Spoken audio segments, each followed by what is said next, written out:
one glance, and I am taken back. I am under a spell every time that you are near me.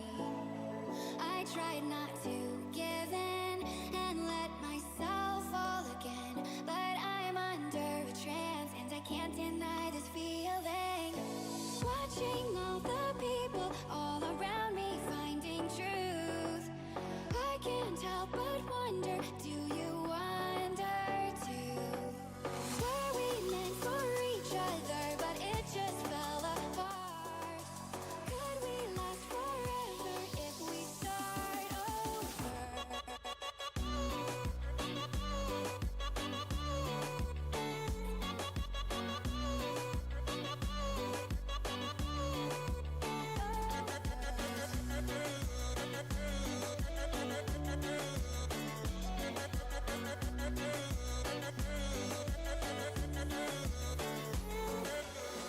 You kept the sun shining and turned my world into spring. I never thought my life could ever change for this one reason. If I could just go back and hold your hand falling fast and never let it go, 'cause I won't deny this feeling. Watching all the people all around me finding truth, I can't help but wonder, do you wonder too? Were we meant for each other, but it just fell apart? Could we last forever if we start over?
The weekend is so close that you can just taste it. What is up, one and all? Welcome back to Midweek Muster number 10.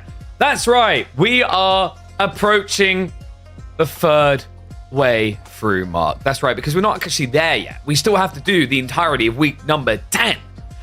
But it's already starting to carve up quite an amazing year. B, off to astounding starts, back-to-back victories in the midweek muster. The question now is whether he can make it a hat trick to really morale boost going into the EDC main event. Of course, we'll be able to see him in action there before we'll see the culmination of number 10.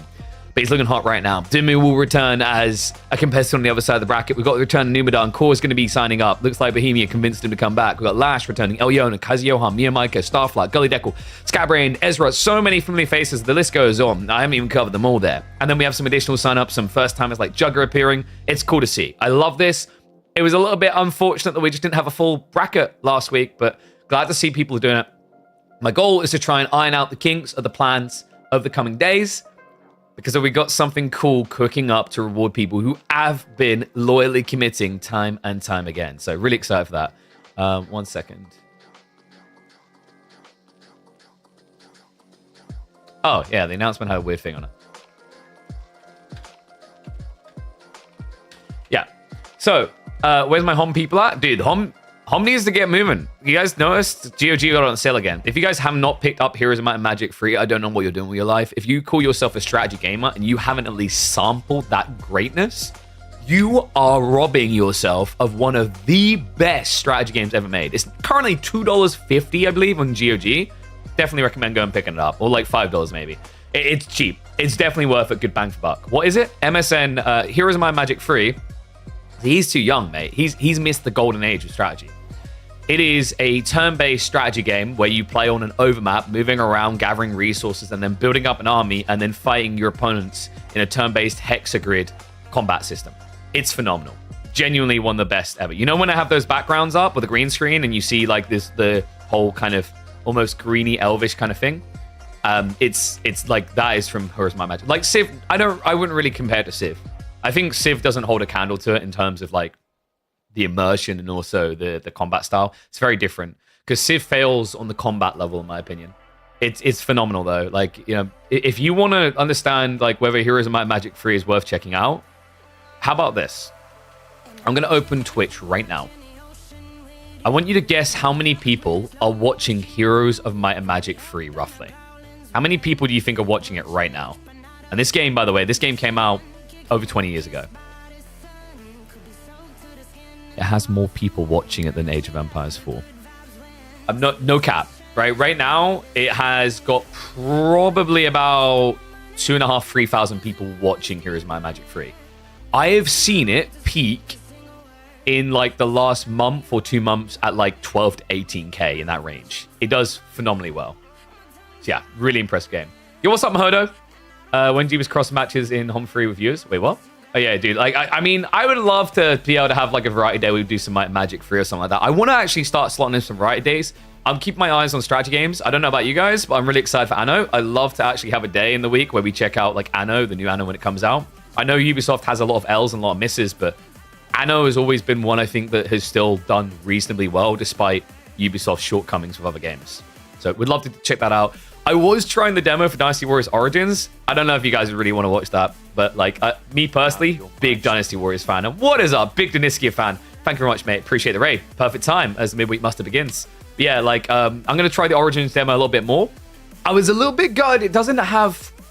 So the new Dynasty Warriors doesn't have co-op, which I think is like that's like part of me wants to morally object to buying it to teach them a lesson that they need to actually have that. Because I've been playing Dynasty Warriors since Dynasty Warriors 4. So yeah. Didn't play multiplayer on home free. I didn't really hop into Hota, no, because obviously that was after my time. Like I played a crap ton of my childhood. But like I remember doing hot seat with my dad. My dad doesn't like playing games with me. To quote him, you always freaking win, it's boring. But like I remember he'd go a few rounds without me because he could see that I was obsessed with the game. Yeah, like I have so many fond memories of Heroes of Might and Magic 3. It's a phenomenal game. And thank you, Agdabird. Dude, I'm blown away by the support. Yesterday we averaged about, I want to say close to 100 people on YouTube, if not 100. And then I think it might have been over 100 in the end. And then the Twitch averaged 634 viewers, I believe it was, across a 9-hour stream. That's phenomenal. That's growth. That's what we're looking for. That's potential. It gets us a step closer to our real goal, our big goal. I said it at the start of the year. I said on Twitter, my big goal with the stream is to grow us to be 1,000 average viewer streamer. It's a ballsy goal, but it's one I tend to plow forward with wholeheartedly. But opening up, guys, we're going to be having the series between one of our very own community members in Hussein and B. So I figured we'd hop in, begin with that. It's around a 32, remember. So admittedly, some of these matchups are probably going to be a bit stompy. I don't think Hussein minds me saying this is probably going to be very stompy. But it's entertaining because the cool thing is I find, especially with a person like B, even when you know you're going to get like a very stompy game, the way that it gets played is quite enjoyable. You know what I mean? Like I feel like you can tell B is just having fun when he's playing. He doesn't kind of roll his eyes like, oh, for God's sake, I've got to do one of these. So yeah. Opening up, we are going to have Bohemia this week, by the way. So Bohemia is the default map. So we'll be hopping in there. It's going to be French versus UG. So Bohemia is going to end up being a Pro Scouts map, but I don't hold that against it. Every map is basically a Pro Scouts map at this stage.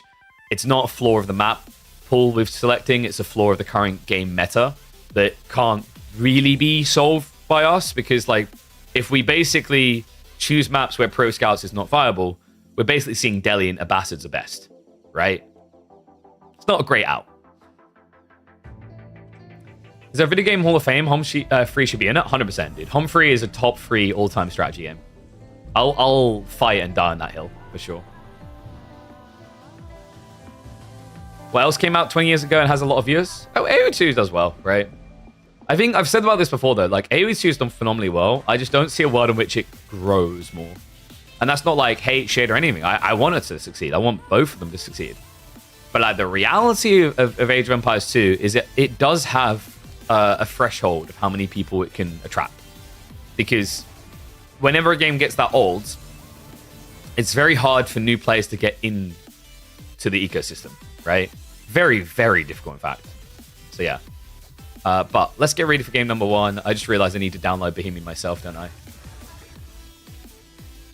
But that's why I always believed in AoE 4. It's like AoE 4 was a soft reset for people who've never had Age of Empires before. It's a little bit dangerous, like how we scale it now, because obviously we're getting deeper and deeper into its existence. And the problem with that is the longer you go into that pool, the higher the barrier of entry becomes.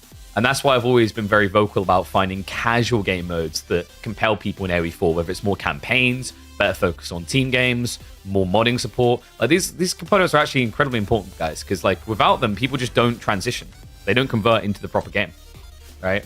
That's why even things like the limited time game modes that, you know, I guess in a way, things like Empire Wars try to do are a really good thing for games, because when a game gets old, it's like just an interesting format. I imagine there's a lot of people, for example, Apex Legends, that their very first time trying it would have been one of the weird formats or the arena mode, right? Like, it's actually impressive just how much that can do for a game. Give me a sec. I need to restart my game because it's being very weird and won't let me load the mod section to download Bohemia. Bit of an odd start. Oh. Got back from the physio a little bit earlier. Went to physiotherapy. Looks like I'm progressing quite well. I've got like a decent amount of... What's the word before? Amount of flexion now in my my ankle again. The interesting part is like I was right on my instinct to not do push-ups, because he's like, we shouldn't be at a point where we're like doing tiptoe stuff. I'm like, okay, yeah, that was my fault. Okay, everything's being really weird. Give me a second. I'm having to force close it right now. Yeah, am I the only Dynasty Warriors fan in here today? Kind of shocked that there wasn't someone else chipping up about that. And yes, Hom is very popular in Russia. It's not just Russia, though. There's a few cool creators outside of Russia that have good viewership, although admittedly it's Eastern European bound. So like Lexiev is great for that. He does his content in English. I think he has like quite a heavy amount of Polish people watching. But yeah, like it's Hom has definitely survived with the Eastern European crowd for sure. But I am excited for next year's one. I don't know. We'll see how it does. The thing with Hom is like, it's very challenging to make Heroes of Might and Magic 3 interesting to watch. It's very, very fun to play. But there are just simply some games that just aren't very compelling to watch, right? I think strategy games can have that sometimes as well, as much as we love watching them here. Like, if you think about in the grand scheme of things, more people are compelled to watch a guy shoot a gun at another guy. You know what I mean? It's like, it's very interesting how that works. Like, Europa Universalis is like an example where it gets good viewership, but the viewership isn't actually attracted on the idea that the game at its core is entertaining to watch. It's the challenges they do that makes it interesting to watch, right? And I think that's where RTSs can struggle, because RTSs push themselves on a core concept of like a skill-driven environment that is known and iterated and seen over and over and over again, if that makes sense. Whereas like the European Universalis example, you're like basically saying, I'm going to do this challenge today, sort of thing, right? EU4 MP is extreme fun. Oh, I'm not debating that. My point wasn't around that element. My point was more around the viewability, right? From a streaming perspective. So like if you look at the most successful Europa Universalis 4 streamers, a lot of it is gravitated around the ridiculous challenges they do, right? Okay, is anyone else having issues with the mod section on AoE 4? It's been a bit of a dick bag right now. Pardon the French. But no, really, it's actually being a dick bag. What's going on? Like, look, this is what I've got. Like, right now, it won't open.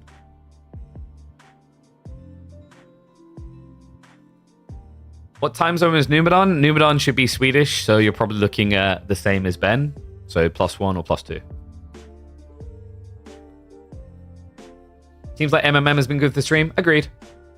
And that's what I was hoping for, right? Like, I mean, I think I was quite blunt about it around week 2 of Week 3. I revealed what I basically said to my partner. There we go. I said it to her, like, off camera, and I was like, midweek muster is either make or break for me. Either this is the thing that grows the stream to a point where we are full-time, we're able to make a living, we're able to give stuff back to the scene, or I just quit. That was my realistic take. Because, like, we create content around AoE 4 for, well, basically since release, which was now 3 and almost a half years ago. And like, while some people have flourished and seen really big gains and they've been able to make a living, Like, we pretty much just treat it as like something extra to do for the community, and then we'll focus on our casting. But the current ecosystem, being a full-time caster host, is very difficult. And even if you do make it work, you are missing a layer of control over your own destiny, right? So it's a bit dicey. But I believe we should be good to go now. We can hop into game 1 of B, and saying sorry about the delay there. It's a little bit weird. It just wasn't. It wasn't loading the mods area. Don't exhaust yourself? No, I must break myself. Success is the only option, or death. I don't know, man. Look, you say don't break yourself, appreciate it, but that's not. Sadly, that's not the streamer mantra. The stream mantra is go until you die. Yeah, streamer's mantra is 100% go until you die. Well, we're gonna have to see if Hossein can do something about bringing death to our reigning champ B. Round of 32, it is week number 10, and it is the return of an old map, one that hasn't been seen in a while. This is Bohemia coming to our screens here for the first time in over 2 years in competitive AoE 4. B is going to be on the Zhu sheet. Hussein is going to be on the French. Now, this map is going to be very Pro Scouts biased. I do think that you could look at what we've done and say, KP, you hate Pro Scouts. Why have you chosen a map that's Pro Scouts? But my thought process counter to that was at least more civs are Pro Scouts viable than berry viable. And unless we're taking a map that just doesn't have any deer, like how do you really solve Pro Scouts? It's almost impossible right now. Theoretically, you could have a map that has a crap ton of boar, right? Like 10 boars on them. And I wouldn't mind seeing that type of map, actually. Like, take the deer away, have boar only, have some berries. That would be intriguing. I almost want to say, like, what Avali done with Scarguard, he should have a Scarguard 2.0 that does that instead. Because obviously certain civs like Delhi and Abasas wouldn't be able to exist, sure.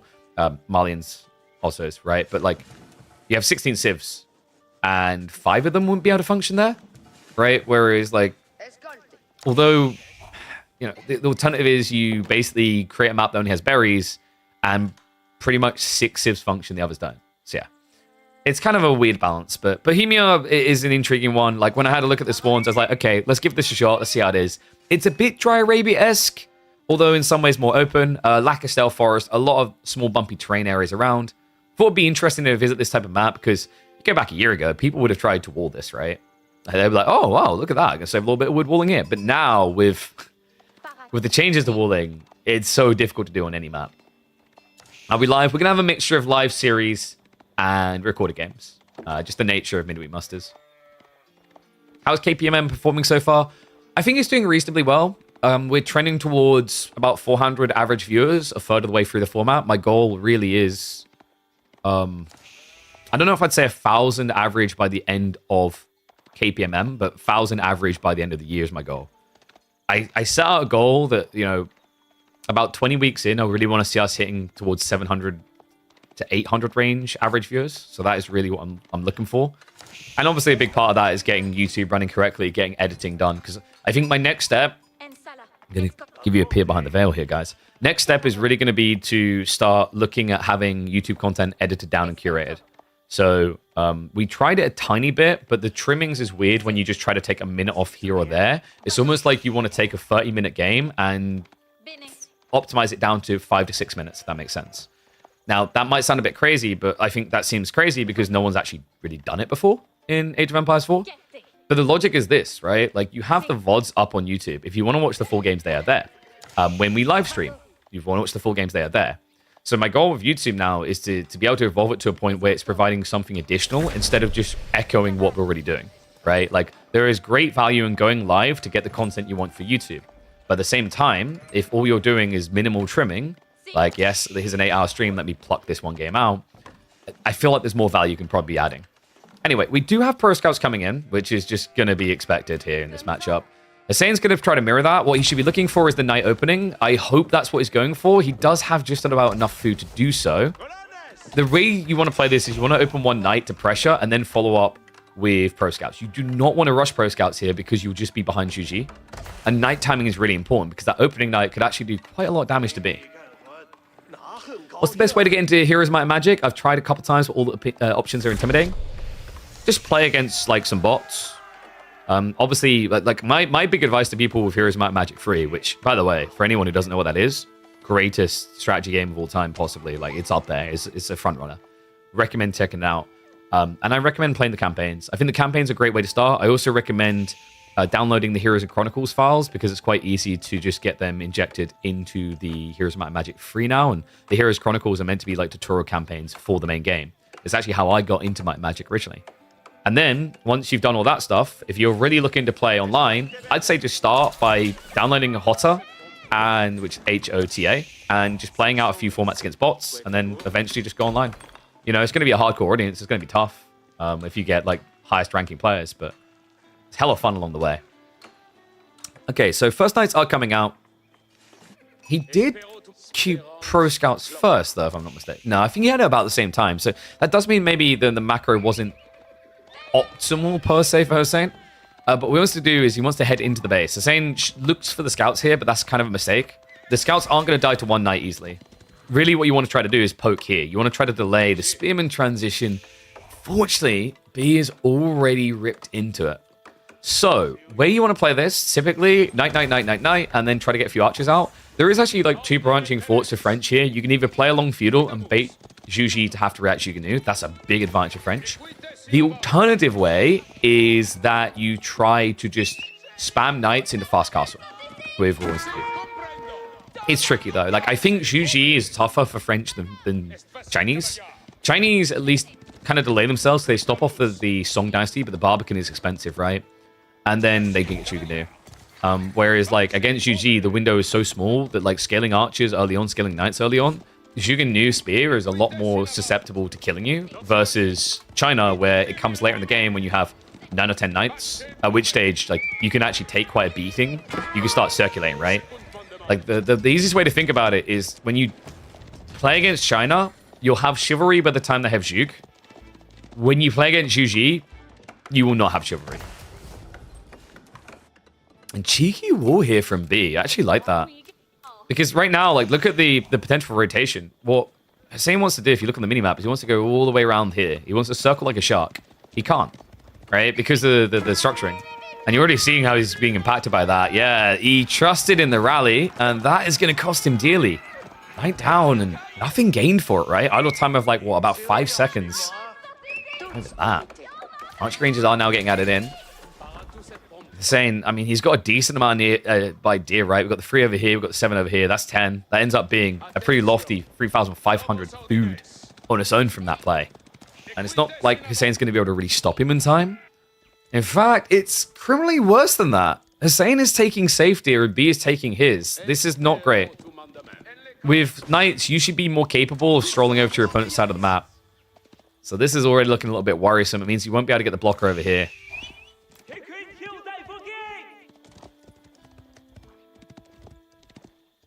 And we'll update the bracket shortly.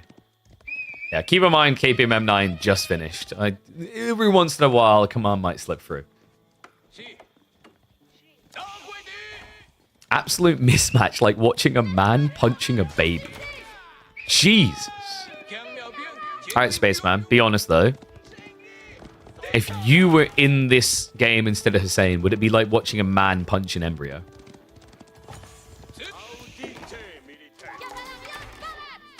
Because Hussein has a pretty good rank. Like, for those that aren't familiar, like, most of you might know him as a modder. But if you just open up AoE Full World right now and have a look at his ranking, he's 1740 in the world, right? He's pretty solid diamond. It's diamond free. He's even had conk. Like, in Season 8, he was actually 1432 elo. He was ranked 768 in the world. So, you know. It's tough though, right? Like the value for Hussein in this is learning from the mistakes of the early game. I imagine he watches these back and kind of here's what we have to say when we catch these games. Like opening here, I think for French, you know, more knights, less archers. You just want to play the map wide. And I think the big goal here, and it doesn't feel great, is instead of targeting your opponent's deer gathering, you target his economy. You just need to get in, right? Like right now, we've got him trying to contest in the middle of the map, and it's just not what I call fortuitous here, right? Like, you're giving way too much time over. B already has Zhug, Horseman, Spears. Realistically, if you've just been building raw knights, sure, you can argue Spears, can't you? But you'd about 8 knights by now, at least. And then you could trend towards Castle Age at, like, 11 minutes. I mean, realistically, B's going to get there quicker, but the impact of those Royal Knights with Royal Institute can't really be overstated.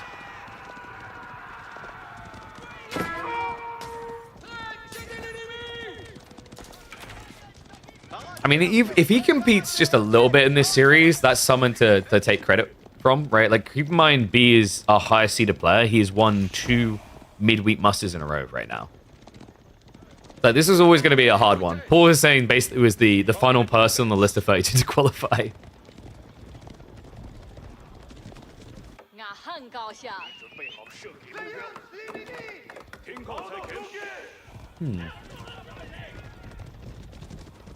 And did I play Songs of Conquest? Yes. Actually, Songs of Conquest is on sale as well on GOG. It's a really cool game. The graphical style is very unique. If you like Heroes Might and Magic, you'll probably like it. It takes a very different approach to how Magic works in the game compared to like Might and Magic is a bit more rigid in some ways with its magical system. And in some ways, some kind of more OP, maybe.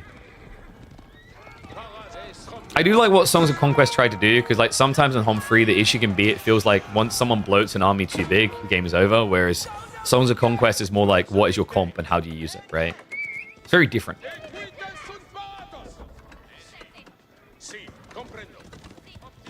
You quit and enjoy your life in a team game plat? There it is. So what you're saying is if you're up against B, be like, I'm just going to build TCs until either he wins or I do. Da-da-da-da-da-da-da. Oh, I'm dead. So B is about to trigger the tech up here. Hussein, I don't like this. He's gone spears. Okay, so this is like the sinful point. Why spears here, right? It doesn't make any sense. Your opponent has horsemen. He can't build lancers yet. Even when he can, your knights will beat lancers. There's literally no reason to add in spears here for Hussein. In fact, he's adding a lot of spears. Good God. All right, he's going for an all-in Chow here. This is kind of wacky. In some ways, like if he'd done this straight away, maybe it would have been good. What I'm worried about is I think Hussein has spent way too much time guarding his board, not enough time attacking the base. Like if this was your strategy, send it, man. Like don't just sit on your hands. You're tying yourself up here.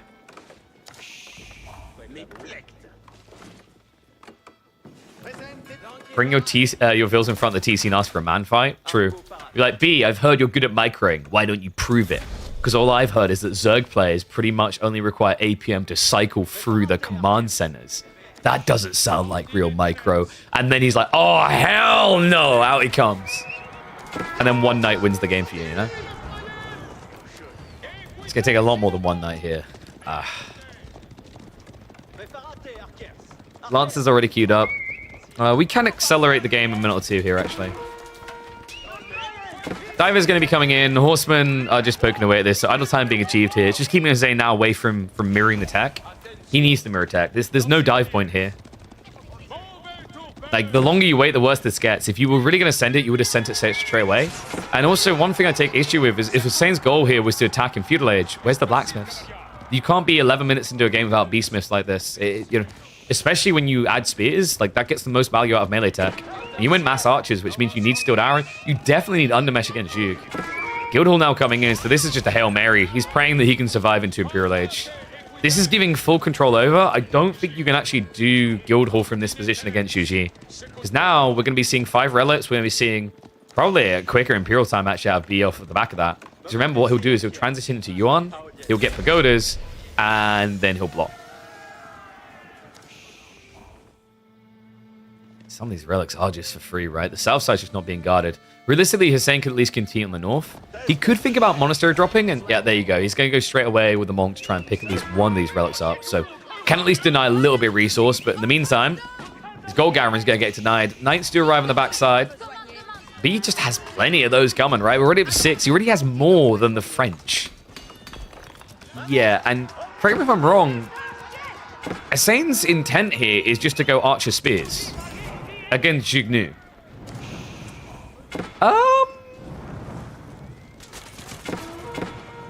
I'm trying to think if there's quicker ways to die here.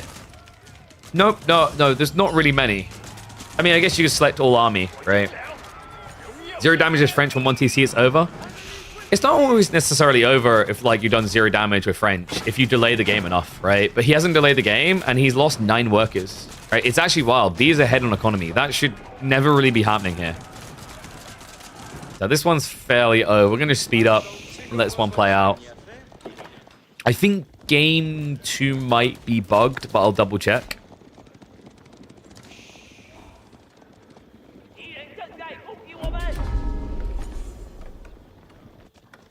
yeah. For me, Hussein kind of threaded this weird path between an all-in and just teching him anyway. Like, my advice to him, man, is if you want to go for this all-in, just go for this all-in. Like, that spam and spam has to come much sooner. I don't think it's going to work either way against Zhuge. Like, your better play here is to look for a castle with mass knights to lean into. But 4 knights isn't exactly that. We do have Gambuson's tech coming through. I mean, theoretically, if you can get enough arbitrary together, that could stabilize you here. Remember, the beast drops means that the Zhuge would do no damage. But with double Sacred Sight locked in, you don't really have the luxury of time and waiting here. Guildhall only at 360 resources currently. Army Bloat is just getting out of control. B already with the crossbow transition to Mirror. He still has plenty of knights.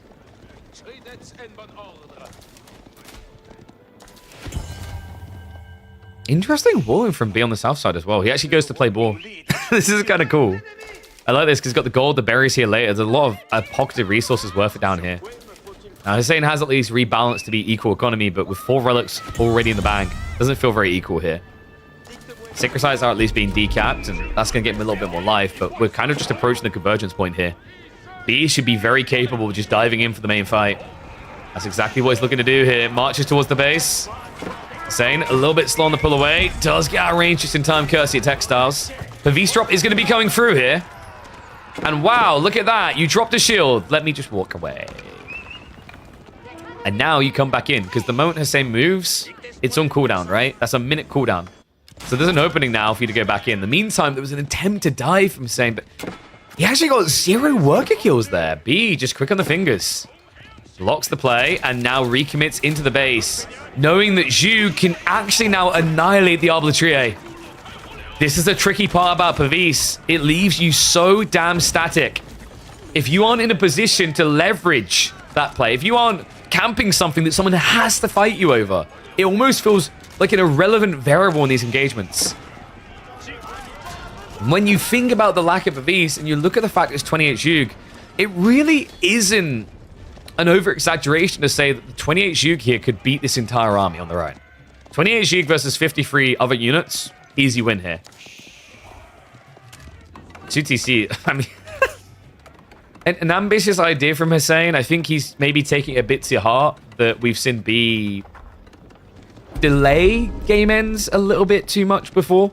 In fact, in the grand finals against Duma, you guys might recall the Ottoman Delhi game, which lasted probably double the length it really should have. I don't expect B to make the same mistake here. Mount Lu Academy is already coming. That's going to equal pagodas. At which stage, honestly, I think he's just got options for 200 pop or Imperial. Either one works. He's that far ahead. They're saying he steps up. Pavis drop's going to come through here. But the spear front line's already dead. And this is the thing about the Pavis. Against this many lances, it's not going to work. That's going to be a game 1 victory coming in from B. Hussein not really opening this game in a way that made it even look remotely competitive. B starting the week off dominant and strong, just like he has every week of 2025 so far. Yeah, a little bit of annihilation coming in there. So, let's have a look here.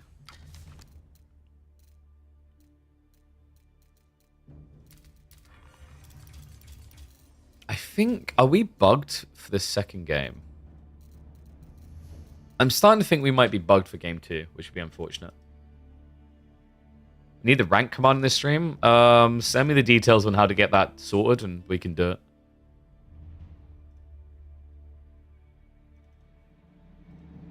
Yeah, he's Diamond 3 now. He was Conk last season. Yeah, so... Okay, the servers are being really weird. I think... So there's 2 possibilities here. Either B versus Hussein game 2 is still going on. And they forgot to make it public.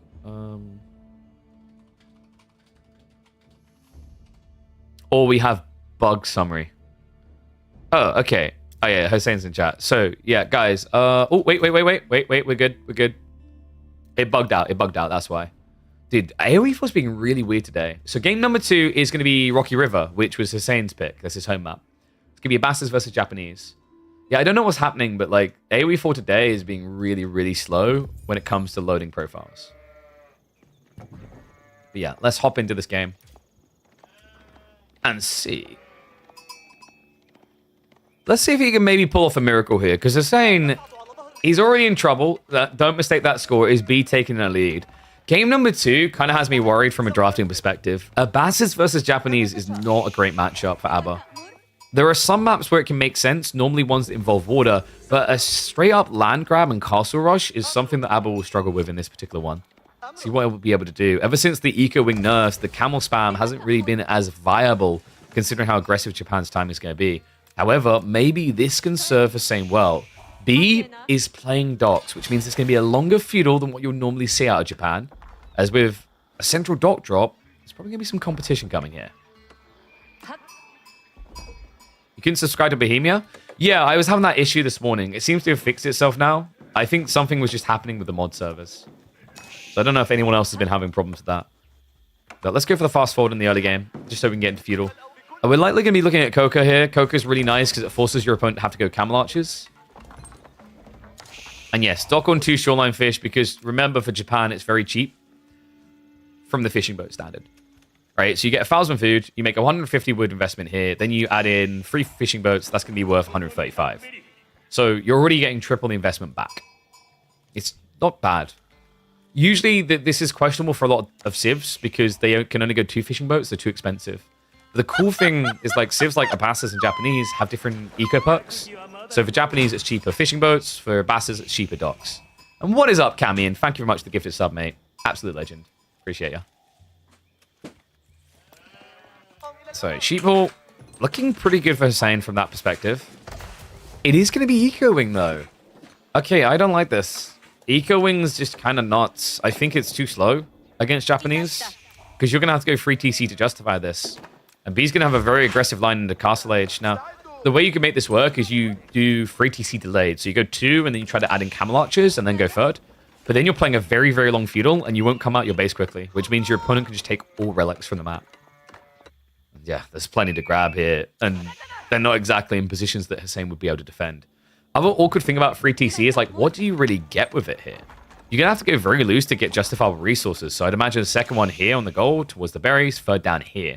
That spreads you wide. It makes the area not so easily wallable. UK server best? Yes! Finally, UK is best in something. So archery range beginnings coming in. Now, a popular play I've been seeing actually for the Japanese here is instead of just rushing into castle, you can delay it, go into a stables, add in 3 or 4 horsemen, and then come up afterwards. Hey, stop, Snark Mage. Thank you very much, mate. Welcome to Swarm. Look at that. First time subscriber. Hopefully the first of many months. And that means we've reached the new sub goal.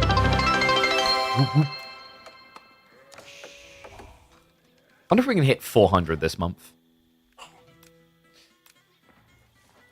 So, second TC is going to be coming in soon. He did prioritize the Camel Arch to begin with. This is a little bit problematic because we're going to have free Shinobi. Free Shinobi can kill a camel. It's all about how you micro. The cool thing, though, is remember, camels, they do actually get bonus damage against these Shinobi. And it looks like B may have slightly overextended there looking for kills. Remember, you hit for 22 damage per strike. AKA 4 hits to kill. One thing that does worry me is B could think about just adding in a junk ship here to guard the center. It's not super effective against camel archers because they're too fast and too tanky, but that was cheeky. He goes in for the Shinshin. Doesn't quite micro it correctly, though. This is an awkward thing. When you have multiple Shinobi against cavalry, when they blink on top of each other, they end up body blocking. So we'll be able to get a little stabby out, but so far a reasonable exchange for Hussein. Hussein, that is some questionable camel archery right there, sir.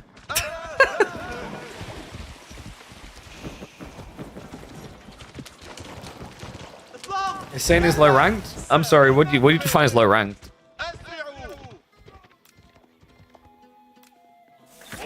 You stopped? I'm sure you did. Yeah, they still haven't fixed the animation cancelling with camels. It's so difficult to not do sometimes. But I say it's so difficult not to do. There's a debate on whether it is or isn't, right? The reality check, though, is like, when you're in the moment, you're trying to be optimal. Your brain isn't thinking, I'm breaking a rule here. It's really weird. I just want to see them fix animation cancelling already. Because, like, The idea that players have to police their own action to not do it, it's kind of like having an athlete sprint and saying he's not allowed to wear certain footwear. Well, not even that. Like it's more like you're not allowed to sprint with both legs. What? And some people are going to argue with that comparison, but it's like, think about it. What you instinctually want to do. I guess actually the fairer comparison would be, hey, we're going to be running a sprint, but in this 400-meter sprint, you aren't allowed to move your arms. Try and resist that. Just like for start, you instinctively, because you're trying to be optimal, you want to move your arms. It's actually like better for circulation in the body, right? But imagine you had to tie them behind. That's kind of what it's like trying to not animation cancel in AoE 4. It's really weird.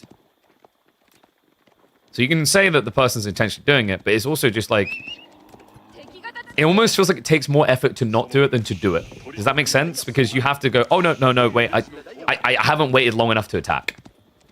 Right? And the thing I've highlighted before is anyone who argues against that, if you are stepping archers, you're technically animation canceling as well. It's less egregious, but there's a frame skip, right? You're skipping part of the animation. It's not as like exploitative as camel archers and other things in the past, but it's a form of it. And the reason you do it is because it's optimal for multiple reasons. For a start, like with these units, they're ranged units. You want to start a step because you don't want your opponent to reach you. So, free TC now coming in. I have my concerns. Food isn't crazy. I mean, he should have enough, but the real concern I have here is this Yuumi Shinobi play is really crafty by B. Camel Archers are going to struggle against this because Yuumi are just great cap closers.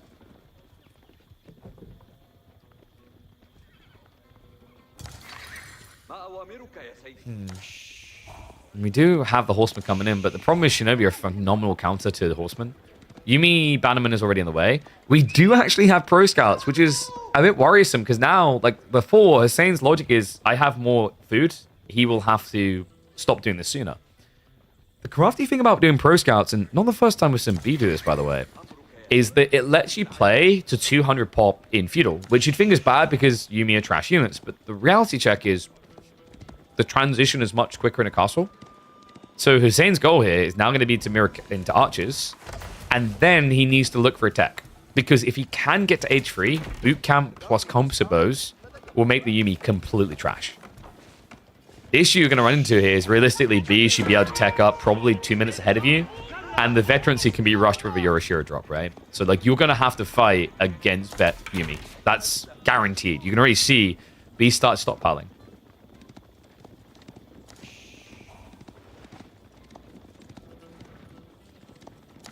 And we already have a surge towards the south side here. I wonder if he's actually... Has he considered it? I mean, he hasn't got siege engineering, but that genuinely could be an option here, folks. Hussein's entire defense strategy revolves around range units, meaning that rams aren't going to be countered at all. That's going to come in. Not quite able to get a worker kill there. But other time forced, only lost one measly Yuumi for it. Weird that we have the Tara being prioritized over the siege.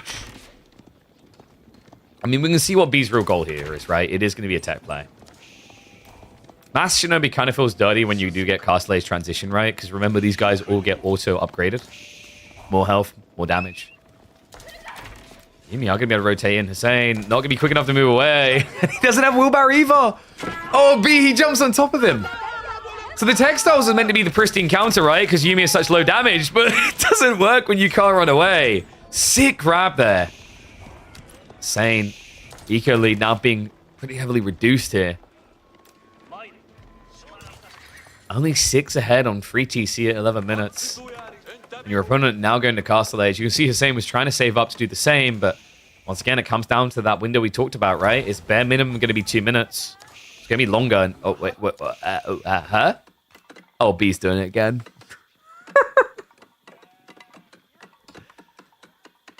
Why? He literally lost with this yesterday. You'd think he'd learn. In fairness, he's a lot further forward in this game than that one. So let's talk about why you would want Temple of Quality. Your opponent has camels. Temple of Quality is pretty good. Your opponent will eventually go Lancers and Golems. Temple of Quality is pretty good for that, because Sohai Sutra is a 50% damage reduc. Not so good against archers. I don't know. I think B's a little bit in experimentation mode. In fairness, several months ago, Louis MT proved that actually Temple of Quality is more than just a meme. If you guys haven't seen the games up on our YouTube of Louis MT playing Temple of Quality, I recommend going and checking them. For a start, it's incredible against the Order of the Dragon. Broken against them, actually. But he was even making it work against other civs. Conceptually, I like the idea with the right comp. And the reason I like the idea is the Buddhist Monk Wololo, the whole logic is you get a 20% damage buff. That's really good for Mass Shinobi. That's really good for Mount Samurai. Not so good for Yuumi. Right? Like, they're very low damage, so a 20% increase isn't crazy. But it can scale to be pretty good, right? With the Veterancy, the Yuumi Bannerman, and Steeled Arrow too. So maybe we'll see a Wololo and a push-in. Definitely have the mobility on Yuumi to utilize that. Saying, where's the tech up, man? I'm kind of shocked he didn't prep it ahead of time. Like, because I'm pretty sure, wasn't he at like 900 food a moment ago? I guess he just misbalanced and went for the respend. That's going to cost him dearly here. B already stacking up for the Mounted Samurai push. Veterancy for the Yuumi is about to trigger. Only thing really missing at this stage would be a Ram play. There's no rush here. B, it can just be death by 1,000 cuts. Easy peasy.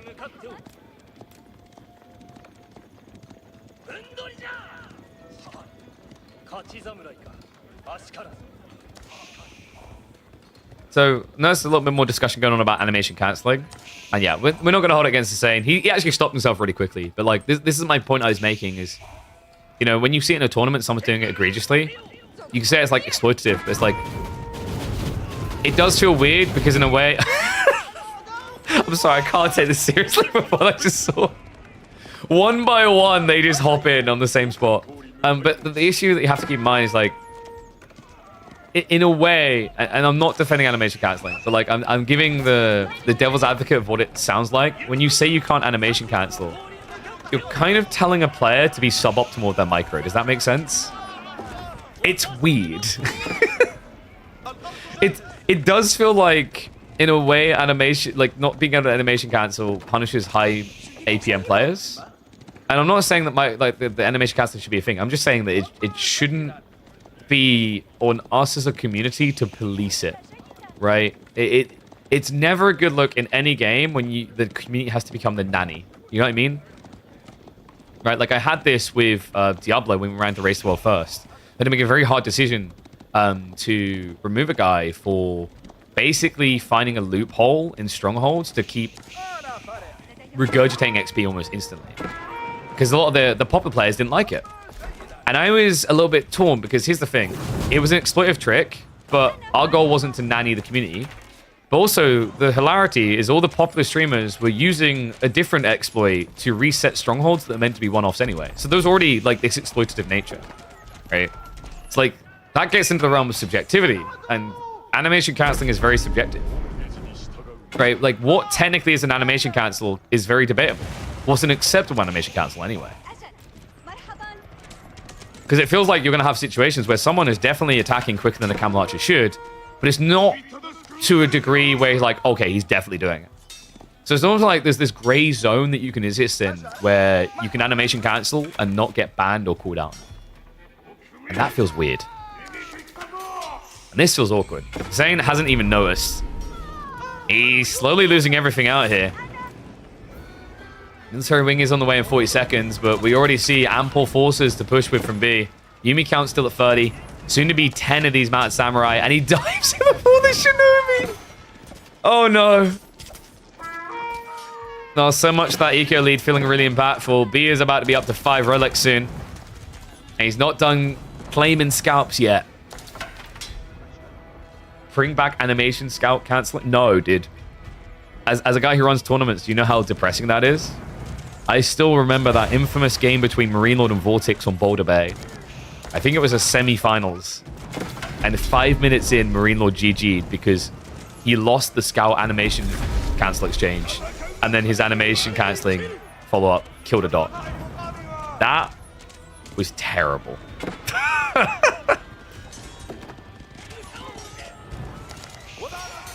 All they need to do is just fix it to where they think is appropriate and allow what they allow. Like, we have this kind of thing in Dota 2 called orb walking, right? Where the whole concept is you can basically skip part of your attack animation because you have an animation for attack, you have an attack speed built into your hero. So, like, instead of waiting for the wind down to complete, you can, like, click, move forward, click, move forward. It's not exploitative, it's just a mechanic. So, like, if you know, you can turn exploits into mechanics if you think they're balanced, but I think we can agree that Camel Archer animation cancelling is not balanced. So, it needs to go. Just like Hussein needs to go back to the lobby and cry a little. He has been bullied. B's a big fat meanie. This army looks unbeatable. Composite Bows isn't in yet. This is the worst possible time for Hussein to be attacked. B should be trying to brute force through. In fact, right now, what he needs to do is Shunshin to the back line. Yes, the archers would kill you faster, but you'd be able to maximize your DPS. Even without that, it doesn't matter, though. The Samurai and the Yumi are just doing too much damage. Yeah, you know the game looks bad when Yumi are doing more damage than normal archers. This one is over. So that's going to be a 2-0 for B. Expected outcome here. I think Hussein is learning that you have to play with more urgency on your strategy here. Game number 1, what you want to do is a little bit too slow. Game number 2, the overarching strategy concept is too slow against Japan. They will run you through if you attempt this. So harsh lessons learned. But we know our good old lad Hussein will always come back for more. Starting to think he actually might have a bit of a dungeon in his basement. He seems to like getting beat like this. But the whole point is to improve. It's not about how you begin the journey, folks. It's about how you end it. And you know, like a few weeks ago, there would have been 100 units standing in his base right now. Now it's 74 units. It's improving. Should have picked Biz or HRE? Yeah, 100%. Like, HRE would have been solid here. HRE in the Japanese, Ishiai Karamba. Even Biz.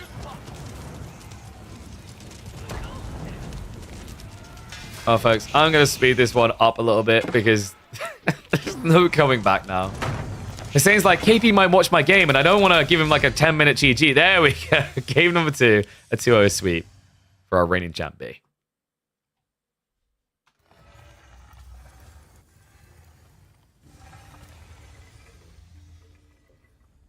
Not saying spoiling the chat, spoiling the outcome in the end. I mean, it was kind of obvious at that point, right? That would literally be the greatest comeback we would have seen in the history of AoE4 if you came back from that.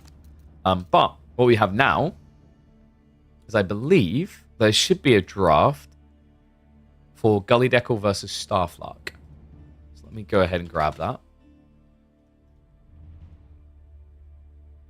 This one should be fairly tight, I'd say. So Rocky River, Baldland.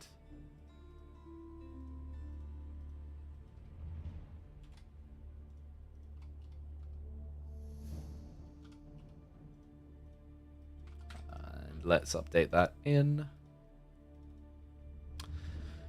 Okay, so Gully, I mean, he's got 3 Pro Scout Civs, right? Starflark has really got 2. And the opening game is going to be Marley and Iabids. I wonder if Starflark is going to go for the weird Pro Scouts build with Advancement Wing. I think he's one of the players who's been experimenting with it. But let's find out. Let's hop into game 1. And we're live. Do you know what that means, guys? Do you know what it means when we're live? You know what it means. You're a smart, astute individual. You can figure it out. Predickies!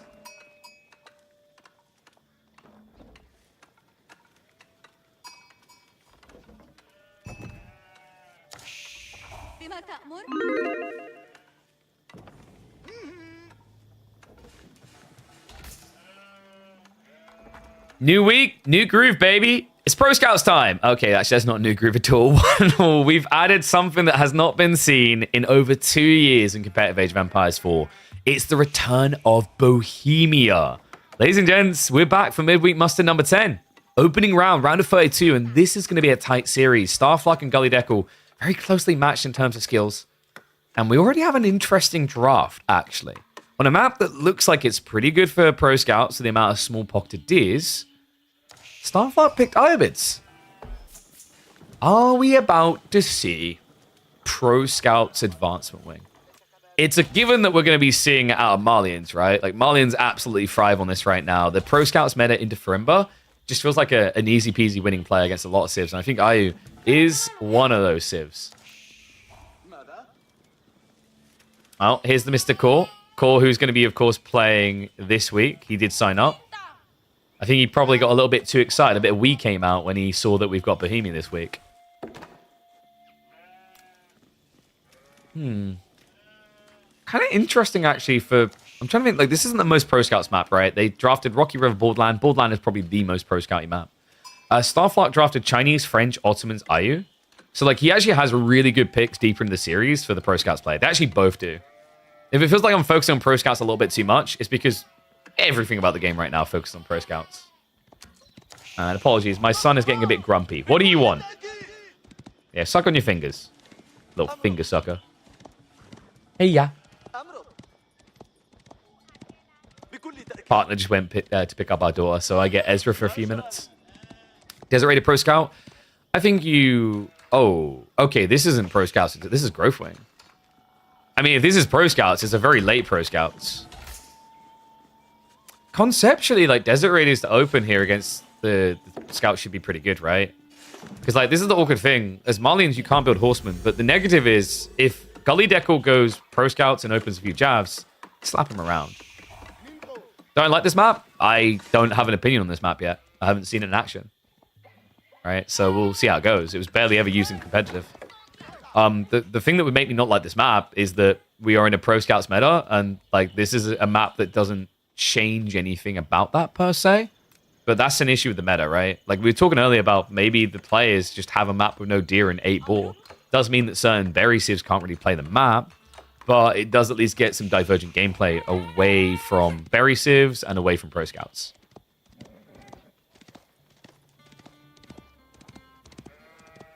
S-tier parenting? Yeah, dude, you just gotta let him cry a little bit. Oh, he's a bit of a grumpus right now. Is it time for baby KP on stream?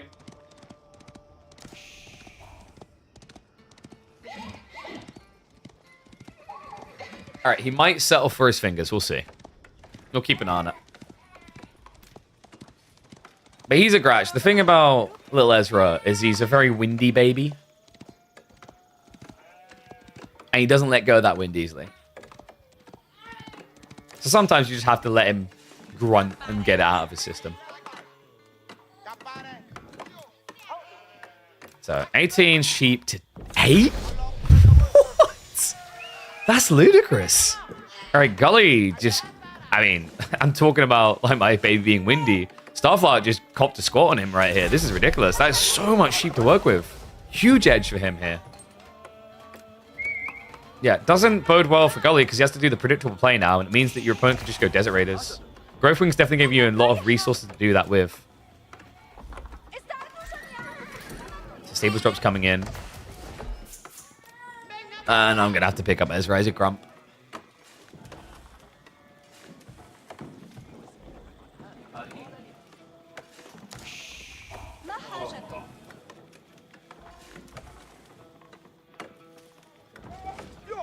Alright, guys. But I have got a grumpy baby. Very grumpy baby. You grumpy? You grumpy? Oh, you just want to watch Age... Oh, you just want to watch Age of Empires 4. Oh. I see.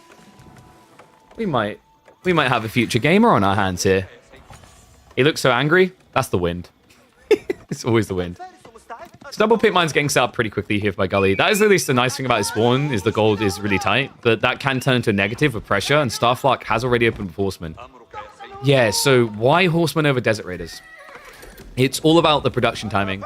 You'll see the archer range used now for a Desert Raider. Wait, what? No, he's going Archer Horseman straight away. That's interesting. I thought he'd at least get one Desert Raider to block the play. Then again, Gully, we've got something quite different here. He hasn't rushed Pro Scouts. He's going very delayed into it. I don't know, man. This is kind of just starting to favor Starflock. He's a ginger? No, my son is not a ginge, all right? Mate, he ain't a Ron Weasley, all right? Nah, he's a brown hair. Takes after Papa.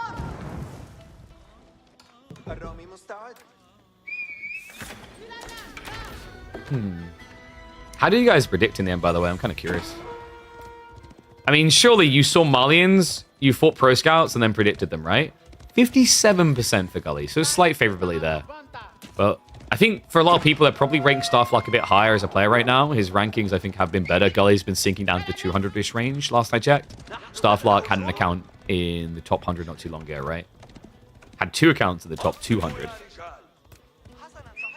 This is pretty interesting, though. Like, the archery is going to pay off, right? Gully's now stuck on Donzos. He can transition to jabs, though, and this is where you can't go Desert Raider. So Starflock's goal here should be harass into Castle Age.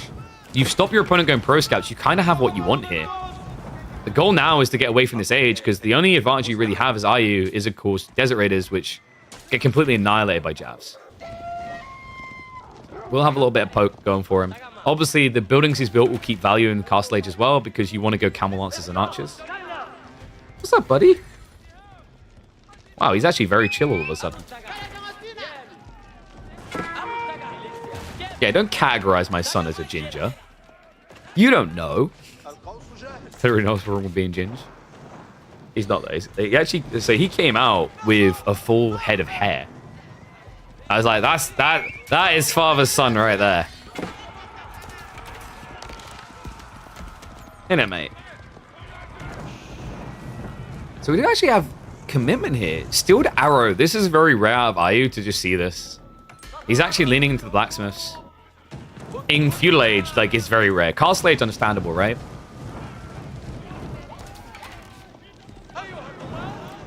We demand baby emotes. How about Crackety's head and he's like sucking on a dummy? I think that's good. Give him one of those, like, you know, the little what are they called? The like frilly head things. It's like a head cover. You get like the 19 kind of 60s baby look. I can't remember what they're called.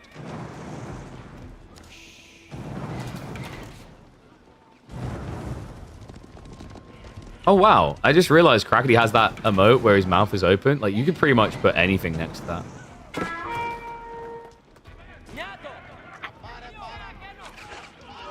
Bonnet. That's it. Thank you. What's his name? His name's Ezra. Ezra Artemis Elmi. So, Starflock, a lot of archers here. Gully is really slow in the javelins, and I mean, I thought Star would just actually go for age 3. This is like a perfect time to do so, because your opponent now has to overreact. 15 archers, he has to build a lot of jabs. We do have ranchers getting added in. I can't help but feel that if you play this age too long, it's just going to get better for Gully. Because Iobids aren't really a strong feudal civ. How quick is Gully going to lose this? I mean, I'm more worried for Starflock. I don't like the idea of playing age 2 too long here now. He's done so much damage. It's just a free pass into the next age, right? And I think Gully tends to be quite defensive in these positions. So, like, if you fall back, he's not going to chase you. Instead, Starflock is just kind of handling him here. The Donzo's overcommit. Gully, micro a little bit questionable here. I think he's too focused on the micro of the javelins and not enough on the Donzos. Ultimate Eye now going to be diving in. I mean, this just opens the floodgates, right? Gully has way too many javelins, not enough Donzos now. We're going to chase the archers away, but Starflock, at this stage, it should surely be the transition. It's weird to see him just continuing down this path. He's playing pocket resources, so the more you do this, the more dangerous it becomes, because when you have to retreat, if you lose, you won't have any safety net. Yeah, is that what you think as well, buddy? So, Ezra, what are you telling us? Do you like Starflock's plan?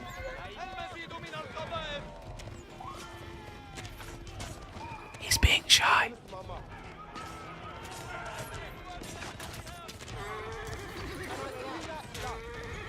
You at least have undermesh from Gully. Villagers also just... Wait, what? What are we doing out here? Bit ambitious there. Gully was immediately trying to rebuild. May have slightly jumped the gun. So the total playtime of this set will max out at 35 minutes. Well, you know, I mean, it's interesting, Voldemar, because like some players like to end optimally and fast, and like other players, you know, maybe let the games go on a little bit too long. Like, I don't think Starflock is completely in that camp yet. I mean, it's only a 7 villager lead, not a 50 villager lead. But this could develop. Then again, Malians have been known to be threatening, even when their opponent has 3 times the villager count. Referring to Dimu not surrendering after 40. Yep, might be referring to that game. Yeah, so that's one way to phrase it. Another way to phrase it is, am I referring to the game where you had a humongous military and eco lead? And camped? Point of views, you know, point of views. But I have heard that Dimu played like crap in that game.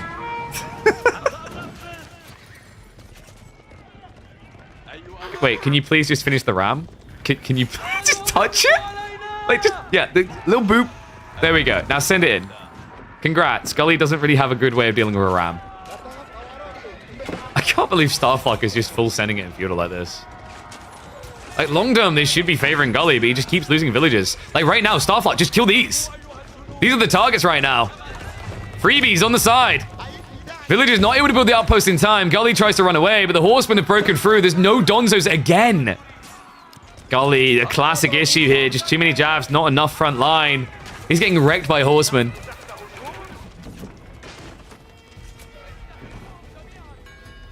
And my son is now trying to steal my headset. Thank you. Like, I know you want to start gaming, mate, but let's wait until the thumbs act like opposable thumbs, okay? Yeah, so I had my reservations about Starflock strat, but I think in the end, Gully just kind of overextended for that second pit mine. Maybe a little bit more patience, and he would have looked good here still. But I guess it is a bit tricky. You have to remember, it's not just the initial worker loss that started this. It's the fact that even at that stage, your opponent already has a 3 villager lead. What's up, cranky baby? You got something to say? All right, joining me for the first time ever as my co-commentator, it is Ezra Artemis Elmi. Go on. You got anything to say? Yep, that sounds like the noises that Gully's making right now as he's dying. Mm-hmm. Yep. Just like you, I think Gully's got someone clogging him up, but the thing that's clogging him up is a whole load of Chilean. Starflock coming through. He's about to pass through this base quicker than Chile will through me tonight. I don't really know how Gully's meant to live any longer. I mean, he's resisting calling the GG, but there's just no way out of this. Starflock is getting ready for attack, while also getting ready to kill economy. Archer's going to peel off. Horseman will mop up the last of the javelins. And that's going to be a Game 1 victory for the South American player. Good job, Ezra. Sick commentary. Wait a second. Let's get that on camera. High five. Yeah. All right. Ugh. So, Game 1 in the bag. What do you think? Could you play better than Gully? Do you think you would have beat Dimu in that other game as well? Yeah, look at him. He's all confidence, mate. He could beat everyone.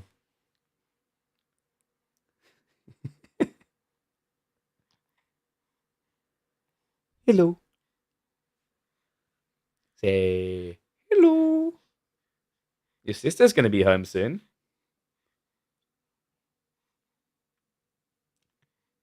Hey, you reckon we can get him to smile? Ezra. Hello. Hello. Hello.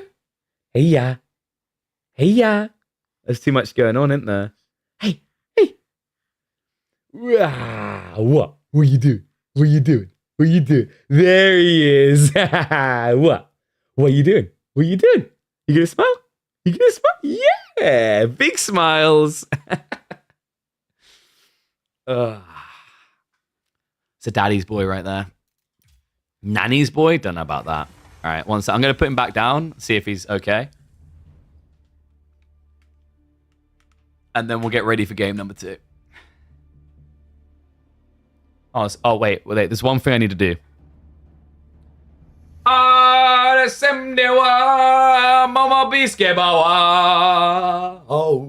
there we go. All right, had to do that.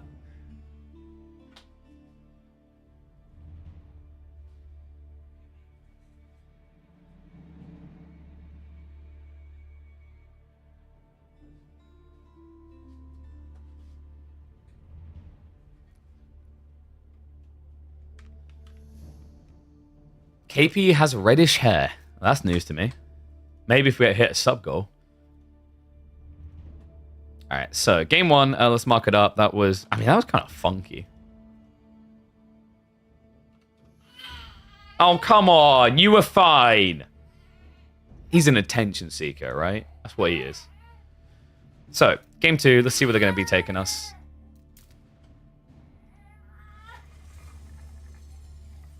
He has charisma totally inappropriate for an AoE caster.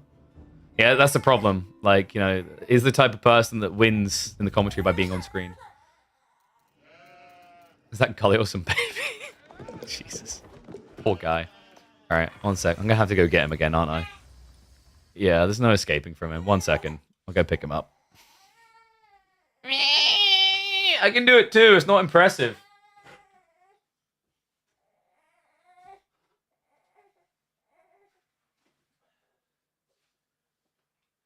God, you, mate. You cry more than Voldemort moaning about Marlians. All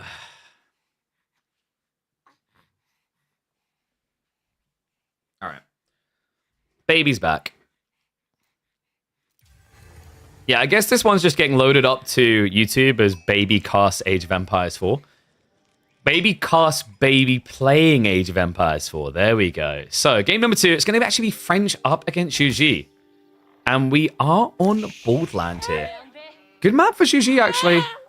Yeah, you agree, mate? Really? Are you about to take a dump all over Gully Deckel's series? You kind of sound like it with that grunting. Why don't you suck on those fingers?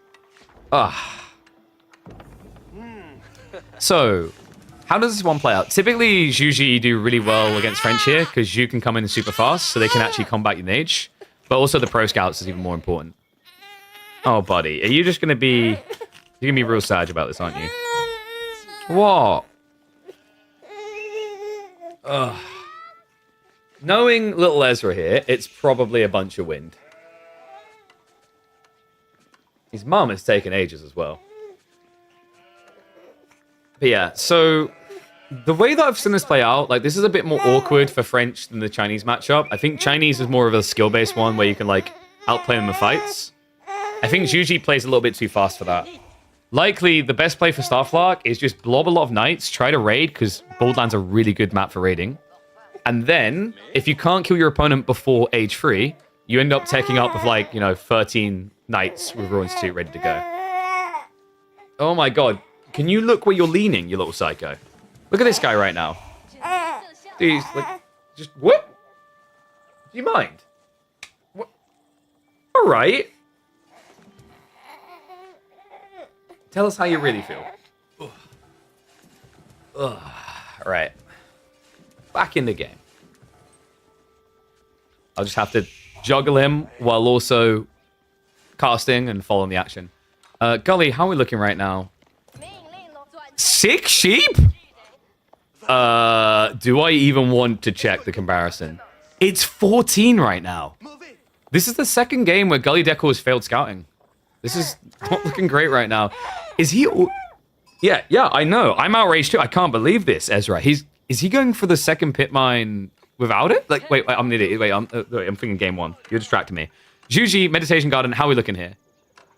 Was there anything better? No, so no outrageous spawn for him. But I'm worried about the sheep situation. Like, you're going to get pro scouts, right? But if you get starved off in the opening, like, you have to lay your timing, like game 1, you're going to have no food at all. So you're now very, very predictable. Yeah? What's wrong, Ez? What's wrong? You suck on those fingers. Good boy. Sorry about this, guys. Clearly, Emma has gotten stuck in traffic. I know. Okay, that was Ezra's debut as an observer. It didn't go very well. Yeah, so like... The problem here for Starflark should just be... Okay, 1 second. I'm going to have to... Give me a sec. Yeah, maybe don't headbutt me. Alright, I'll pause the game. Give me a second. Emma should be home in like 2 minutes. Don't do that.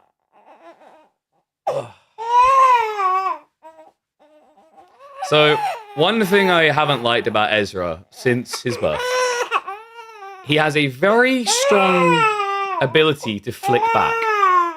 And I don't like holding babies' heads. So you can see how this goes badly. Oh, I think someone's got wind. Should we sit you on the desk? Sit you on my lap. That's a hungry baby.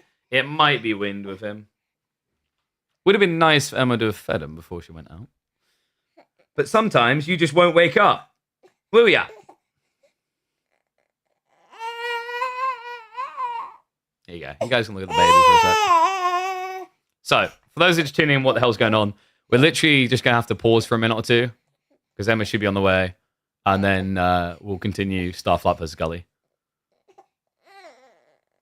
Is Wind how they say the gassy? Yeah. Nah, he's definitely not tired. He's fed at 1? Okay, so he is due. Yeah, he's sucking his fingers like he wants it. He sounds crystal clear with new mic? Right. Yeah, Ez is coming through. Chat seems to enjoy baby time. I mean, we'll take it. You guys basically came to watch the kiddos play, so it's kind of just a mutation of that. What's up, mate? Yeah, so he's now... How old are you? 3.5 months? He's 4 at the end of this month, yeah. You're going fast, didn't you, mate? And there's Mummy. Did someone forget to feed you? No. He disagrees. He's tangled up a bit. Here we go. Bye, Ez. Say bye, chat. All right. Apologies about that. Life of a parent. So, we can get ready to get back into game now, guys.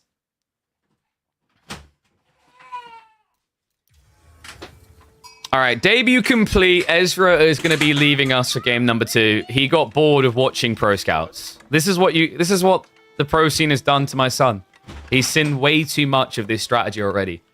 Because it's pretty obviously coming. You can see by the amount of gold that's being gathered by Gully. It's being mirrored by Starflark. So usually the way you want to do this, and I'm hoping that's what Starflark's going to do, you open with the Knight, you fill up the Pro Scouts. Because you can't beat Juji's timing at all. He actually has pretty much a line to do both at the same time. So really nicely optimized by Starflark. First Knight is going to be nice for hitting that forward area. The gold shouldn't be really exposed, but the interesting thing about Boardland that can make French pretty decent here is the lack of protection in your base, which is why you're already seeing Gully rush towards the racks. You can't even think about going stables first because the villagers wouldn't be able to do anything here. Pro Scouts making children cry since at least 2025. Confirmed. Pro Scouts is so boring, even the babies don't want to watch it. Could you believe it? And I've seen what my son watches. He will happily sit there in front of the TV watching Dancing Fruit. Admittedly, the music's pretty bang. But he'd rather watch Dancing Fruit than watch another Pro Scouts game. Outrageous. Resolve Gamba? I mean, you're not going to get Gamba for game 2 now, unfortunately. But we will resolve it for game number 1. Miss Rachel doesn't like Pro Scouts. That's what we need now, Miss Rachel and Elmo talking about Pro Scouts. So, Stables is coming in now.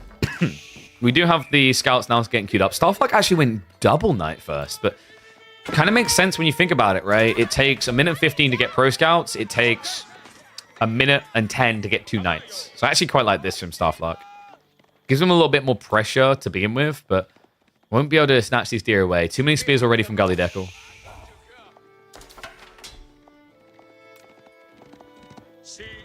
And yes, so to explain to people who don't know what Pro Scouts is, it's a tech that allows you to pick up deer off the map and then take them. This thing right here. It played Age of Empires 4 in the first year, and this Scourge has returned. Yeah, I'm going to be real. I never understood kids' obsession with Mr. Tumble. Sorry, Mr. Tumble, but I just found you kind of creepy.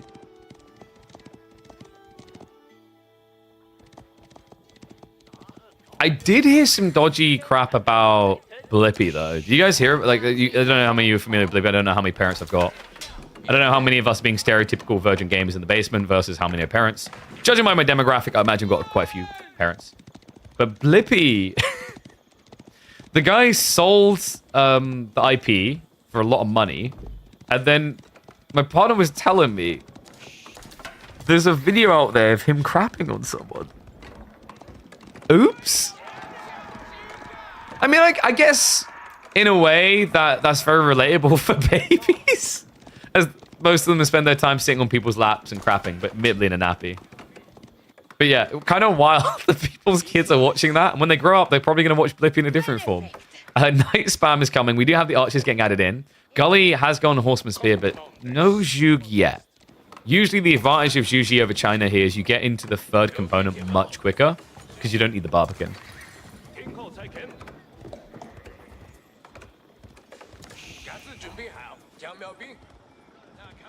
Blippi done a bunch of wild stuff before that. I mean, it's like the extremes, right? Like, it sounds wild that that's the case, but I always like to make a comparison a bit closer to home in the Twitch content space, and that's Ninja. Anyone who's familiar with Ninja's career before Fortnite will realize that it was like a completely different person. So Ninja was renowned for toxicity in games like H1Z1. Like we're talking truly unhinged. Like, no one in the Age of Empires 4 scene even comes close. Then he had the positive gamer, kid-friendly vibe of Fortnite. And now he's kind of returned to the more doesn't give a crap vibe, you know? So, like, you will see content creators, like, even nowadays, going to different drastic extremes. What about Crackety? Started off as a nice soul, then became an a-hole rushing Barbicans. Then he got rushed by bees. That turned him into a deep spiraling transition of crazy. And now he's trying to redeem himself as the nice guy in the community, but we all know that he secretly owns half of the Zhuji Smurf accounts on the ladder. It's all him. I'm going to admit this is not the content you plan to make today. No, but guess what? Good content creator is able to pivot. And the reason I love doing live content so much is because my biggest advantage is I know I can just pivot. So Night Pressure coming in. The pressure is actually worth it just to keep Gully in H2. Because you don't want him rushing up now, right? He's got a decent amount of deer home. His goal now is to get to Castle Age ASAP. So your goal is to extend the life of this second age because that benefits you with your TC. This doesn't benefit you though.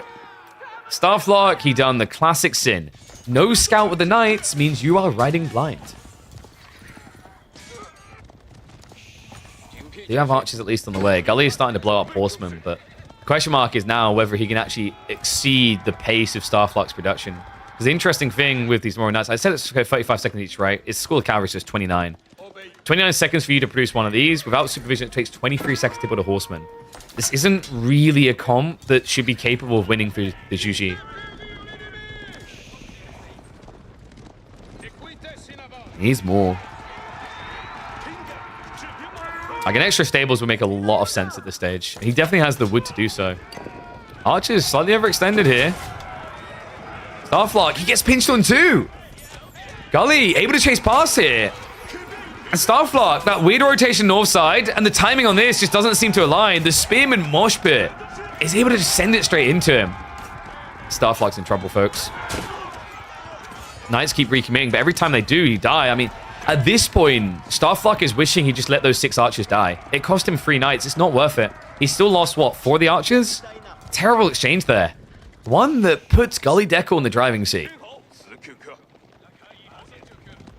Why does Voldemort have so much hate for Gully?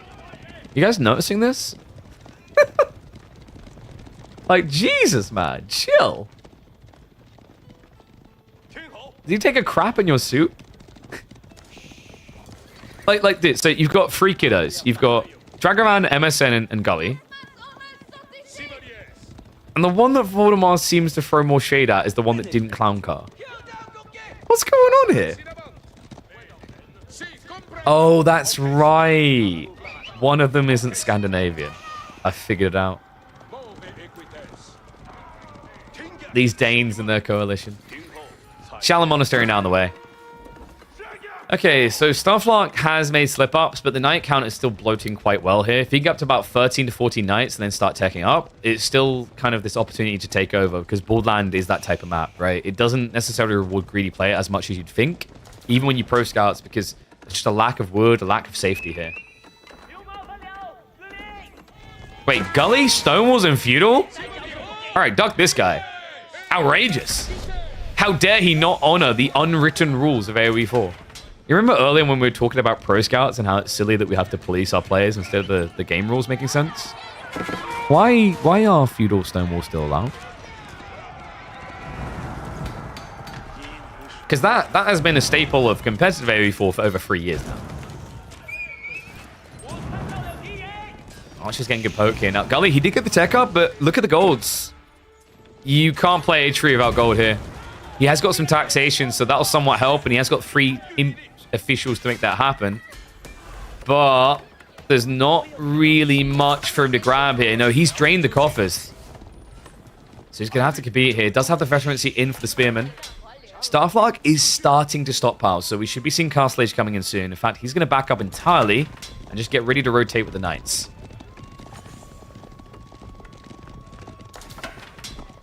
Why is Stonewalls in the second age bad? Because it breaks the dynamics of the game. It rewards very campy gameplay. It's like... I don't think we need Stonewalls in Feudal Age, right? Like, Palisades do enough already. If someone ever gets a Stonewall up, it's just ridiculous. Like, there's no play against greed.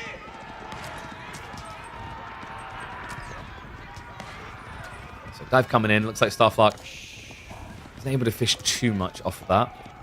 Gully should still have an ability to play out of this, but the problem right now is the knight count isn't really surging fast. Starflark is surging towards that age. Chivalry is also on the way. Lightly's stopping off of that. Needs to top off those health bars. Good time to do so as well. Like, you want this in before the tech completes, because once you go age 3, the health pool is going to increase, which is going to make Chivalry less effective.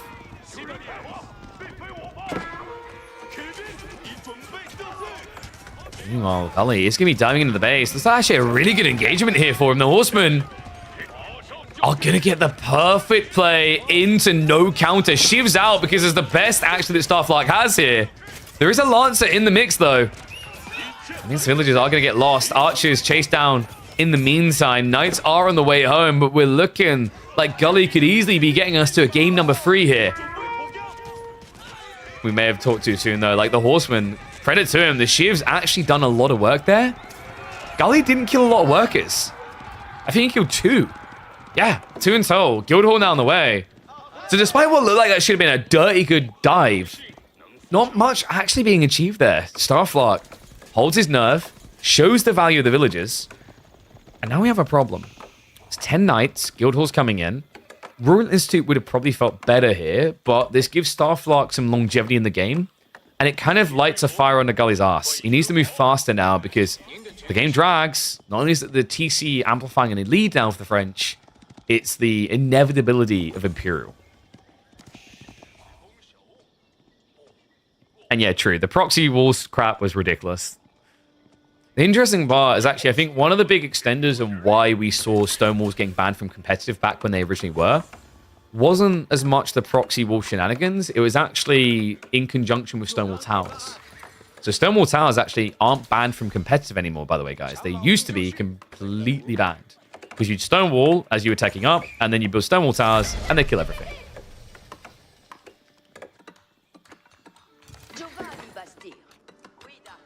I'm still waiting, by the way, for someone to do that with the Byzantines in a comp game. A proxy wall would be basically in this context. It would be me, say as Yuji, walking over your base, building a small stone wall here, building archer range, and putting Zhuganu on top of it. If you guys have been playing AoE4 since release, you might have seen those memeful builds where people would construct a wall across map and walk longbows along them. Is it me, or does Gully's army look kind of pathetic now? Veterancies are coming in. Like, this was your time to fight. If you can't fight now, when can you? It's a 10 eco lead again. Remember, it was Pro Scouts mirrored, right? So both of them have plenty of deer left to work with.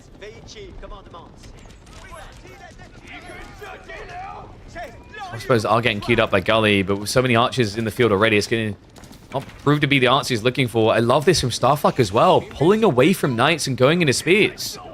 You know, if your opponent was going Shuganu, this would be death, but because you already have so many Knights, he can't just go repeater crossbows. But still, Gully, he's out of tier first. He's adding in the farms. Farm transition while being dove is not a good look for anyone. And it's not a good look for getting Gully into a third game here. He's gonna have to make his stand. Aggro's the army out of position here. Knights are gonna have to front line for it. Needs to target down the spears. They are trickling in here. There's 12 in total. Pulls back though, puts his on the front line. The veterancy isn't in for Starflock yet, but he doesn't need it. It's just about baiting damage. And now able to overwhelm. Front line is broken and Gully has nowhere near enough crossbows to stop the Knights. And nowhere near enough relics to get him the gold he needs for the next layer to this cake. It's going to be a 2-0 for Starflock. No denying it now. Gully, problematic, right? Looked like for a moment maybe Starflock overextended. There was an opening, but I think Gully got a little bit baited. And has got to be feeling a little bit jaded. Those horsemen dive into the main base, learning the hard way why villagers can still fight back. Had he just taken a raid-oriented approach, poke, poke, poke, we could have been looking at a villager lead and still pressure onto Starflock's side. But throwing away that many horsemen threw away complete control of this game. Has Starflock poised for a 2-0 victory that would push him through into the round of 16 for a showdown with either Dimu or Lemonos. And that's exactly where we'll see him next. GG comes out. Well, let me know what you guys think. This one might get uploaded because this is Ezra's very first cast, a magical moment. What do you think? For a 3-month-year-old kid, I think he done a pretty good job on his first cast. Upload.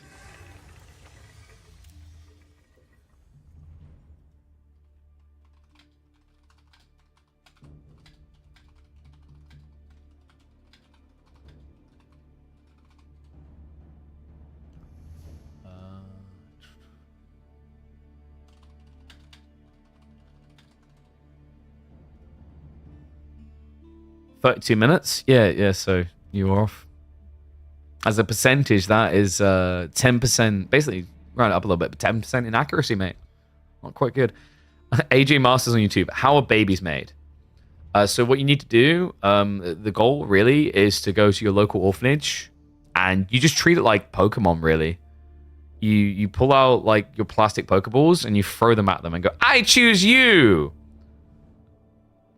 And that's pretty much how you get a baby, yeah. Glad I could explain that to you. Tell should be even a 3-month-old cast better than me. Whoa! Whoa!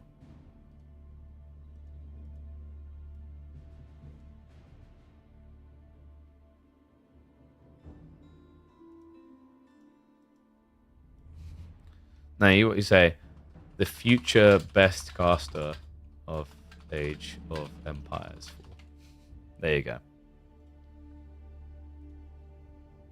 All right, so let me have a look because we have got more series coming.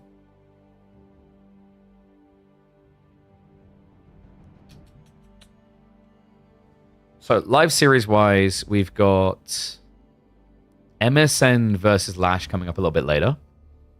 We've got Scatbrain and Ezra should have started. Should be starting now. There you go. That'll be a fun one.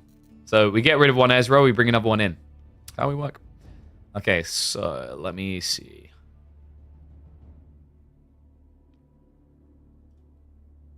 Bridges and Dry Arabia. Right, so already getting a little bit of spice of variety here. So Bohemia is our default, remember? And I said Bridges. Bridges got picked. Big Pog. Knew it was going to happen eventually. Just had to work really hard to make the map pool bad. And we got it.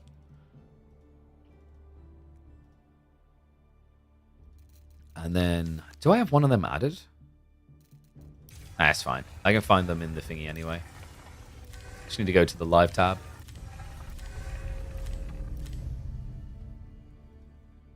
Kid's 3 months old, right? Like, he's like caster and pro player. What a genius.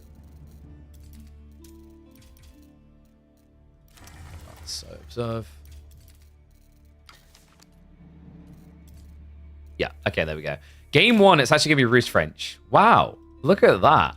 Pro Scouts. Who would have thought it? So we'll start predictions for this. So... I'm going to run a minute of ads now for you guys, so you don't have to worry about winning game.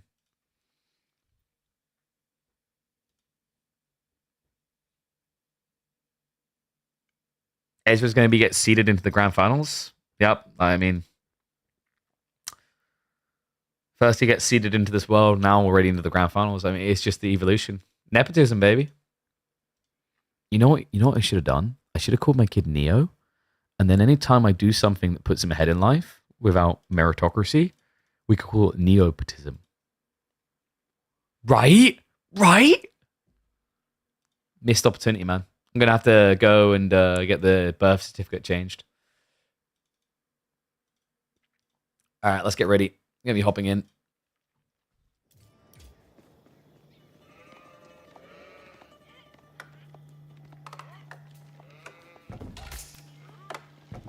Always love how positive Voldemar is. What is this draft? This is a Pro Scouts draft. Welcome to the meta. Bohemia is here. And if you weren't sure if Pro Scouts was good on this map or not, just look at the civ picks. Scatterbrained on the Roost going up against Ezra on the French. Now, this is not the superior Ezra. This is the inferior Ezra, right? Sorry, Ezra, but the superior one is my son. No, we had Caster Ezra, now we have Player Ezra. Ezra is going to be feeling a little bit weird this week because we don't have a lot of water available. I know some people are cheering at this, but Midweek Muster number 10, the closest we have to water is Bridges and Rocky River. And funnily enough, Scatterbrained actually drafted Bridges. The funnier part is I think actually both of these players like water.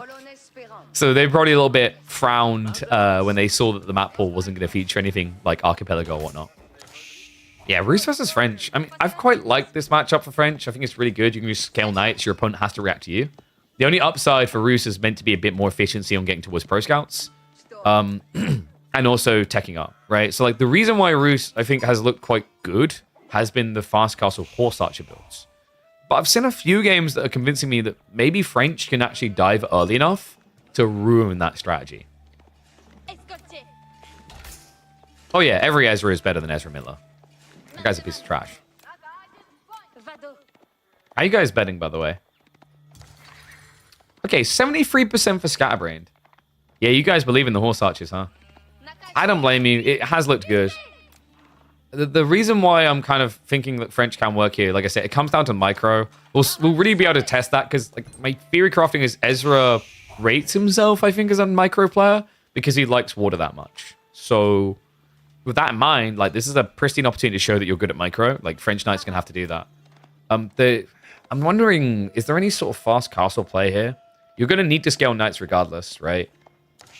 There is potentially a build where you just go infantry against Roost, and it works more on shock and awe than anything else because why would you not build French Knights? But if you start scaling archers really early here, you should have a counter to horse archers. It's all about timing, though. Meanwhile, Scatterbrain, of course, did open with that double hunting cabin, so he's already generating 41 gold. And this is where the Roost get obnoxious, right? Is like, they won't need to touch this gold. So this is what makes it very difficult if you don't get into archers as Ezra, is like, how do you kill this? You'd have to dive the TC. You broke from betting on Dimu yesterday in the first game. Wait, you actually bet on Order of the Dragon? Are you okay? I mean, clearly not, but I thought I'd check anyway. Yeah, why not? Said every gambler that walked up to the roulette table and dropped a grand on 0. So, sheep count is looking pretty damn good for Scatterbrained, actually. We've got 13 to just 10. It is going to be Pro Scouts regardless. Wait.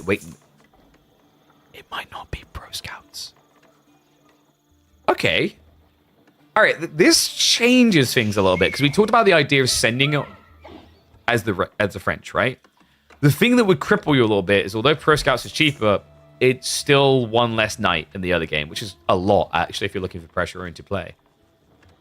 I don't know if this is necessarily going to work, though. I mean, in theory, when I look at the spawn, the problem I'm seeing, yeah, and Scabray's already make it more problematic. The deer's shoved in the back, right? If this was a map where all the deer is in the center, I kind of rate what Ezra's thinking here, because you can just get enough knights out to block the deer gathering. This is all in one spot. But it's not in one spot. So we've got one spot here, one down here, then one up here, and one behind. So there are options. Scatbrain definitely is going to be getting pro scouts. You can tell just by the raw resources. Nice interception here from Ez, but I mean, you can't really push these away.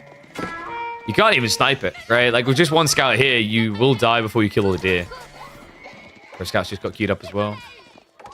It is at least good because like if your opponent got these shoved in for free, it would have aligned perfectly for pro scouts to come in afterwards. So he would have got basically a full stack of deer, had pro scouts, and then went for the mid map, which is just ludicrous. It's a huge advantage. But Ez has got that second knight already queued up. No signs of the pro scout play. We should be seeing an archery range pretty swiftly here. He did at least delay the shove a little bit.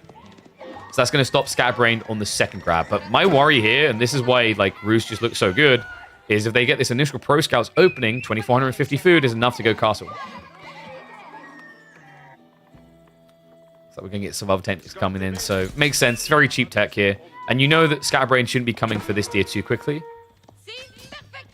He's barely getting away with the scout there.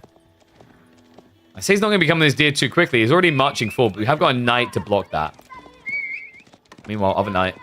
He's going to arrive in time to mess with things a little bit, but he's not ready to dive just yet. Realistically, what you want here is 2 to 3 knights near the base so you can dive from different angles. The tricky part is like usually when you make that play, it's effective because you've got an opponent on wood, gold, and food. You haven't got that here. And to make matters worse, we've got a wooden fortress coming. How often does Golden Gate produce a ticket? 50 seconds. It got buffed recently. It used to be every minute. They buffed it to 50. And it's ridiculous.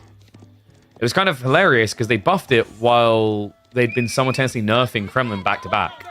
And then everyone was kind of shocked that all of a sudden every game is Golden Gate. And I'm just seeing here, you know, fist holding up my cheek, kind of doing the memeful face from Hermit the Frog. Going, oh really?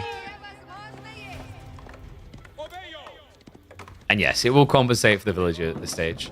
Because like the thing you have to keep in mind is that Ezra's ahead by 2 villagers, but Scatterbrain, not only does he have an extra 50 resources coming in every 50 seconds, but we have 20% more wood gathering. But that's not enough. We've got to go more absurd here, right? It's the bounty system. So he's getting about like 10% more resources from that, right? So the gathering on food is delivering him an extra 10% eco. Meaning, actually, if anything, Ezra is behind right now.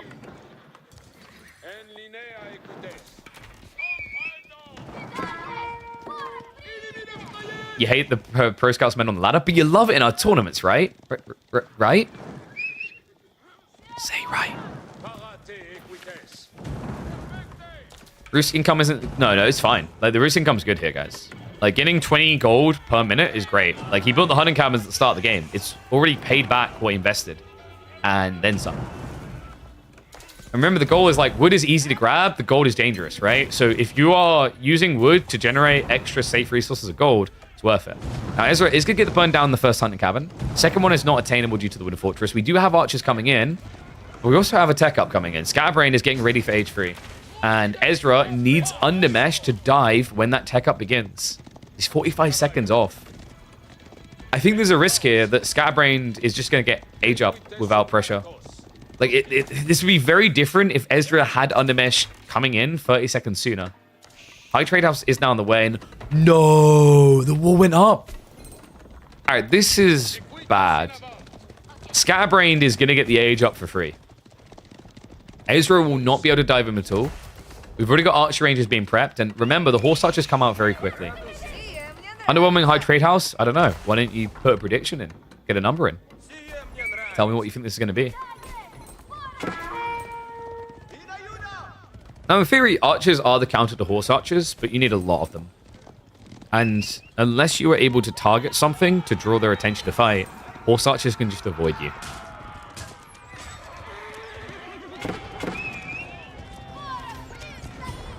It's funny that Reese builds hunting cabins that pay off in 5 minutes, but Otto doesn't add traders that pay off in 5 minutes. Difference of goals, I guess you could say. Like, Otto, to me, just doesn't benefit as much from naked fast castle as Roos do. Dive coming in, though. Let's see if this strategy is going to benefit Ezra. He does have the undermesh now. But the villagers have ran away. Scatbrain bails on the base. And Ezra, he's running the wrong way. He's running over to build a ram right now, which means that Scatbrain will not lose a single villager. That's vile. High Trade House is generating 65 gold. Make that 130 a minute. So it's Kushki there. He's already got horse archers on the way. Ezra, I mean, that was your dive point, right? I don't see what you're meant to do next here. Knights took damage. We don't have Chivalry either, right? I'd be surprised at this stage. That was his first real dive, so no. And Chivalry takes way too long. Horse archers are just going to tear him apart. Like, in the next minute, there's going to be more horse archers than there are archers in the field. Not just that, we even have stone coming in from Scatbrain. Yes, rune placement on the way.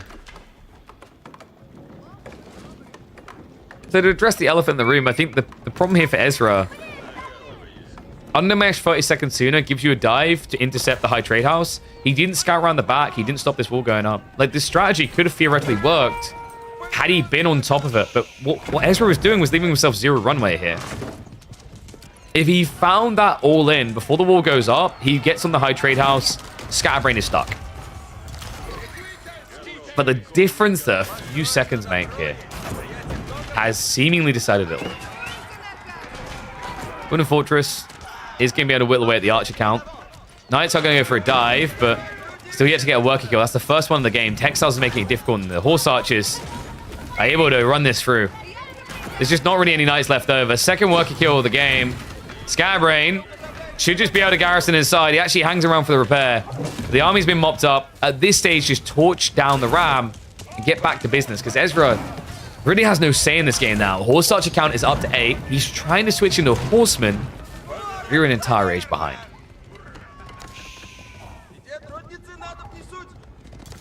Singularly, China landmarks are kind of meh. Agree to disagree. I would say that Imperial Academy is very not meh. Imperial Academy is like a top 3 feudal landmark in the game. Others you can argue, like Barbican, is very situational for it to be super good. But it's very good at the point in the game you get it, because it stops your opponent all-inning. And then things like, you know, Clock Tower is quite situational now. But nah, dude, I will never, ever, ever read someone saying the Imperial Academy is bad and not challenge that, because it's really good. I'd actually say that Imperial Academy is better than Golden Gate.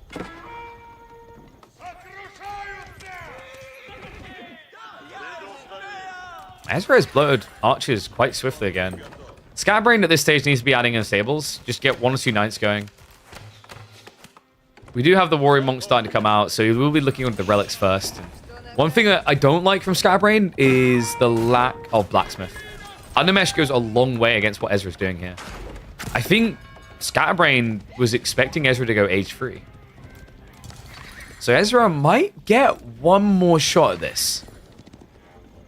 You think Arkan is better than Imperial Academy? Sure, I said Imperial Academy Rav is a top 3.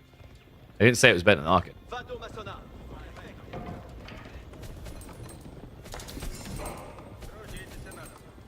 Does Golden Gate ruin trade values on regular markets? No, it doesn't impact it. Because you're not trading in the traditional sense, right? Because trading has market manipulation where the values change, but these are always fixed to 100 for 150.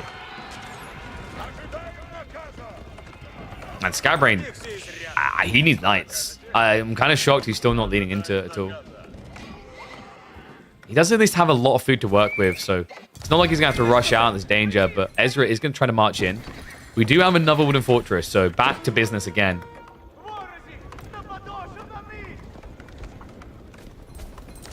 No clean answer for that, right? But the Springald can be really annoying here. Able to 2-hit the archers.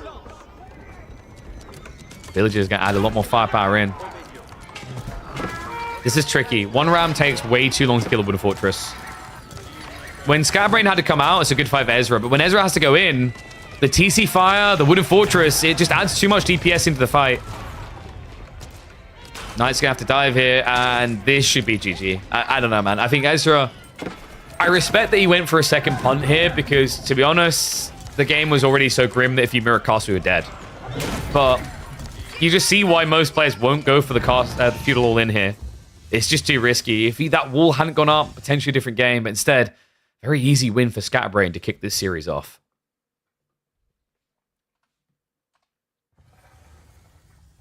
He one-shot the horse archer with the archers. Yeah, but the problem is, like, from his position, he went all in. So, like, where archers suck there is when you have to dive the emplacements. All right, so game 1 done. Let's get a point on the board. So that is going to be Rus versus French. Win for the Rus. Let's see where they take us next.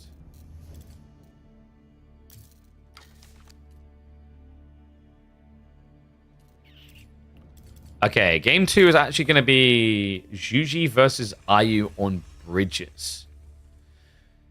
Been a while since we've seen bridges. Pro Scout should be pretty good here. There's maybe like a play where you can wall block the top side of the map, and that makes Pro Scouts a lot less valuable for Scatterbrained. Ezra, has he been one of those players doing the Pro Scouts advancement wing play? It could be coming out here. We hit our sub goal. Yeah. I don't know what our record all-timer is. Maybe it's like 380 total. I can't remember if we hit that last year. Be cool to see if we can hit 400 this month.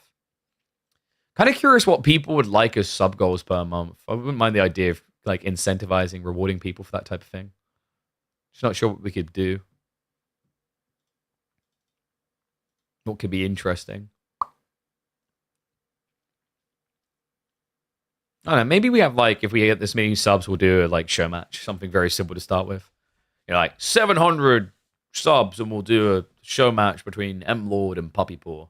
I'd have to check them, but you know, that type of thing.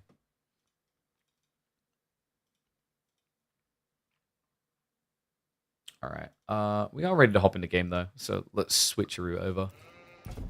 Did I do predictions? I don't think I did. No, it's payout. Get ready for game 2.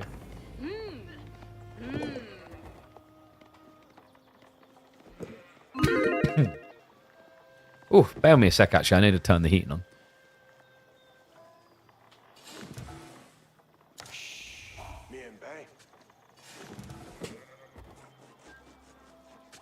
It's getting a bit chilly in here.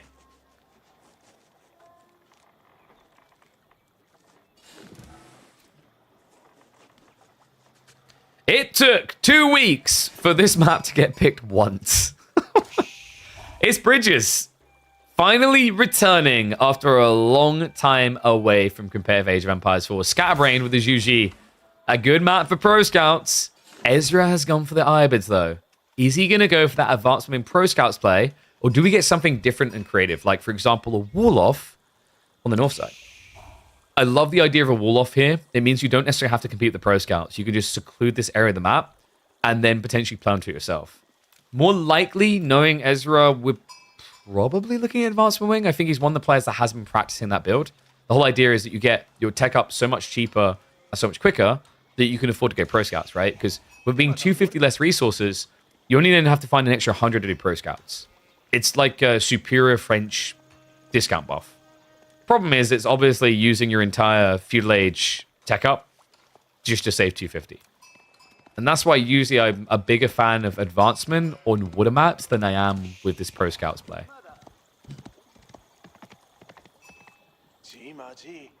Look at that spawn. If we got anything broken here. Double stone and food is pretty nice for Scatterbrained. The way you want to play this matchup should be like either you bait your opponent to long feudal and you win with Zhug, or you go fast castle. And if you go fast castle, the cool thing about fast castle, the current build, you scale up, you can actually get clean timing around about 8 minutes. Then you go into the monks, get 4 to 5 relics at about 11 to 12 minutes. With the meditation garden going up at 3 minutes, that means that with 50 stone per minute, you're basically going to have surplus. You're going to end up with about 400 stone. It's a really sick build. Like, by the time he completes this, have the stone he needs for 2TC play at 10 minutes into the game. Pretty dirty when you think about it that way. And the cool thing is it's very casual. It's not forced, right? You don't have to go for a TC in the end, but it's then on the table. Would the wall idea be good for Delhi? I think so. Delhi's a bit weird on this map, though, because getting a triple Sacred Site cap isn't easy. You can technically get it quite simply. Like, you just need to get the wall-ins, but usually the timings don't quite align because you have to go to 3 very separate areas of the map to capture sacred sites. All right, how do you guys gamble? Let's have a look, you little gambleholics. So 79% on Scatterbrain. Kind of understandable. Juji right now is looking like the Civ. I actually think I think Juji at this stage in competitive play has eclipsed Delhi in terms of their value. I rate China and Juji. I think I said this yesterday. I rate it above Delhi. Right? If you add me to a tier list right now, the Chinese Civs are higher. I think they're actually the highest. So really scary. Cool thing is HRE kind of got ranked up with the Pro Scouts meta. I think they're a little bit better than before we switched to this. So like right now, you know, if I had to give power rankings at the top, I think I'd put something like Juji, Chinese, HRE. Then you're probably looking at Delhi, Byzantine. And then something like French as we go on. French IU in that area afterwards. Maybe IU a tiny bit higher because they do have some very intriguing Dervish plays. But the Dervish play isn't very good against Pro Scouts. It's better against fast castling civs. So a bit more situational. We have Growth Wing though. So Ezra, he's not mirroring the tech play. You already see by the wood, he stopped planning to go for an assault here. Is H3 supposed to mirror Pro Scouts or just contest? Depends on the matchup. There are some matchups where you will contest. There are others where you just Pro Scout yourself. So one really interesting matchup, I haven't seen it too often, but a theory crafted out is when you play against Juji or Chinese, you go Mime Work. Because Mime Work allows you to open Horseman with all pikes. You win that fight, you follow a spear, and then you delay, go Pro Scouts within less than the next 2 minutes afterwards. Gives a great blocker. In fact, you could argue just go Spears. So like Spears on its own is pretty good. Because you have marching drills, right? Hold on a sec. Rematch if someone crashes. We got a crashes. How deep in the game was it? And what was the honest state of the game? I mean, I guess we'll say. We'll see. Minute 8. Okay, minute 8 is really early. I'm just going to speed forward, guys, and we'll double check. My feeling is that it's not going to be deep enough for an outcome to be decided, so we'll have a rematch. There's no way this game should be over by 8 minutes.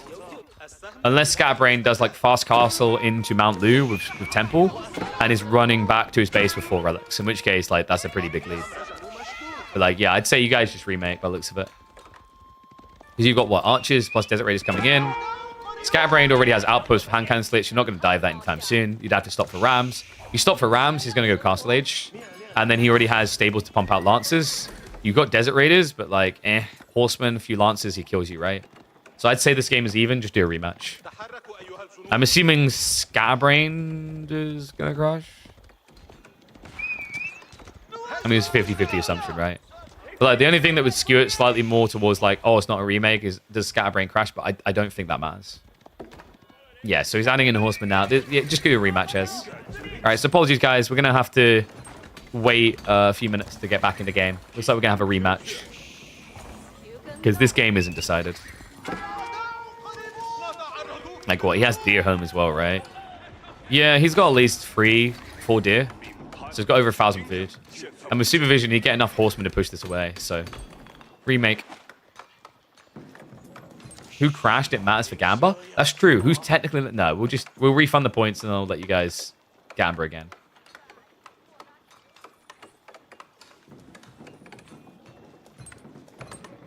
Just keep an eye on the schedule as well, by the way, because after this, we should have... where was it? I think it was scheduled for Cat versus Jean Doe. In about half an hour, we'll be definitely checking in on that one.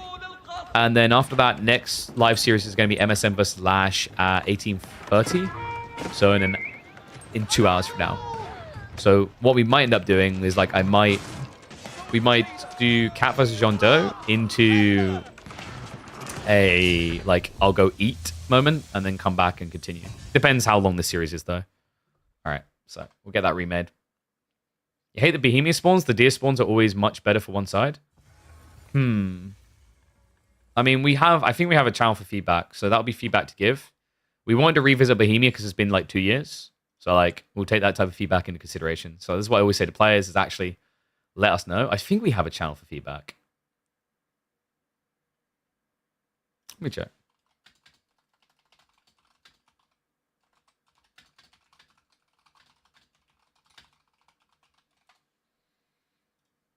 What's up, Castle Sieger? Yes, there is a midweek muster every week. So every week starts on Friday, ends on Thursday. So pretty much no downtime. So, the way that we've designed this is pretty much your place to catch Esports AoE 4 on the weekdays. The only day I don't stream is Wednesday, and then weekends are still free for the big tournaments like EGC and whatnot, right? So, Pigeonal Week, okay? I don't know if that name would have resonated as much. I don't know. I quite liked the midweek muster as a name. Some people mocked it, middle finger at them, but I like it. It's a cool name.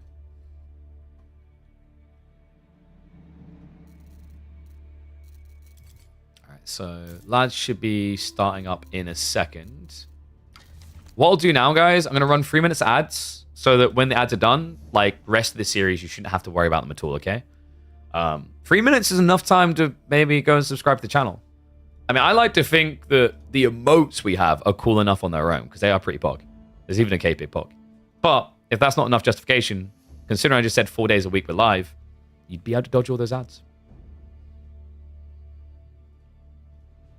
Oh, YouTubers, you can also get your hands on some of the emotes. Don't know if you guys knew that, but we literally have... I'll show you the ones. We have those emotes. My goal is to upload more of the emotes to YouTube as we can. So YouTube functions a bit like Twitch, where as you have more subscribers, or I think they're called super viewers or something, which sounds really weird, you can unlock more emote slots.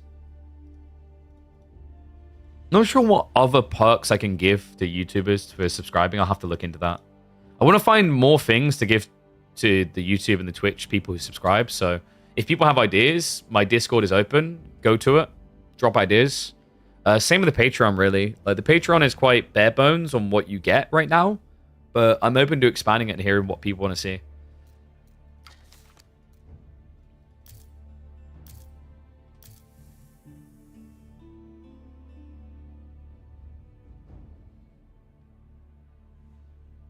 And no, we do have the money. Literally every single week has a $300 prize pool to it. So we've put $9,000 into a circuit across 9 months. So we are an officially sponsored World's Edge tournament, i.e. Microsoft. When you see World's Edge, think Microsoft.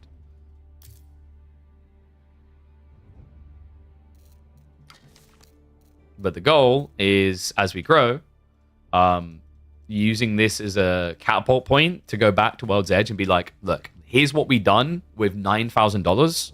Imagine what we can do with 20, right? And then on top of that, with growing viewership, I can then go to sponsors and be like, look at this tournament and how much attention it draws. Sponsor us. Imagine what we could do with $1 billion. We could basically burn the money. That's kind of what we... That's I don't know how to bit wasteful, you know. Don't need to chill. Like the reason why AoE4 went into a weird limbo is because the scene got overbloated. AoE4's prize pools went way too big, way too fast. Pronounce it doulas? Don't we pronounce it doolary-doos? Have they started their game?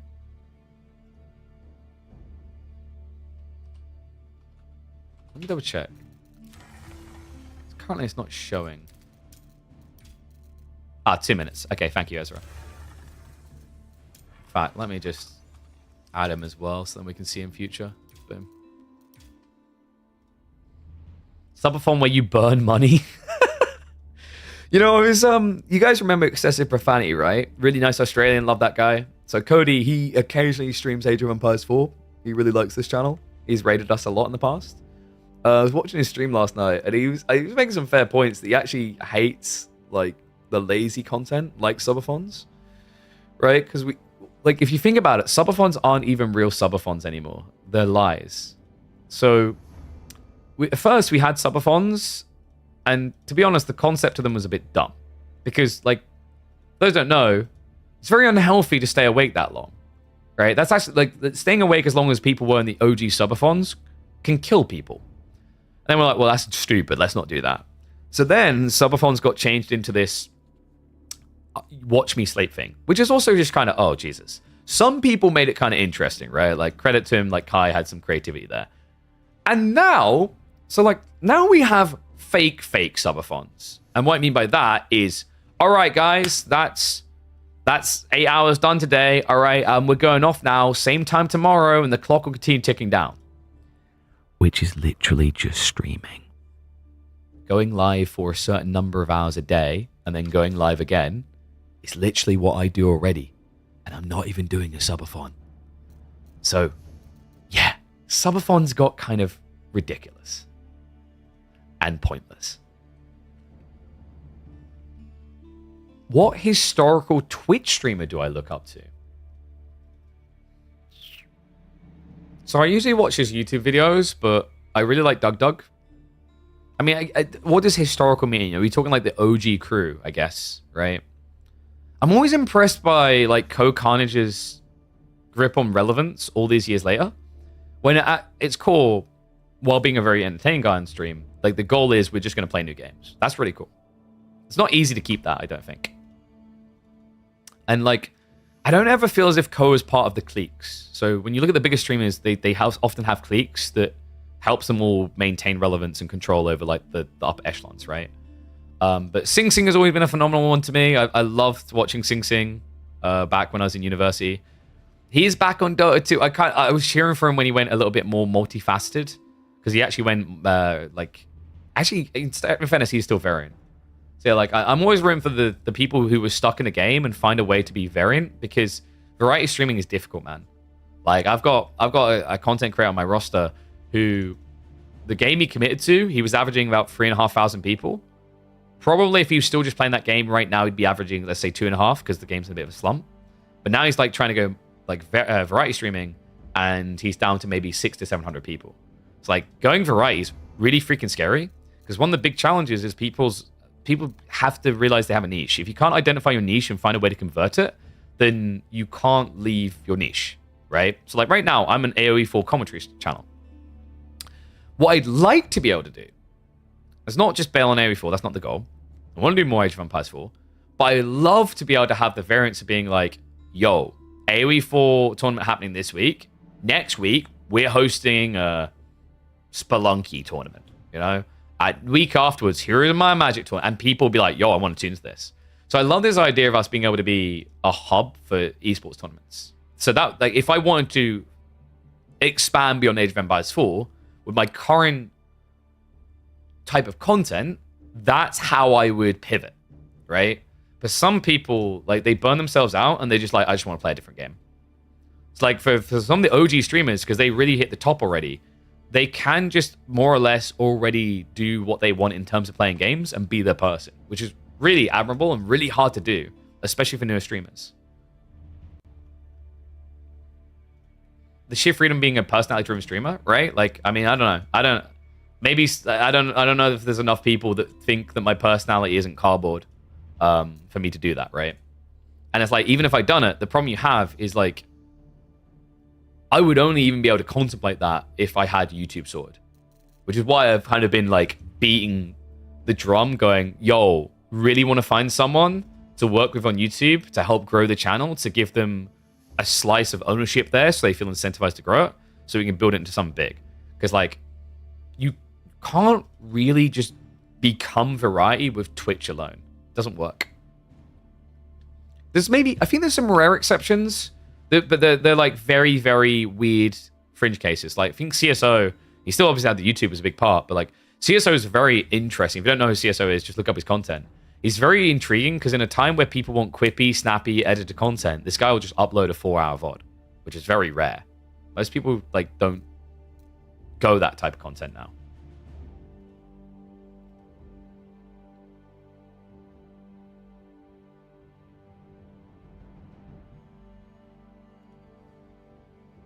Oh, are you getting in arguments about him okay and subscribing? Oh yeah, you've fallen into the bait there. We like to mock him okay on that. We like to tease him on that. What was the nickname we gave you? Was it Balenciaga? Oh, I forget the name of the brand. Is it Balenciaga? No. Not Balenciaga. Balenciaga. Balenciaga boy. That's the nickname we gave him okay. Yes. Good old Balenciaga boy. Oh, I need to refund your points, don't I? There you go. So, just waiting on the lads now. We should be getting underway in a sec.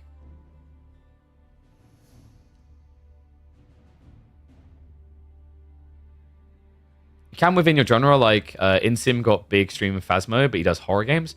Yeah, like I'd love the idea of being able to. I was saying it before that when Anno comes out, I'd love to be able to do a few streams on that and check out the game, and I'd not have to be freaking out that no one wants to watch. Because like, you know, there's two ways. So there's two ways. If I was to consult me tomorrow on how I would expand beyond just doing Age of Empires 4, like I said, not stopping AoE4, but doing more things as well. My advice would be either run tournaments across multiple games and see if you are just really, because if you're really good at running tournaments and coming up with concepts, people will follow it. It won't always be your core audience, but it'll be new people because it's quirky and different. Or start reviewing new RTSs and new strategy games in general, right? And kind of become a strategy guy.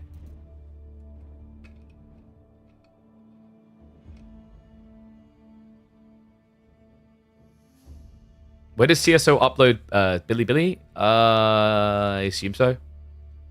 Bilibili is more for streaming, right? I don't know if it's for like YouTube uploading. I haven't dove extra deep into Bilibili because for very obvious reasons, I represent 0 Chinese content creators. I'm trying to think what the most quirky, like, oh, that's interesting type of content creator I represent is now. I don't know. I think I'm mostly tame. I have a lot of United States and yeah, like I think majority is United States content creators right now.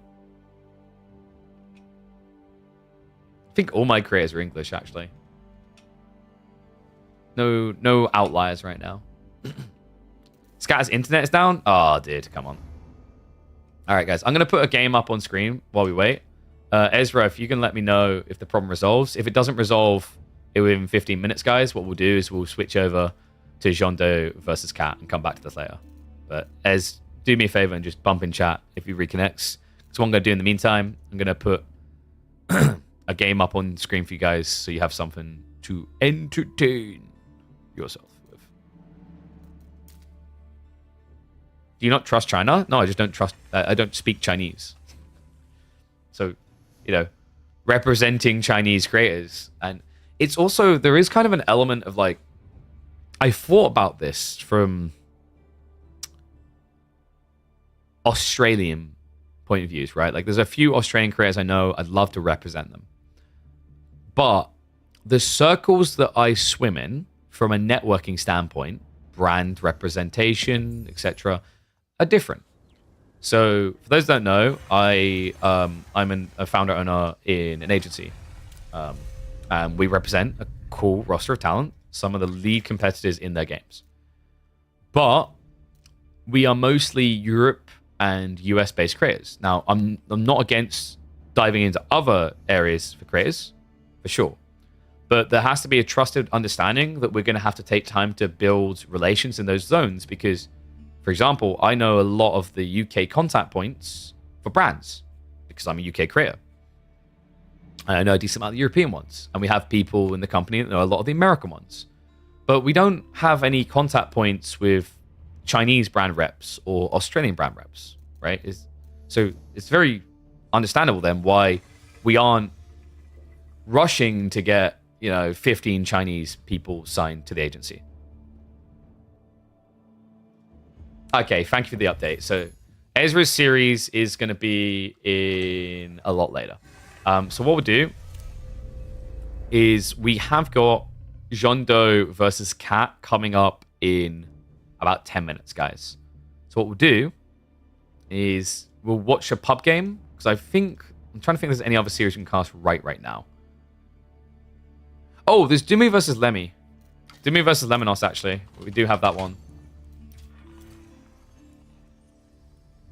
But, we only have 10 minutes. So my thought is we do Dumu versus Lemonos afterwards? Maybe? I think that makes more sense. So what we'll do is we'll hop into a pub game for 10 minutes. You guys have got someone to keep you entertained on your screen. And then we can switch over to Jondo versus Cat. Okay?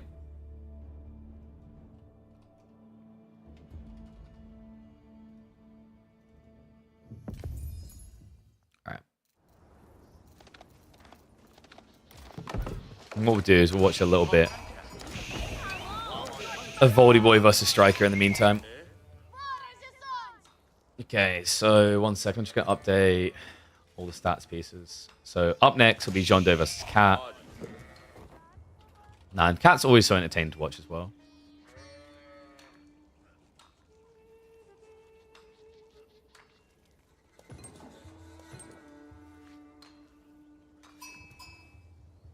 Hey, what are you guys arguing over? Like piracy software? I don't know. Now that I think about it, I haven't really pirated anything in a long time. Usually my thought process is like, if you can afford to not pirate it, just don't. Because if you like and want to support the content, more of it doesn't exist if you pirate it, right? I get it though. Like if someone can't afford it, then they're gonna pirate it either way, right?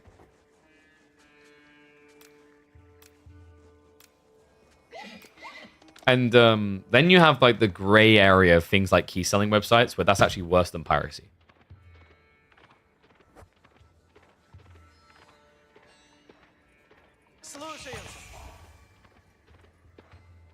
You guys know why using shady key selling websites is worse than pirating, right? There are some that are what are called gray area key sites, and those ones aren't too bad. It's just they buy them in cheaper countries. It does have an impact, but it's not as grim as the other. So when it comes to ones that basically sell you super cheap keys, like 90% off the logical price, what's happening there is they're basically stealing people's credit cards, buying keys, and then eventually that gets charged back. So in that situation, it's the reason it's worse than piracy is with piracy, I'm missing out on a sale, but you're not like taking money out of my pocket. But when chargebacks happen, there are additional charges over the cost of the purchase that then get thrown onto the developer. And that is where key selling websites are a much more dark and dangerous detail to the business of development. Like key selling websites and their activities, depending on the site and how they get their keys, can kill development studios.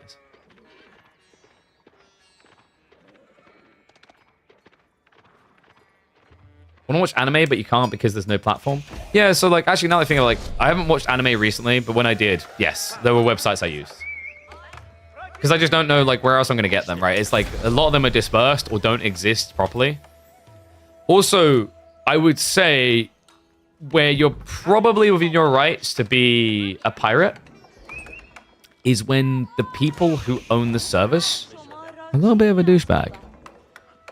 Now, I'm sure we know which one I'm alluding to. Like when it comes to anime, there's been, for example, a service which was bought by someone else, and then a service that was provided there that wasn't on it.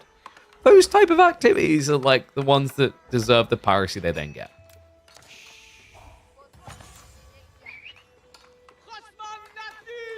So, looks like we got 2TC coming out of Roost here. This is very old school. We'll split the speed up a little bit. So, we're just like 9 minutes away from John Doe and Cap being drafted. So, we want to be on 2 times speed to make sure we see the resolution. Long time since I've seen someone do 2TC against Delhi. With the Golden Gate meta, usually the play is Fast Castle here, but we've actually seen, if you guys remember, B-Series with probably the masterclass on it. Roost trying to play Pro Scouts into Delhi, just die straight away. And it's because of this opening, Rax plus Ghazi. Yeah, Kremlin, very, very different. Like Kremlin, you maybe see about 5% of the time now. You pay $150 a month for your various media subscriptions. Holy crap, Yakimo.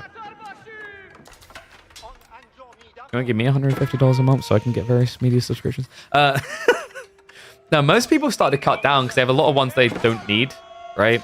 So, like, I have Amazon Prime's the main one I have, right? The most, like, outside of that, I'm trying to think what subscription service I have. So, Emma's sister has Disney Plus, which we use. And then that's kind of it. A lot of people are going through a cycle right now of cutting off their subscription amounts because it's adding up really quick. But the interesting part is like there's legal processes now changing the way that subscriptions have to function. Because I don't know if you guys have noticed if you tried to cancel a subscription recently, but the antics of the websites are shady as all hell. So there's a bunch of different dirty little tricks they're doing, like making it hard to find where to cancel subscription. One of the dumb and they know what they're doing and it annoys me ones that you guys might have seen is, have you noticed that when you go to cancel a subscription, it pops up an "Are you sure?" window. Here's the dirty trick. It swaps where yes and no is. Anyone noticed that one recently? There's a few different providers that start doing that. Because, like, if you guys just imagine in your head right now, if you had a confirmation option pop-up window, yes would be on left and right would be no, right? Well, what the subscriptions have done, it's genius, but it's also dirty, is now, with some of them, when you go to cancel, no's on the left.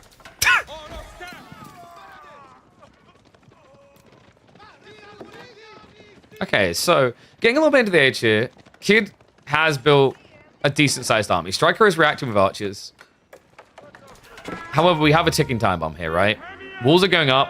Sacred sites are locked in. Voldemar could realistically have just went Castle Age, but he's going to look for pressure. He's trying to starve the map a bit because you have to remember that the other thing is not only is this 2TC, it's not pro scouts. And that's good news for the Kid. He has got pro scouts. So he can start pulling extra food away, essentially just trying to starve Striker out here.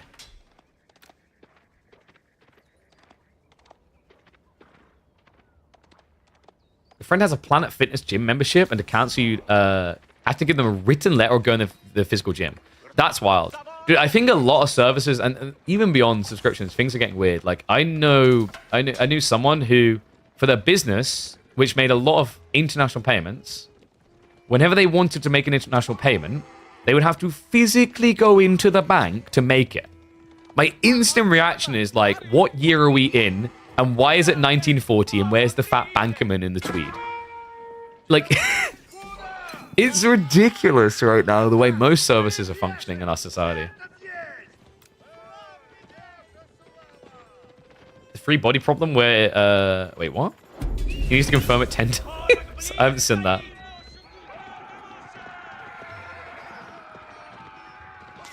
All right, what do you think, guys? Are we going to be getting a Striker win, or are we going to be getting a Voldemar win here? Because you're kind of seeing the picture now, right? We have the Castle Age coming in. Striker does have a 10 eco lead, but he's not going Castle. He's adding in extra units here. He's going to have to press really hard to make this work. The problem I see is, like, your Knights are going to be outpacing. Archers aren't going to be able to keep up, right? I just don't think this army is threatening enough. Striker would have probably been better served by just taking the next age. You have a gym at home?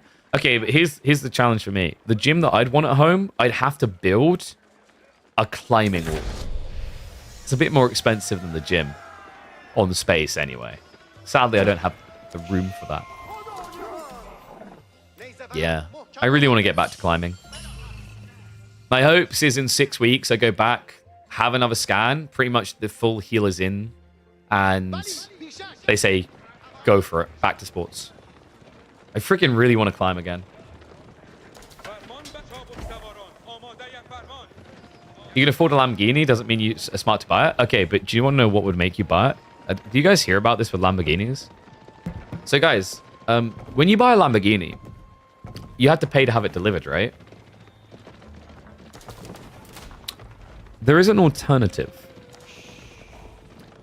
For the low price of 500 euros, you can get a tour of the Lamborghini factory. You have to fly there out of your own pockets. You have to pay for all that, all the travel. But you have a tour of the Lamborghini factory, and then you can drive your new Lamborghini fresh off of the line out the factory and all the way home. That sounds pretty cool, right? It's not. Do you guys realize what they just done there? There's a trick in that. Marketing-wise, that sounds really fancy and really cool. But the real marketing genius is they just convince you to pay $500 to save them the cost of delivery.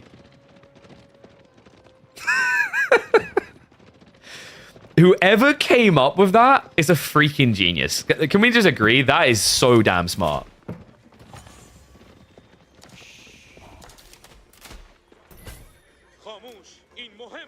So, High Trade House is now coming in.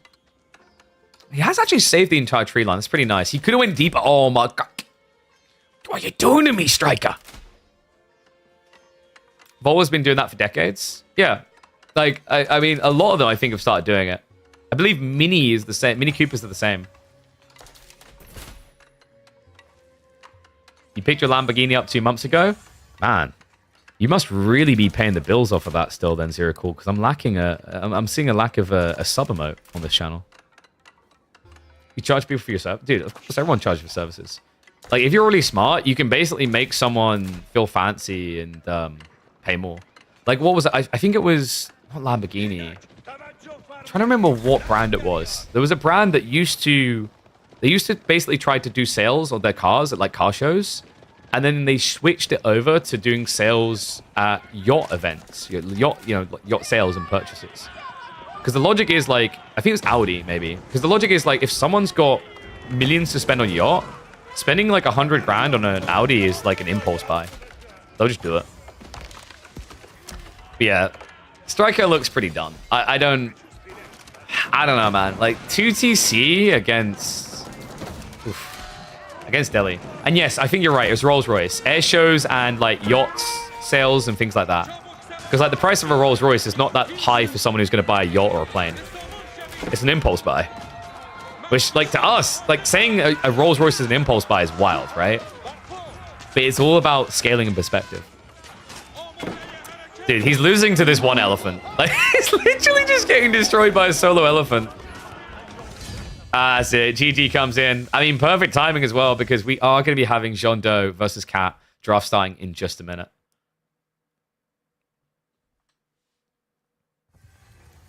Oh, do you know what my favorite psychological discovery recently was? Did you guys know that paying with contactless is 15% cheaper? It's not really 15% cheaper. But psychologically, it's considered to be, on average, 15% cheaper. That's freaking wild, right? But it kind of makes sense if you think about it. Like, have you ever asked to be paid in cash so you can feel really like Mr. Money Man with all the money in your hands? When you think about it that way, it works smart in reverse. It's like, if I feel Mr. Monopoly Man from having, like, you know, £300 in my hands, imagine how dirt poor I'd feel paying out £300 instead of just having a piece of plastic that goes boop and throws the money over. Very interesting. All right, so map draft underway. We'll switch over so you guys can look at that now.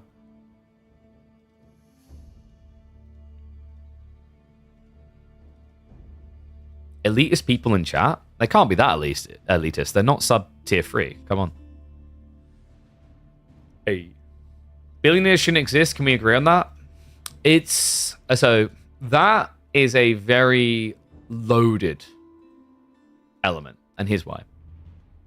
If you can't achieve being a billionaire, there is no drive to success.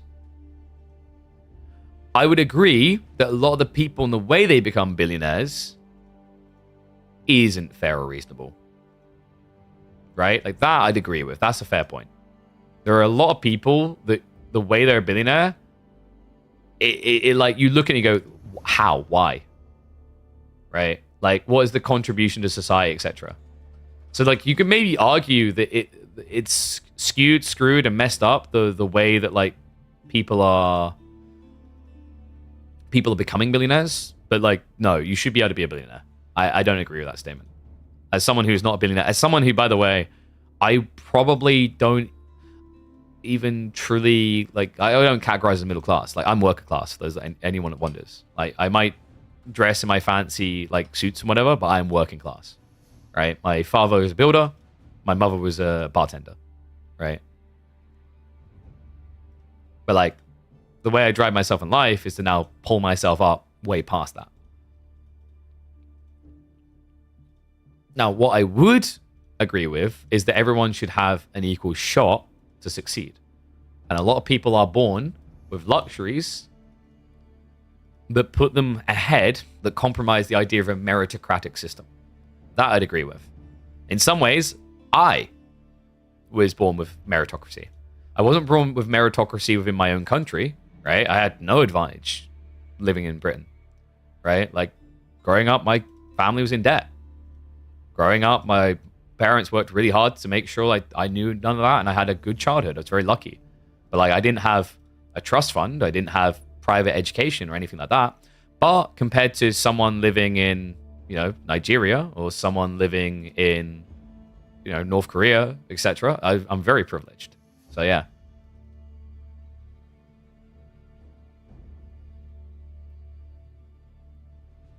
If you ban billionaires, then soon millionaires become the new billionaire. Sort of. It's a bit different than that, but like the macroeconomics and the way that like scaling of income works, you could essentially cull. So what you could do is you could essentially cull currency to make that happen, but like it doesn't fix the underlying poverty divide. It's kind of similar to the logic of what happened with the German currency system after World War One, right? Where marks became worthless and you'd have to spend millions of them to get a loaf of bread. So like, what you have to keep in mind is like saying that the billionaires shouldn't exist. In 200 years, that same statement will be applied to zillionaires, potentially, right? Because of the way that things scale. It's like, it's weird when you think about it that way and you realize that like money's just a number, if that makes sense. Like we apply a value to it, but that value is always ever changing and always inflating. Unless you have like a hard reset, which is like the closest we've come to a hard reset is what like crypto was going to be with Bitcoin, right? That's the closest we've come. Until you have a hard reset, all you get is a gradually increasing blob of cash number, right? And it's weird because at a certain stage, you need to have a fundamental reset in the incremental value of things. But because of the way that the modern society is globally integrated, that reset would crash everyone. It was different 200, 300 years ago when I would invade this country and take these people over and fold them into mine, and this empire would fall and new currency would replace. But like, things are so much more complicated and warped now that you can't have the currency reset that you would have seen historically in the past. Yeah, no one really expected this discussion when they came into this chat, right? It's kind of mind-blowing when you think about it that way, isn't it? Very, very different world we live in nowadays. What's that? I have my gummies.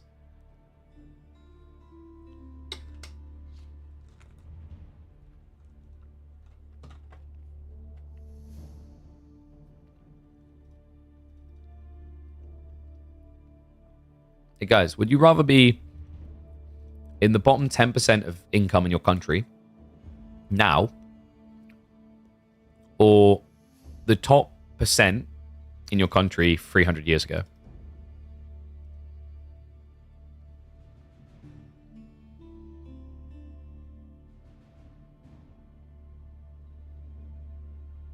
What's the point of having money if you never spend it? Agreed.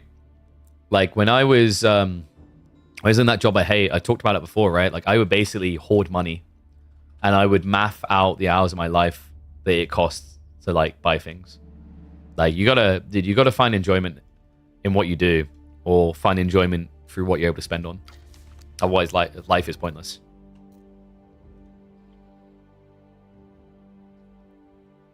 Jesus, Suit Monkey. I mean, at least subscribe before you go. What the hell was that comment?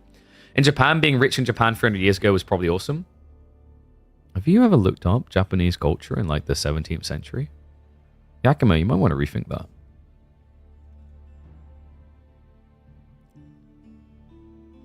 Elon Poe 2 drama is, dude. I mean, the Poe 2 drama isn't just funny from like all the Elon being like obsessed with being the gamer's hero, which is just cringe, and honestly, none of us should fall for it. It's also just hilarious that, like, of all the people just feeling attacked or whatever, is the guy that usually is the quickest to attack everyone else. It is kind of like an ironic twist when certain individuals are like being bullied by someone else, and that's not debating what Elon's doing. There is a comical layer to this, in my opinion. Top 10%, that's like Austrian high nobility. Healthcare sucks, but the inequality was American style back then. So the reason I like said 300 plus years, right, is like if you go 300 years back, healthcare, think about the standard healthcare, food quality, basic like civil elements and social elements you take for granted now that just wouldn't exist. That's where it's interesting, where most people would just happily be in the 10% poorest now, because it's, you know, it's kind of like the logic of like being a king of a country 400 years ago versus just being like an average working class person now. Dude, like the things that would just kill you. Yeah, 100 years ago, running waster was rare. Exactly. 300 years ago, if you had a bad tooth infection, you die. Exactly. Like, this is what I mean, right? So the crazy thing is, like, people are right to highlight that just 100 years ago how different things were. Because the interesting thing with that is if you look at the rate at which technology, science, all these things are progressing, they are accelerating at an exponential pace, right? So even just living 100 years ago is absurdly different to living now. To the degree that like most people would still say, yeah, being in the 10% poorest now is better than being in like the top percentile 100 years ago. Depends on the environment, depends on certain variables. Like for example, for Americans, it'd probably be easy to say I'll take the top 1%. But like for a British person, having free healthcare, for example, having a benefit system that can help you when you're in a bad run, you'd probably take the 10% still. Okay, so Cat and John Doe are drafted. Have I not got Cat added? Let me have a look. I'll fix that. They should be getting in the game in a sec. So we are going to be opening up with Bohemia, remember, and we've also got Baldland and Rocky River. I like how it's been so long since Bohemia has been used that it has the weird little icons on the image for our overlay system, but the others don't.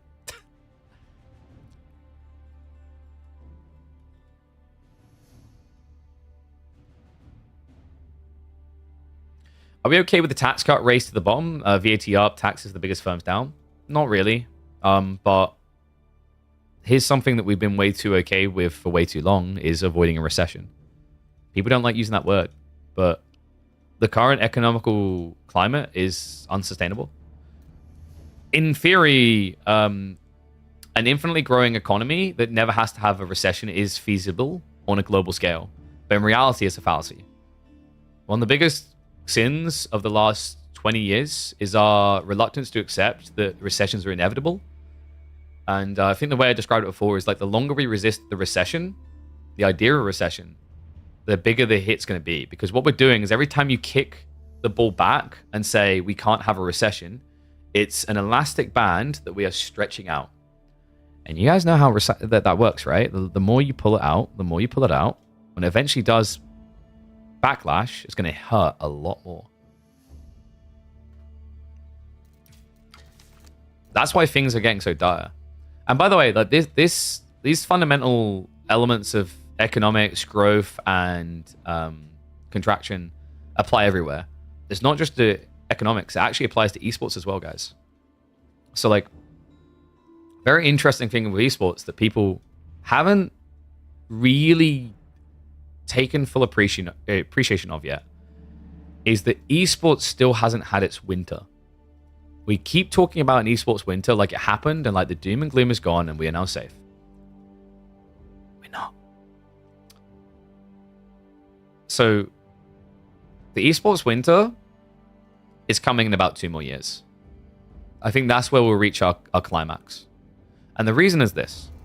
We were on course to be hitting it in the hardcore winter, like we're living in a Snowpiercer society and we didn't get on the train now.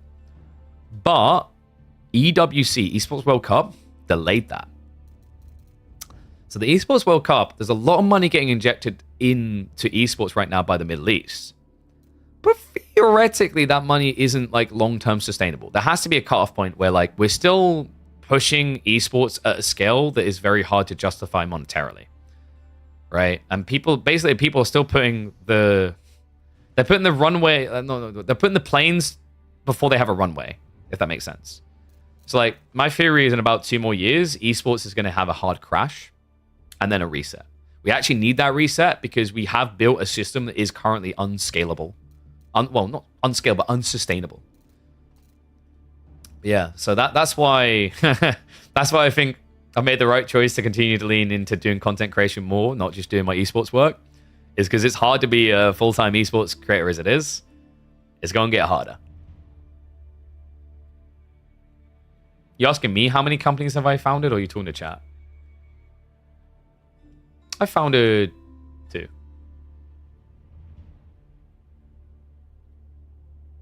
Actually, technically 3, because I am a company as well.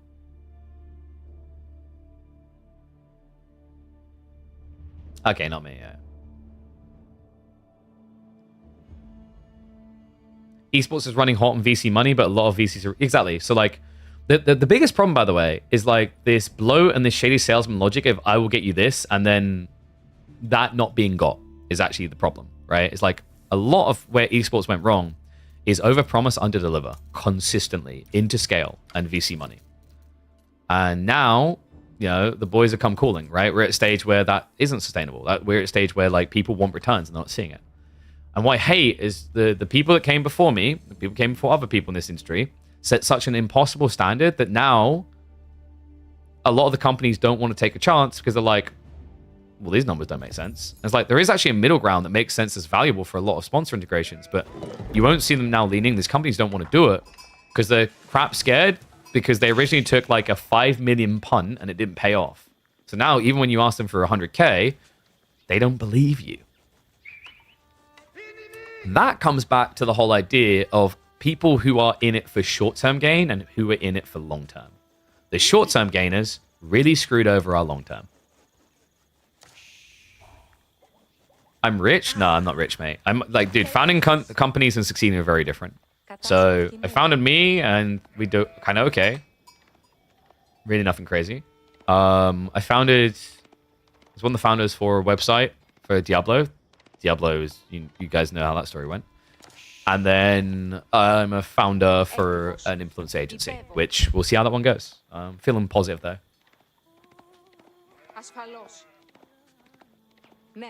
All right, just quickly turn the heating off and then we'll be getting underway.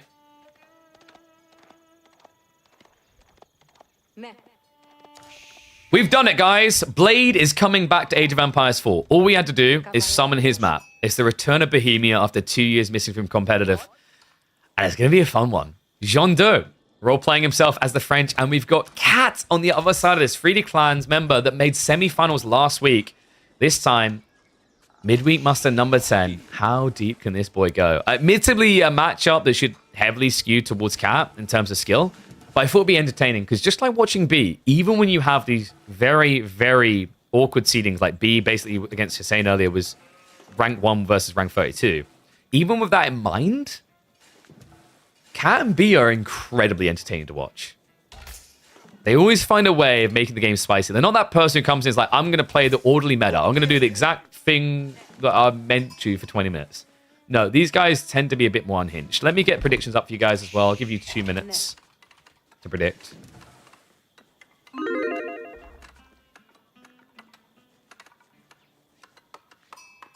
Wow, someone called me smart. All right, now I know that Stockholm Syndrome is working on you guys. That's for sure.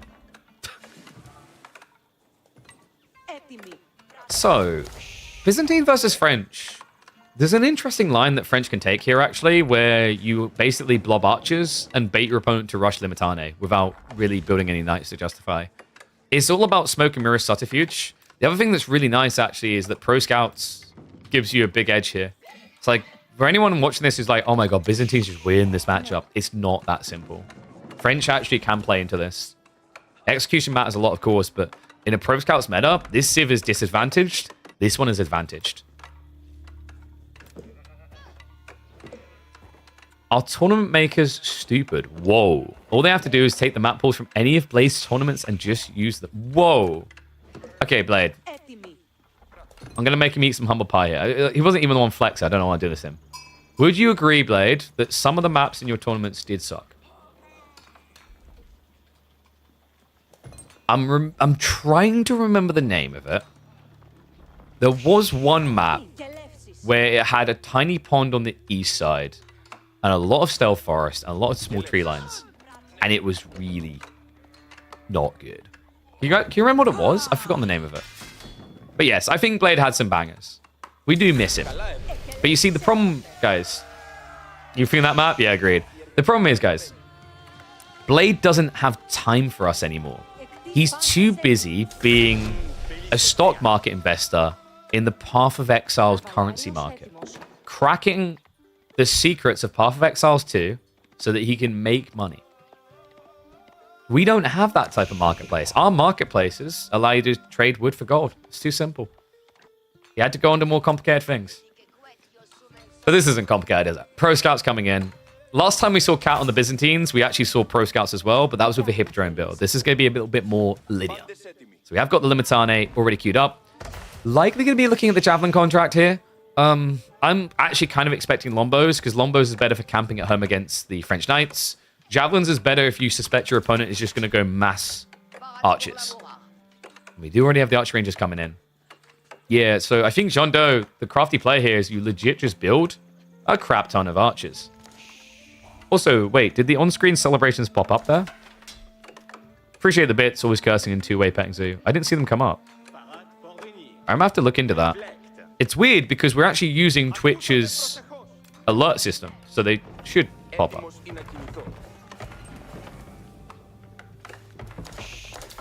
Oh, that's right. I forgot. Yeah, it shows up on Twitch. It doesn't show up for me.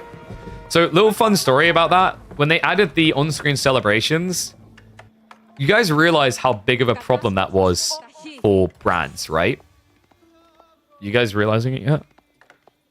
If a brand wanted to be really snaky, what they could have done, and technically still could do, is let's say, I'm not even going to like use someone as the shady villain. I'm just going to say, insert Peripheral Brand 1 could go round to tournaments sponsored by Peripheral Brand 2, 3, and 4, and also creators sponsored by 2, 3, and 4.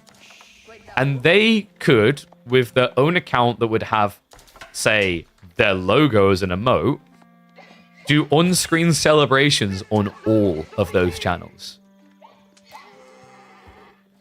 I don't know if anyone actually done this, but it was a move that we can... Because the other thing is also, there's a level of self-policing with emote uploads that means you could also show things on someone's stream that would weirdly potentially get them banned. Yeah, on-screen celebrations was kind of a really dicey move. And the thing that I don't like that Twitch done is they actually enabled it by default. It wasn't a manual turn on. They automatically turned it on everyone's channels. So, we do have javelins coming. We can see the picture. It is going to be archers, but only one archery range. I'm kind of a little bit surprised Jean Do did not go for the secondary. The logic here, though, is when you go pro scouts, you have all this food, right? But the play, actually, for Jean Do should be very simply double archery range racks now. Racks is phenomenal up against javelins. And the tricky part is, like, all you need to do now, scout that there are javelins, and it's full infantry comp to win. Which sounds weird for French, but the cool thing is he's scaling an eco lead. He can afford to do that.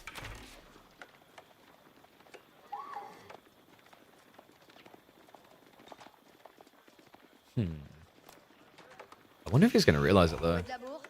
The other cool thing is actually Bloomery is just so much value at that stage. Because, like, the timing you get getting the blacksmith upgrade for free just means your opponent's not going to really be able to contest with the Limitane. We do have textiles as well, so a lot of respect being shown to the knight presence from Jean Do.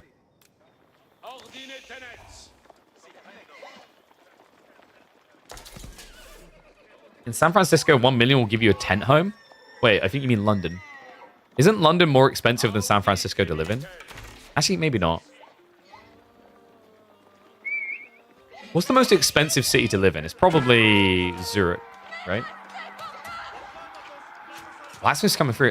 Jean Do, why is he so reluctant to go into spears? New York? New York's pretty egregious, yeah. I guess some of them get weird, because, like, obviously London and New York in the core are very expensive, but on the outskirts, no. So you're kind of looking for a city that is collectively, across the board, its city, stupidly expensive to live in. Right? No matter if you're zone 1, 2, 3, or 4. Zurich and Singapore. Damn, look at me. Got one of them.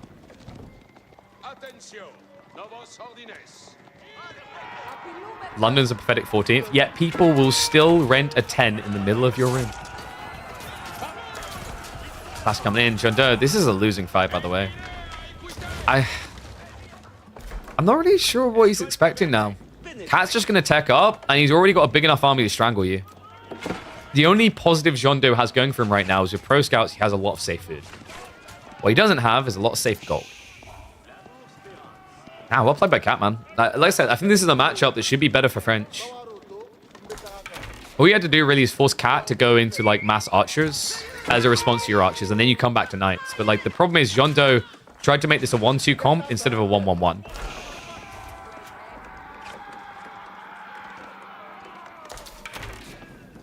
Oh yeah, Geneva was it's McDonald's. Oh yeah, what was it? So there's an interesting thing used to measure economics. It's the Big Mac index.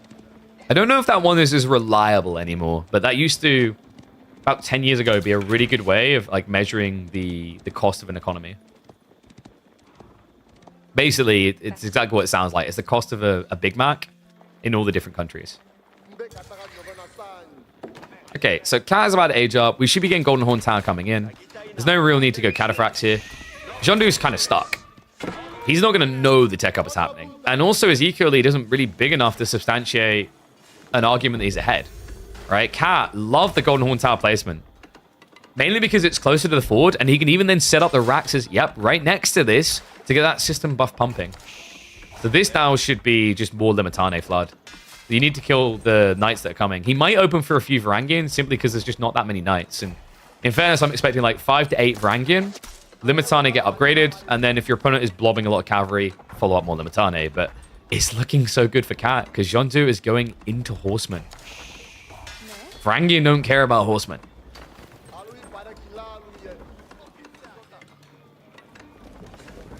Italy's the failed country. Okay, vodka's crying somewhere. That's mean. Italy has a weird divide. Like, I think as a whole country, Italy is maybe one of the most geographically polarizing in terms of the north versus south divide, right?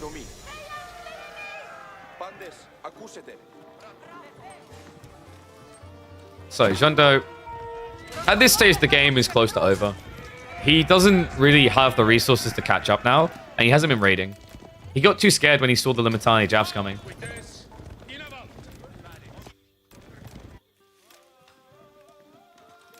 Yeah, guys, remember, the Vatican City is a different country. Gotta go get citizenship for that, you know? Well, there's technically, is it 3 different citizenships available within the Italian borders? As in, like, what you consider Italy.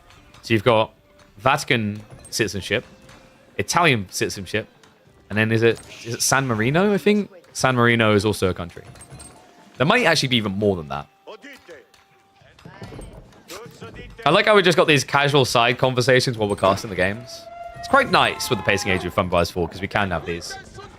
So, Raxas are coming in. Jondu, I mean, he hasn't even teched up yet, right? Like, this is what we wanted earlier. If he'd done this in the middle of Feudal Age, very different looking game, but with Varangian already coming, it's fair to say that Jondo is pretty Jean done.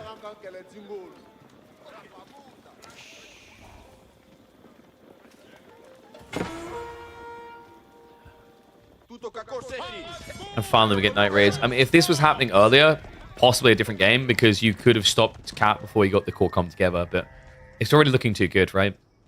4 Varangian, 11 Limitane, the Javelin's already upgraded, double pump coming behind this. If you could have starved his economy when we began Castle, I could see a way for this to work, but just a little bit too much lack of presence out of Jondo here.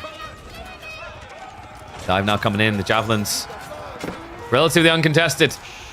With 6 ranged armor, they'll be able to dive the TC indefinitely, which means that Jondo is teching up with no access to food. It's all underneath the TC.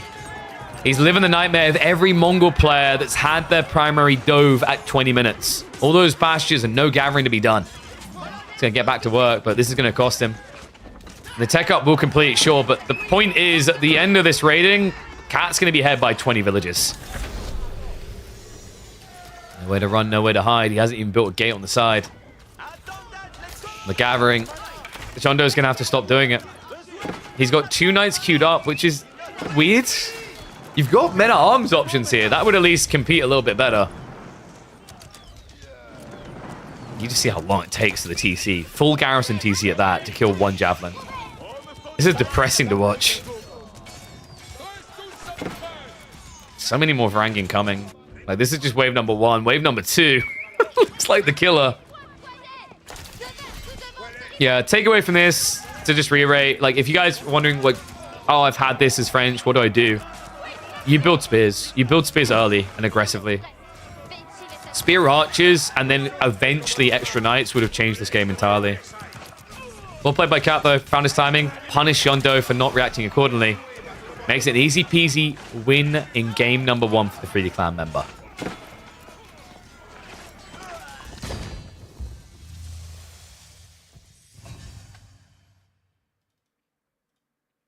Alright, so win for Kitty Cat. We should be getting to game 2 in a second.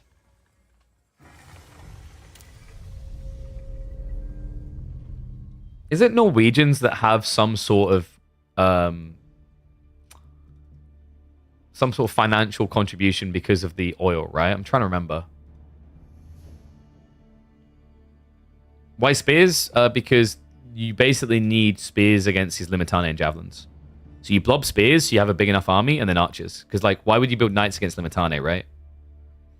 That's Norway. Yes, the Sovereign Wealth Fund. Yeah. I remember I was talking to one of the guys over at Volta Esports. He was pointing out, like, if they could just convince Norway to invest in esports the way that the Middle East is, he was like, I'm very confident that Norway could basically, like, outbid the Middle East, which is very interesting to hear. Whether that's factually true or not, I'm not sure, but, like, I kind of see where they're coming from. Like, Norway has a lot of oil. Okay, so game 2. It's gonna be on Rocky River. So let me just type in the civs. Left side win. HRE versus Delhi.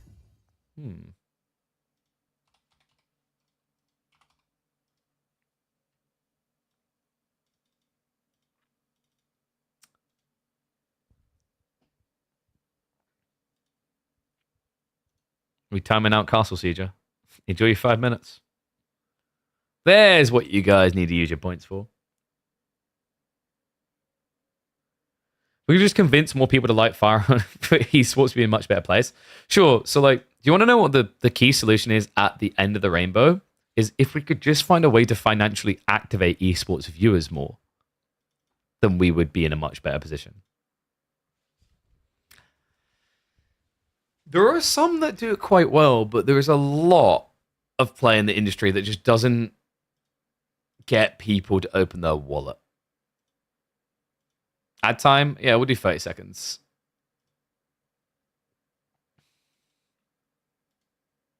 I think we talked about on this channel before, and it wasn't even to call you guys cheap, but it's to point out, like, if you think about yourself or just the average, like, viewer in esports, how much do you actually spend on esports related things? Like, and I'm not talking about gambling, no. I'm like, if I was to, for example, paywall my tournaments behind a $5 viewing cost, how many of you would actually pay, despite the fact you'd watch more esports than, say, you watch sport, but you pay for sport and TV, you know?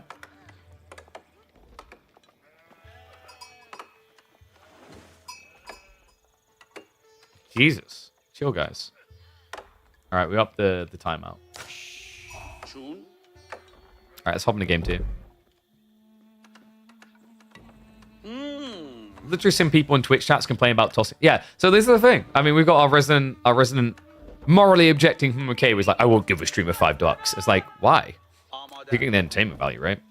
But like that's just like a case example of like the bigger embedded issue, which is like, because the expectation has never been to really pay in esports, people don't want to pay, right? Does have like a rippling issue.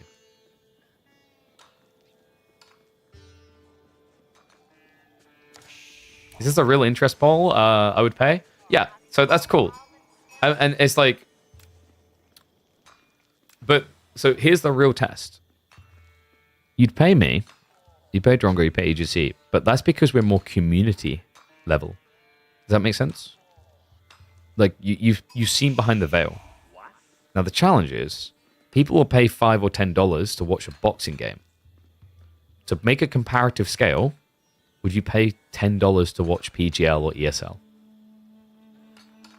And that is the challenge. And that is also why there's a growing theory that the future of esports is just going to turn into watch parties.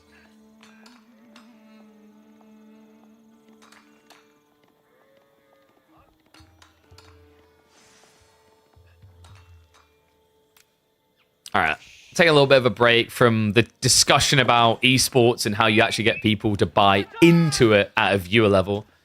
You guys get to watch this for free. John Doe versus Cat. Game number 2, HRE versus Delhi. This is actually a pretty good matchup for HRE now.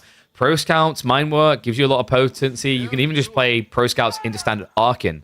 So, this game is one that John Doe is capable of winning. We're going to put predictions up for game number 2. Game 1, I just feel like he didn't take the right avenue to success. Game 2, I'm hoping he's going to be able to prove it. Big morale booster it would be as well. John Doe has been playing in a few of these weeklies, hasn't been able to make a deep run so far. Beating Cat would be a huge statement for him. Beating the Delhi feels like a huge statement, but been highlighting that Delhi to me is not as high of a tier of Civ as it was before Season 9. Isn't Delhi most OP? No. Delhi struggle against these type of Pro Scout Civs. Because like HRE has a lot of bloat and fuel age, and Pro Scouts come in fast. Like Delhi actually hates Civs that rush Pro Scouts. I think the only one that kind of looks good against is Roos. Because like against Roos, you're just going to open Spears and Ghazi. But against HRE, if they open Spears and Horsemen, they'll have a lot more than you will. And then the other thing is after that, HRE can add in Men-at-Arms and gradually scale to get Castle Age.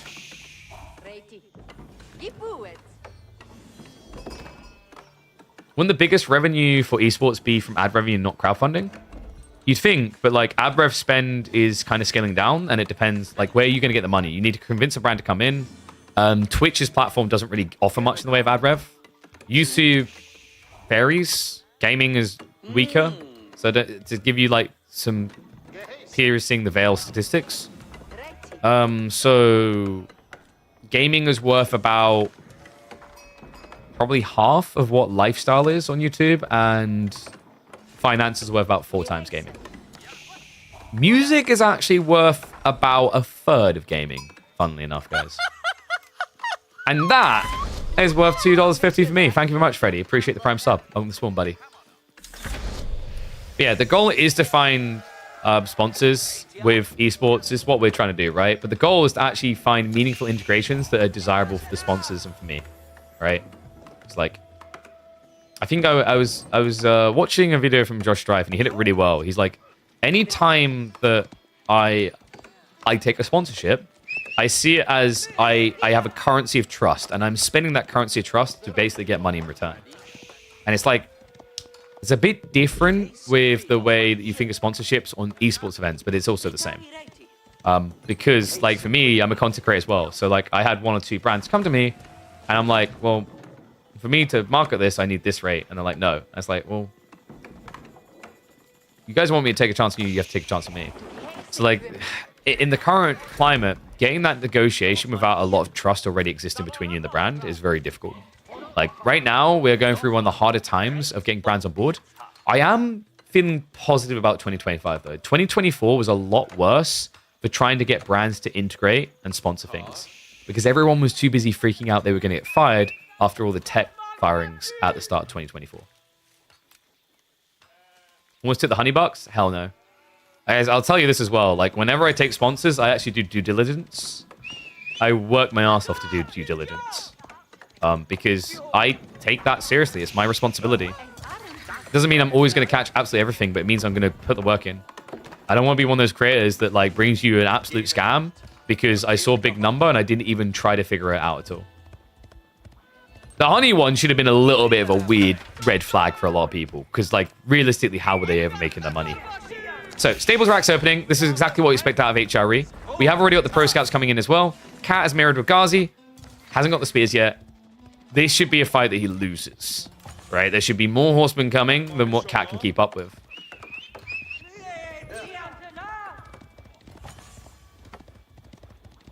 Where is all this stuff in the PC made from? What do you mean by that? You mean what is the value of the integration? It's actually much easier for a brand to justify sponsorship for parts than it is for pay. And the reason is whenever you add pay in, there becomes more stringent deliverables, and there also as a result, it requires someone to watch the integration and make sure everything's being done correctly. And it also requires someone to sort it from a financing standpoint, sorting the accounts. It also requires someone to do the legal work. So like, for example, with this PC build we've done, the sponsorship was in parts. So we're doing a monthly integration with the brands, and in return, they got involved in the PC build. Oh, where is the stuff made? I'm pretty sure a lot of the stuff is made in Asia. Like, considering that most of GPU CPUs like being manufactured in Taiwan, yeah. I'm not sure where we're going with that is exactly though. I'm not sure what the goal of that question is. There's a follow-up. Oh, how does the brand know that I've generated money? So like that comes down to a few different metrics. Some like to have trackable deliverables. Some like to have this information make sense, right? Like click-through links, for example. When we do integrations and there's a link, a lot of brands will track success based on the amount of clicks. Others will be based on sales.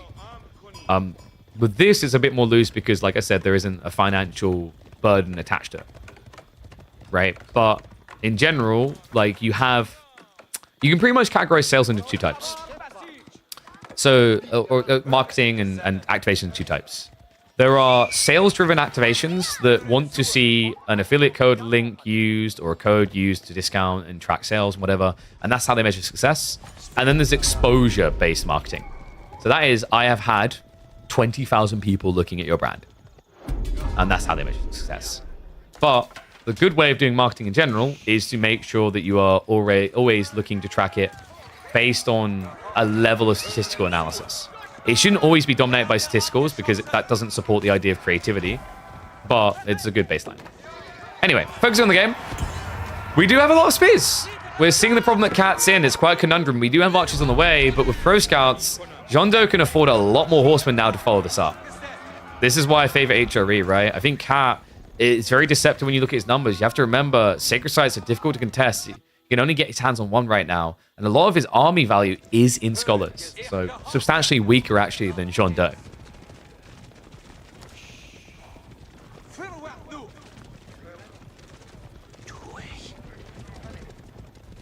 Integration minis make sense. It needs to be some... Yeah, so, like, there is that whole idea of speaking with authority.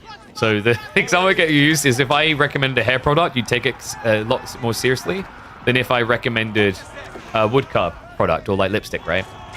So that is the thing. That's called speaking from a position of authority. It's like when a policeman tells you to stop, that's illegal. A lot of people won't go, why is it illegal? They'll just say, okay.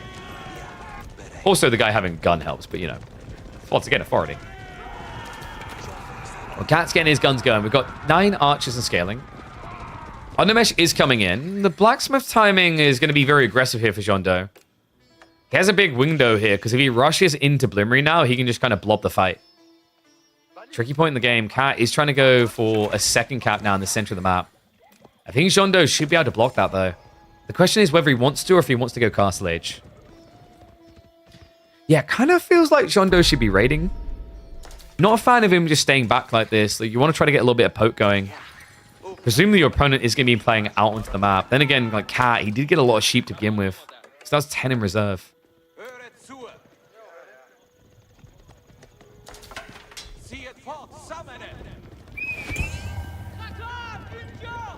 That's true. I should definitely have got, like, made in the UK chip. Wait a second. The only type of chips that get made in the UK are potato chips.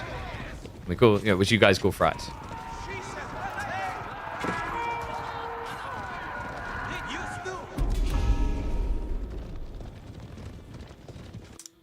All right, ones if you think Cat's going to win this, twos if you think Jondo's taking it.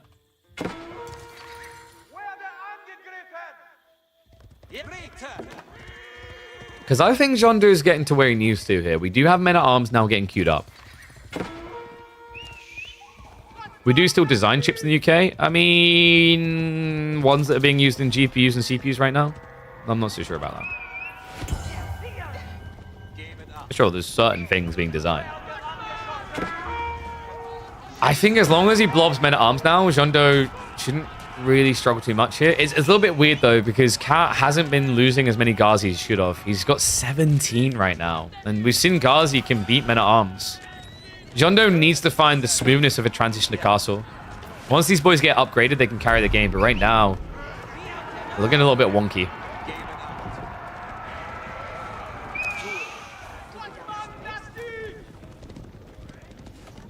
Oh, that's true. With all this talk about sponsorships, I'm now financial advisory. So, yeah, I should be able to get 4 times what I was getting for sponsorships. Thanks, Scamian. Genius, I didn't realize it. Horsemen, they need to get past. They need to get on the archers. Cat spreads the line, but... I mean, we've seen this before, right? The A-click extravaganza that is just mass melee. Is going to be wrapping around to the back onto the horsemen, onto the archers now, and the spear's falling through here. There's still 9 in the formation. Cat... His teeth are getting dented in here. This is what we were highlighting, right? This is the power of the HRE. That mobility, that gap close, just so damn strong. Backline gets mopped up. Frontline is dead. And Cat is in trouble.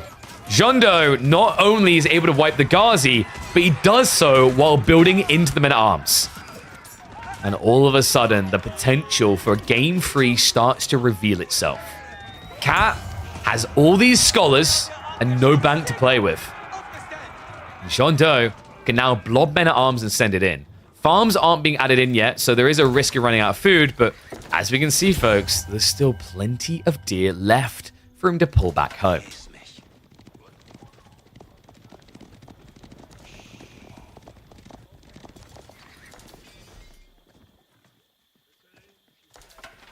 And this is the interesting thing, actually, about Pro Scouts.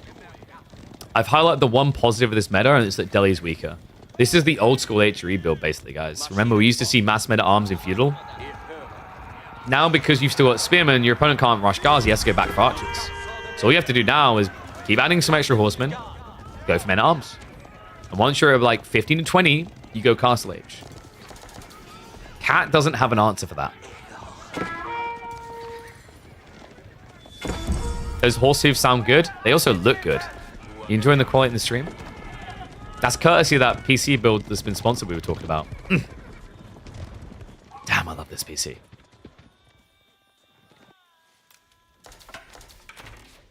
The hilarity is like we were kind of at a point where people were starting to rank HRE down in their tier lists, and then Pro Scouts came around. All of a sudden, I feel like we've gone back to, oh yeah, HRE is pretty good. They're pretty good.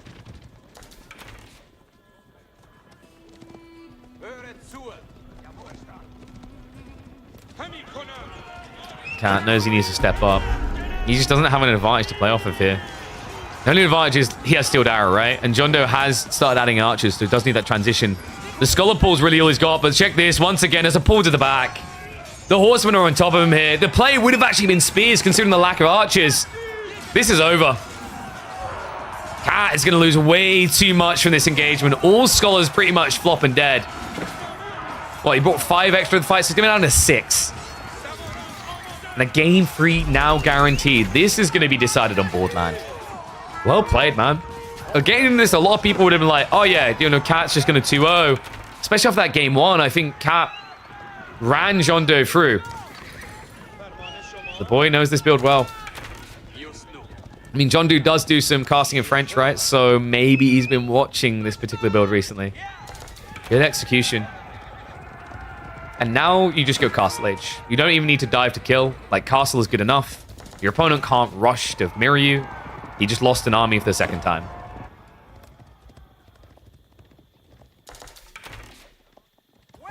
Why does he keep spamming Scholars? Because it's optimal. You only pay 65 gold. The whole idea is if you can win a fight, then you can go Castle Age. And because you're spamming all these Scholars, you'll have, you know, between 12 and 20 Scholars. Gives you rapid unlocks on all your techs for Castle Age. That was meant to be Cat's way out. But Jondo done a really good job of blocking any potential for that. Human Arms is going to dive in and poke a little. Regnus is coming behind, which is the real win condition. Jondo is holding the Horseman back pretty far here. It's interesting, actually, because he thought that Cat was playing pocket resources. Because, like, why else would he still be playing this game? And he's going to find him. Horsemen on the left side flank are going to see the villagers, but it's only one pony right now. So Cat isn't just going to get blocked out straight away, but with Regnitz now coming in, that should pretty much be his, this is over moment. We can see Cat is trying to stockpile for the third age. In theory, if he gets enough food, you could go into elephants. But Jondo should be aware of that threat, and his first priority upon tech up should be to queue crossbows. As long as Jondo queues crossbows, Cat shouldn't really have anything that can hurt him.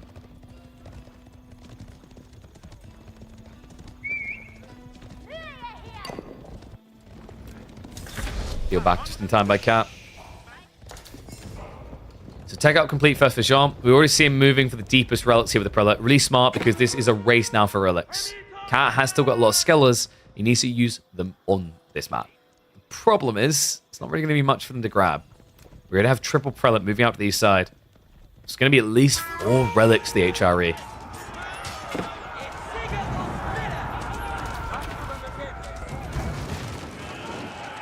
All right, who's feeling inspired to play some HRE? And who never stopped playing them? You dirty, filthy HRE spammers.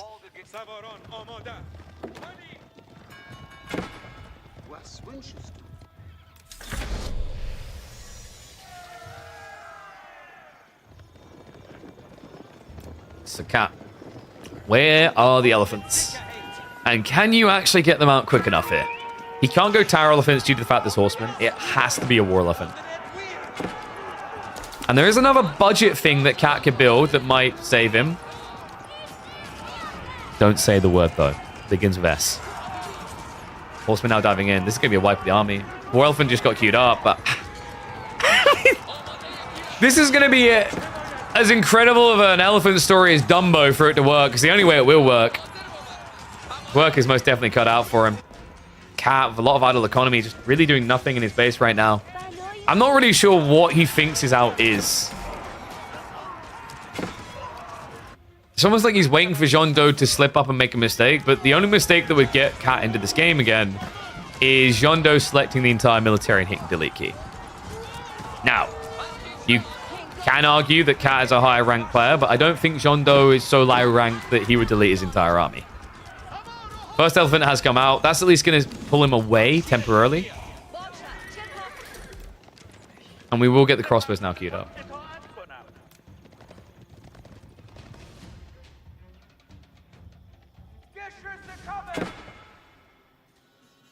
Oh, this is just feeling downright rude now, isn't it? Yeah, we are just kind of at the point where Cat is looking at maybe a 1% recovery arc. He knows it's 5 relics. He has to. I'm not sure why he hasn't called GG.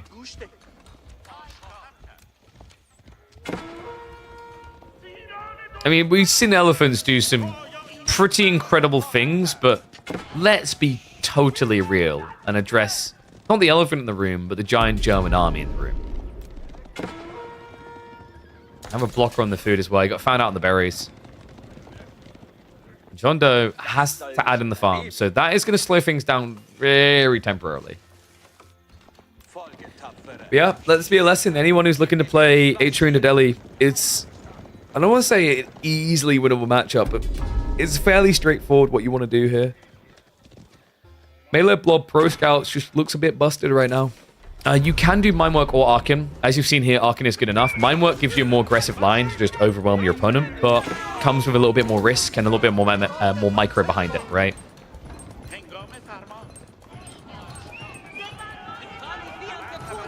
Cat. There you go. You didn't say the word, so we are getting him. He's building Springolds. I mean, against men-at-arms, sure, but against horsemen, no. Siege is dead. Spears are also on the way. I mean, even with being mass men-at-arms and horsemen against a war elephant, this elephant ain't gonna win. And there's gonna be a ripple over. The villagers have been found. Shivs are out. It's a party in the base of Kitty Cat. And this should be enough to convince him to just go into the third game. Cat is okay. Yes. No, don't do this. He has 2 Springles and a war elephant. He's gonna win every... No, guys.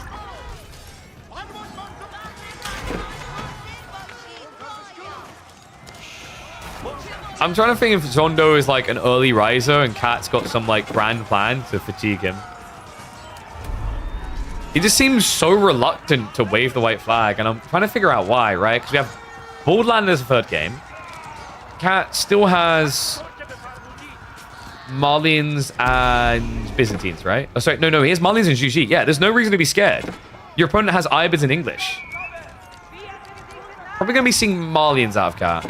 In theory, you can GG, but English Lombo Rush could potentially kill you.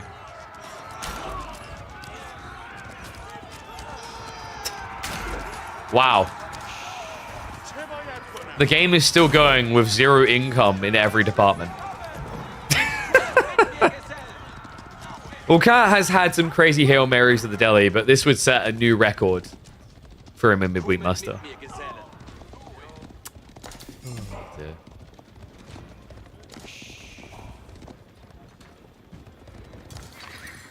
You guys ever thought about once Pro Scouts is nerfed, how big Deli are going to be again? If they actually don't nerf Deli and they nerf Pro Scouts, we're literally just doing a circle here. Ah, that's why Cat hasn't given up. The one Lancer to win it all. He only needs to get 29 more worker kills. Don't think he's going to get 29 more kills. Nope, he's definitely not getting 29 more. I think we can agree the game is going really badly when you have to build outposts right next to your primary TC. That's new. I don't think I've ever seen anyone have to do this. You know, outside of Mongols, but that's very different.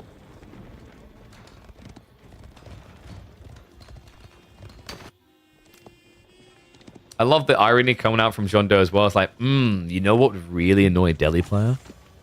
Get beat by sacred sites.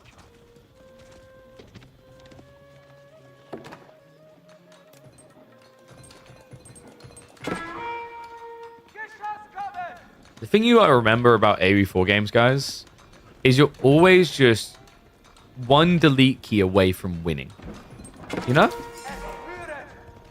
Jondo now going to the Rams. Cat is trying to play the keep recovery arc. But credit to him, Jondo isn't wasting any time here. He could have just went back and went Imperial Age, given Cat a potential opening. Isn't going to do that. Crossbow count is also scaling, so the War Elephant's going to get very underwhelming here. Remember, the counter to War Elephant play is just to blob 20 plus crossbows and kill. However, marching drills makes it even better for HRE. Cat deserves a siege tower? Maybe with Ibids later, you know? Alright, we have fortifications, spring on placements. How would I could... This might be the most absurd game to have not GG'd out of in Midweek Muster so far. Then again, we had a game, Cat vs Numidan, where it's like, this is so over, and he won. So, I should just not doubt Cat at this stage. But I should doubt Cat. I really should doubt Cat. Elephant's dead. There you go. Dumbo is gone. Go write a sequel. Because he ain't winning this story. That dragged on a lot. Alright, so. Game 2. Win for the right. Deciding game. I mean, Juji just feels so tempting to not go, right? But I do wonder, if he goes Juji, does English just have an all-in timing here? Let's find out. Game number 3. Yeah, Juji. So Juji versus Ayu. Wait, really? Not even English here? That is a little bit surprising. Intriguing.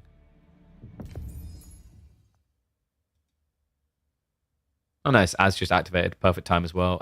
We've got a few minutes until we're in game. So bear with us. Yeah, Ibid Juji is what we're going to be getting. I'll put predictions up in a second.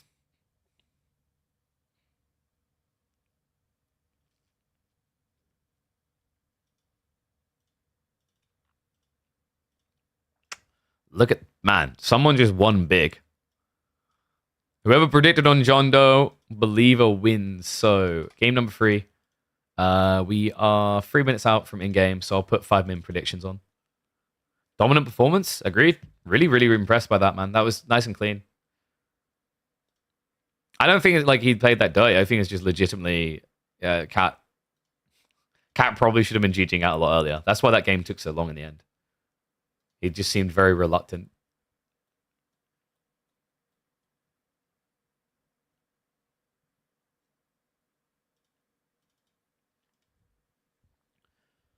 Five Springs is the same as 2 mangoes and res. Which is better?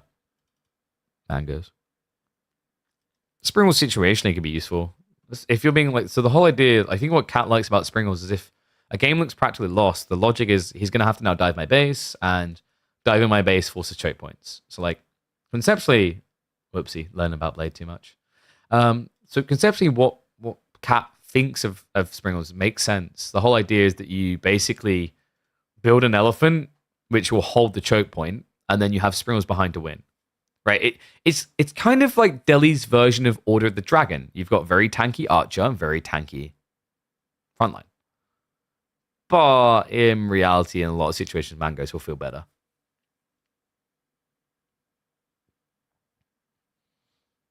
Oh, interesting. Final Countdown was talking about like computer tech has slowed down. No. So, Khan, you're completely misunderstanding what I'm saying there. When I was talking earlier about how technology is rapidly innovating and evolving, you're correct in that the hardware specs may not have evolved as aggressively in the last 2 years they did, like, 5-6 years ago.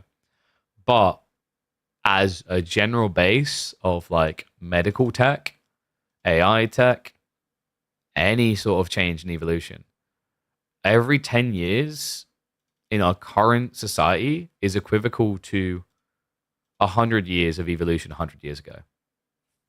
That's very mind-blowing. Just noticed that someone was like on Twitter was saying that keep an eye out for these scams. These guys are not with like Razer, Corsair, whatever.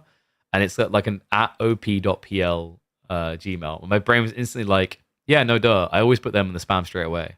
It's like whenever I'm looking at like my influencers inboxes, sorry if there's a legit one, but when I see @op.pl, it immediately just goes into the trash can. It's even more obvious when like Razer is reaching out and it's like the account is @op.pl. And in some ways, by the way, they do that intentionally. It's the same logic as to why scammers say really dumb things, and then if you go for, they know they hit the jackpot. It's like if someone doesn't read an email address to see that it's definitely not Razer contacting them or whatever, they're dumb enough to like fall for whatever's next. Because like if someone from Razer or a Corsair or Gigabyte, whatever, contacted you, why wouldn't they be doing it on the @insertbrandsname.com account? Final game, Jean Doe up against Cat, and we're going to be heading into Borderland. Ibid up against Shuji. Could this be one of those infamous Pro Scouts builds from Ibid's, or is it just going to be another send it and try to kill? If it is, Cat's going to have a cozy time here. Realistically, Shuji should be very comfortable in this matchup because of how dominant Shiganu should be against most threats coming your way. And also, because the fact that your opponent could have Shiganu, it's very unlikely we're going to see Jean Doe going into the Dervish. So, buckle yourselves in. Likely plays are either Advancement Wing here or Growth Wing for the IU. Looking at the spawn as well. There's definitely some pressure points. Usually have got to forward gold. Usually does happen. It's very rare to get the back retracted gold. All tree lines forward as well. Actually, if Jean Doe attacks, I quite like his odds here. He could have even gotten very creative and done like a spearman rush opening. Bit disappointed he didn't, because I actually think it would have hit here. Think about the timings, right? Like Cat is not going to be rushing out to gather on the gold. He's only going to have 2 villages max. So you could have actually blocked him from being able to even get into Jug upon age up. An outpost follow-up here would have blocked gold, wood, and then you could have rippled around. So yeah, a bit of a golden opportunity missed. Of course, hindsight is 2020, and gold vision is 2020, right? Like we can see the entire map, which is why we could advise this would have been the play. For Jean at this stage, he doesn't see anywhere near as much.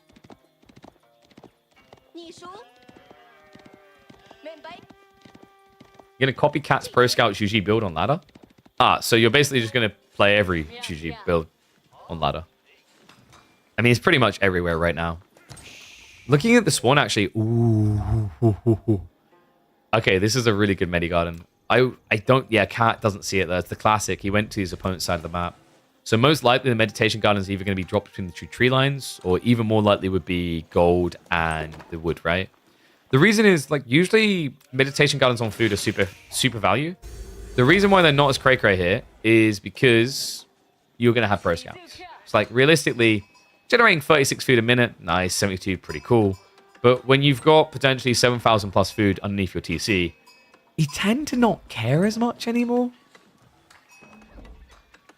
Yeah, that's kind of a weird element about Shuji as well. Pro Scouts kind of weakened the value of Meditation Garden. But it just doesn't matter because this is still like a top 2 civ for doing Pro Scouts. And that is an old school approach. Jondo, he's going for the military wing. Yeah, so no eco-inflation, no quick attack, no healing. I mean, he's at least going to blob Desert Raiders. I've seen 1 or 2 players trying this against Juji in China Pro Scouting. Mixed success. Because if Cat sees it very early on, all he needs to do is add in Horsemen. And he should be rushing towards stables anyway.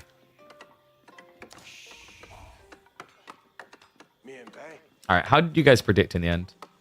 90% for Cat. Okay, guys, that's an improvement. Last game, which Jondo won, only 5% of Gambas believed in Jondo. Would definitely be an upset, considering Cat's progress here. He's regularly been making top 16, and we're on the round of 32 here. Not to mention the fact that last week he made semi-finals and almost beat the guy who went on to win. It would be an insane upset.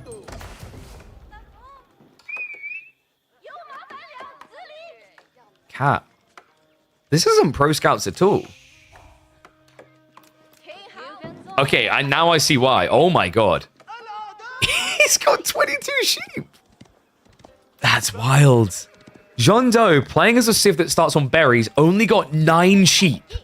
And Juji run off with 23, while they're having actively gathered sheep for the last 4 minutes. Alright, that's an overwhelming win. This is problematic now for Jondo. Because Cat can now just go straight into a feudal army. He can go into Zhuganu, Horseman, and feel pretty good about life. And the cool thing is you can still follow up Pro Scouts, but you don't have to rush it. This could be a very quick resolution in game number 3. This is brutal, man. I guess the thing to have a discussion about at this stage is how we've been feeling about the sheep roulette. I'm still not crazy about it. It's tricky because sheep is such a core fundamental component of the way AoE4 currently functions. But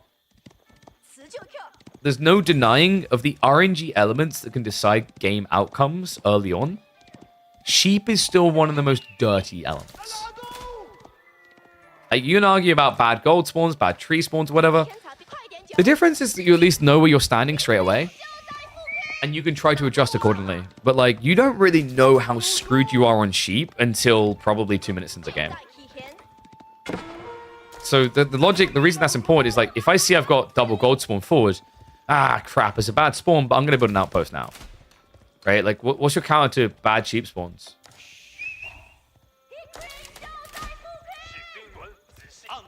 So, Duke opening, already going to force the transition. Jondo is going into the horsemen and the archers. At this stage, you just want to be adding in your own horsemen. You could actually go spears as well, if you want to keep it a little bit more efficient. But, like, you know, I think the spearman dance gets a little bit weird with Jondo's timing. Actually, no. Realistically, because he has the Desert Raider, I'd say normally without the Desert Raider, you'd lean Juke Horseman here with Juji. Especially with the potential for the attack speed buffer. But maybe the Desert Raider is enough to just justify Zhuganu Spear Blob. He's going to, for the time being, just make it Zhug, because the logic is that Jondo can't dive in.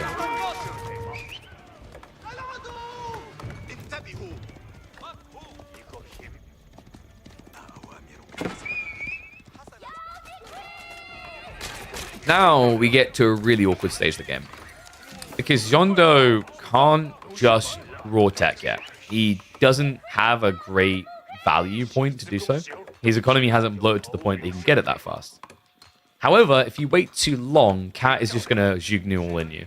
Right? This is just going to look like a cheesy classic. It's going to be very reminiscent of that game 3 from Miyamika, but the difference is, unlike that one, this could very easily be a Zhugnu win. Jondo is making it more and more likely the more he plays this age. The interesting part is that Cat has slowed down. Got decent reserves, but that's going to be for the Steeled Arrow. Is there a world in which he tries Castle Age here? He's got to be a little bit paranoid because it just doesn't make sense why Jondo would want to all-in feudal anymore.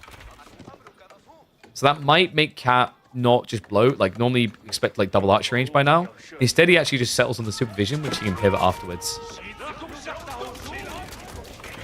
Poke coming in. John Doe, the cardinal sin, right? When do you ever see undermesh from the Ibids? When do you ever see a blacksmith play?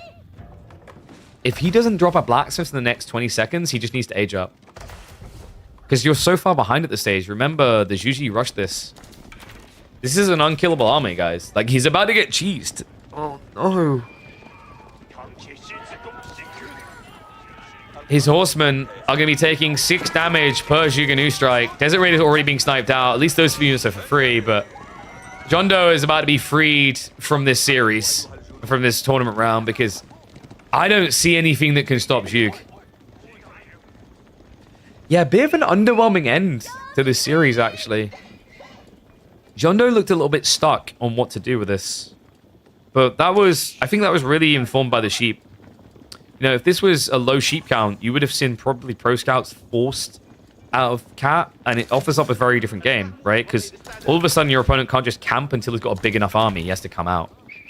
And now, what the hell do you do? And yes, the way that the blacksmith upgrade works for the House of Wisdom, the one you're talking about is Master Smith. Well, one, he can't get it because he went for the military wing. But to answer that question, if you don't have blacksmith tier 1s, you won't auto get 2/2s if you get it in Castle Age. It's a really dumb bug. Remember, you also have to add a blacksmith in to even get the tier 1s in Feudal Age. Yeah, Master Smiths is like the most clunky and underwhelming tech. Other thing that's like weird is you wouldn't even want it in this matchup if you had the option, because the reality is if you go Castle Age, you're going to build Ghoulems or Lancers that already have 4 armor. So there's literally no point in even getting Undermesh. Just remember Yuga 5. It's still weird to me that after all the efforts have been put into certain other wings, Master Smith still remains a pointless landmark choice. I think they just need to make it so that it just unlocks a tech level, right? It's weird because the way they coded it, I don't think it's easy for them to set it up so that you could have tier 2 tech for tier 1s. But that's kind of like a... to be mean about it, I'm going, that's a them problem. Like, change what it is entirely if it doesn't fit for that schematic.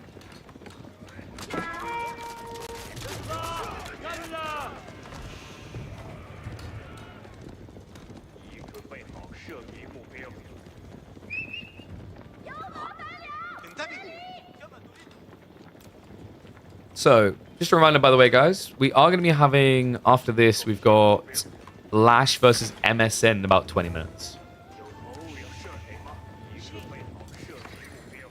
And then I believe there might be Numedan versus Boy in 2 hours. We'll see if we keep going that deep, though. Fridays vary. Sometimes the streams are a little bit short, sometimes they're a bit longer.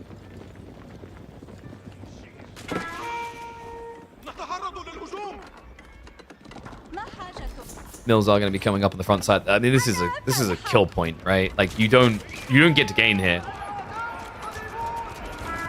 Gamers who want to exist don't frontline their economy against Yuganu.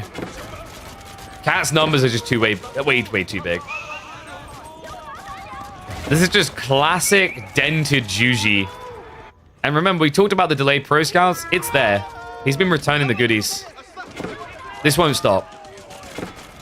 So that means that Cat is going to be proceeding through to the round of 16, where he'll face either Myriad or LP Catcher. John Doe, man, well played to get that one game, but I think the lesson to take from this is game 1 and game 3 just seemed like there was too much rigidity and not enough pivot.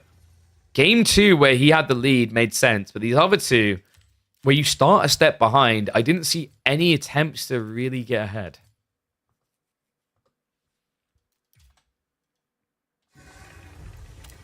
Yeah, that one especially felt damning. I think in game 1, the Spearman choice is a little bit less known, but you know, thinking back to that game, my advice is game 1, Spearman Archer, not Knights Archer.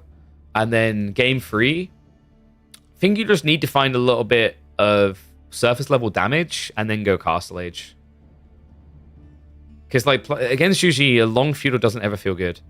Longer feudal means lots of Juganu, so you can't use your Desert Raiders. And then if it's a long enough feudal, and let's say you force some horsemen, Dali horses are a really bloody good tech for Juji.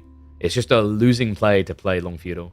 Like, the only way that would ever work is if you get stupidly high damage on your opponent early on. Okay. So, I believe MSN and Lash are both available.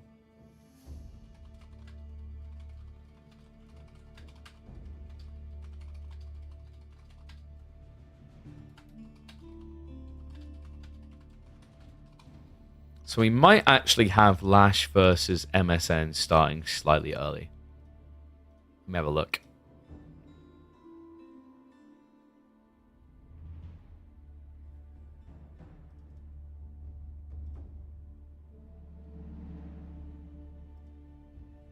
The more armor you have, more additional armor is beneficial in terms of percent damage intake. What do you mean there? No, there's thresholds. There's thresholds that don't make sense for more armor. You can only reduce the damage down to 1. So, for example, that Shugenoo example we gave, Golem start with base 4. Shugenoo can only max out at 5 in Feudal. So if you go Castle Age, you shouldn't be rushing under mesh from Golem. It's worthless. It only becomes valuable when your opponent levels up.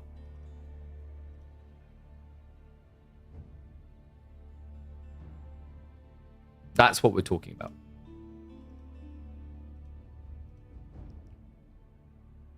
Okay, I'm not seeing a response out of the two lads, so we might find something else to watch for a minute or two before we hop into that series.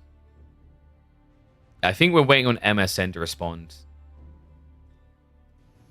I think he's like playing pat a cake or getting his nappy changed. Whatever the kids do these days.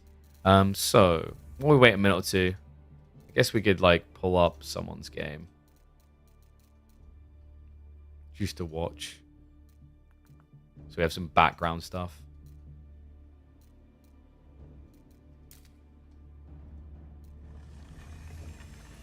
Yes, agreed. Extra armor is better until the threshold, then it's kind of worthless. All right, we'll watch like a few minutes of Starflark and Voldy.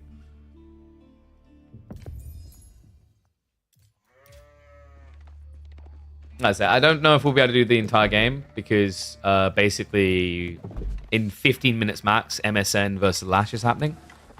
But we'll watch a little bit of this, and we already have an interesting opening, actually. Check this. So it's actually going to be the Rax opener coming out from Voldemort. This is very ambitious with Byzantines, because they have to pay a lot more to do this. Right? Like, Spear Spam is a lot more cost-efficient for other civs. For HRE, because they have a better economy. For civs like Mongols, they double produce.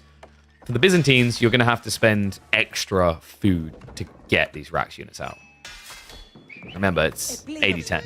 The positive of this, actually, for Byzantines, is although you're paying more per spearman, so your blob speed is a little bit slower, you waste less idle time chopping the trees down initially and going onto trees, right? Because you only need half of the wood compared to other civs.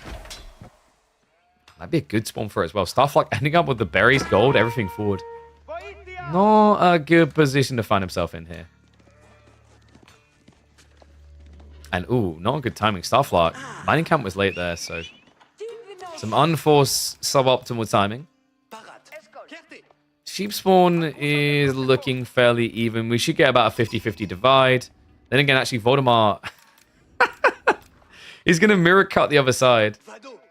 Kind of looks like Starflark is getting slightly more out of this, though.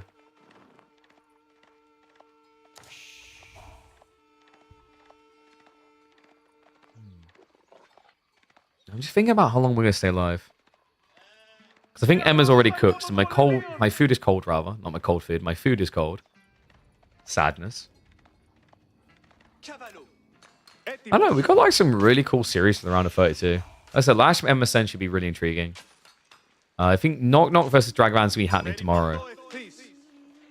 Numidon versus Boy we said would be today. So I think Lash vs MSN should be one of the closer ones, right? So it should be actually quite a fun one to catch. Who's blue player? Starflark. Starflark is basically the highest ranked South American player in AoE4 right now. He ranks fairly highly. I think I've seen him as high as like 60th on the ladder. Right now, Starflark's rank, he's 41st. Look at this boy go. 382 games played. 1957 elo.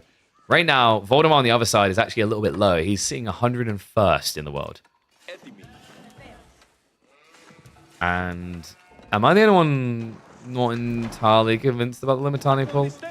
I'm surprised Starflot backed away when he did, actually. That's what's kind of shocking me. Like this, it almost feels like Voldemar's maybe getting a bit more advantage than he should get out of this.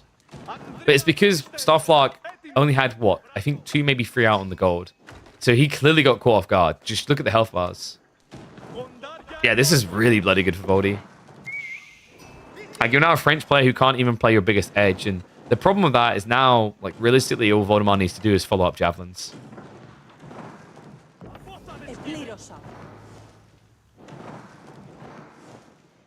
Oh, interesting. Guys, do you want this or do you want game 2 of Scatterbrain versus Ezra? Because we can do Scatterbrain versus Ezra game 2. Would be a bit tight because obviously we've got the Lash series afterwards. So maybe we just save that for a little bit later. Kind of torn.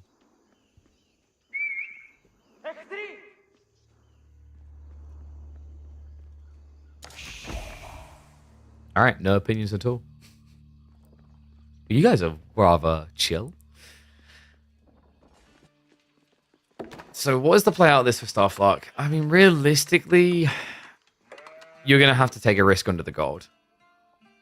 Because burning this down is not going to be easy.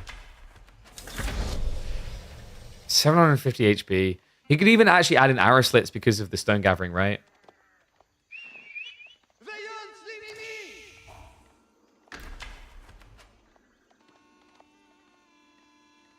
I choose? Okay. I guess we'll stick with this. Well, maybe catch Ezra versus Scatterbrain later. I'm just thinking, like, because we've got about 10 minutes anyway until Lash versus MSN, right? Realistically, if Ezra Scatterbrain goes game 3, we're going to have a weird scheduling conflict. So we'll speed up a tiny bit just to catch up. Grand Rider is going to be coming in. Voldemar, pretty much the world is his oyster. Starflock, there's the pull. He has to go for it now because he knows the tech up means that there's going to be upgrades coming. So all villagers getting the torches out. Nice targeting there. Starflock, of course. Oh, what? 2 HP gets away with that. Unbelievable. And it feels like no damage is really being done here. So not a single worker lost there. Voldemar is going to get his cheeky play denied. He did obviously force idle time. The knights aren't going to be coming out quick, but right now Voldemar has to be feeling a little bit tilted. He didn't even get that single worker kill from this play. Olive Oil Gathering hasn't really ramped up yet because you need to build the Grand Winery, so we don't have a Javelin timing just yet. We have Stables and Merc House, so looks like we might be seeing... Is that... Wait. Stables? I mean, I know there's archers, but surely you just play Javelins here.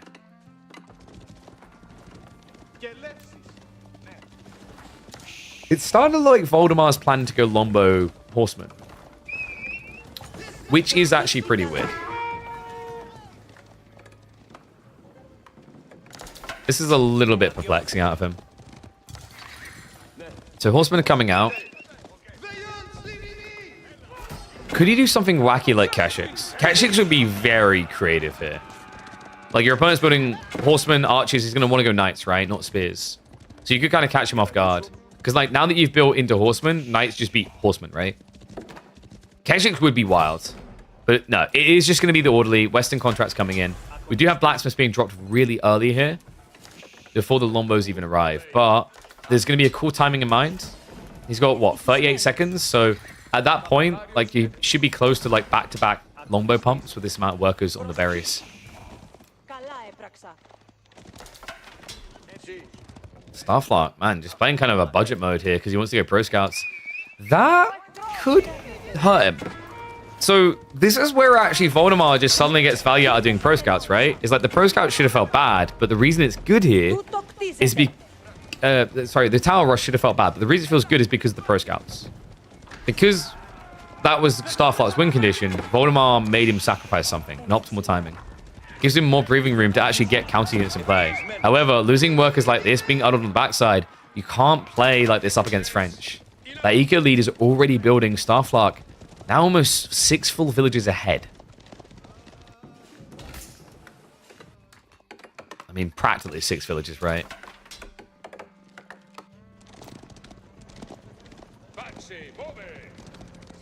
I'm wondering if Voldemort, like, how could he have changed this build to make it better? It's tricky because you're always going to get rushed on that outpost by the villager pool.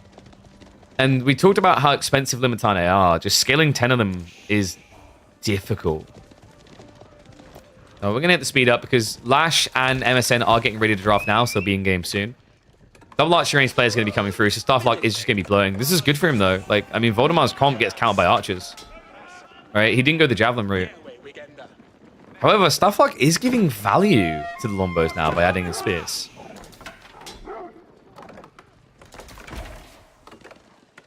Wolves going up.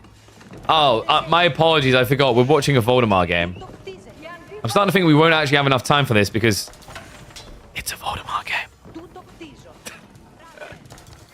And we all know how these go when the walls start coming up. So we'll slow down again a little bit. Starflock is posturing, but this is a really bad time to do so. Voldemar's army is better. He's about to have the third pumper Lombos coming through soon. It's all about timings against the Byzantines. With this type of build, he obviously stagnated his 9-minute timing. And it delayed it to about 10.5, and then he catches up again with the 11 to 12-minute mark, right? Like, 15 Lombos, 16 Limitane. It's not really a dive opportunity for Starflock. Just wants to try and force him out of time and extend the lead more. Nice snipe here, though. Wait, Voldemar, he tries to run for it.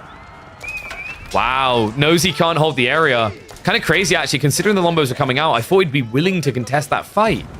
Instead now, 2 more worker kills. Starflock almost ahead by 10 villagers. And thank you very much, MSN. Yep, we did see. We'll be switching over to that in a second for more midweek musters. Voldemar. It's a lot of Limitane. He's got the necessary blacksmith techs. Also, the Limitane, once they gap close on the archers, there's new problems here for Starflock. This is the tricky part about the shield. The shield wall is just so damn good at absorbing these shots. And if you are ending up losing 2 archers to kill 1 Limitane, you're losing this fight.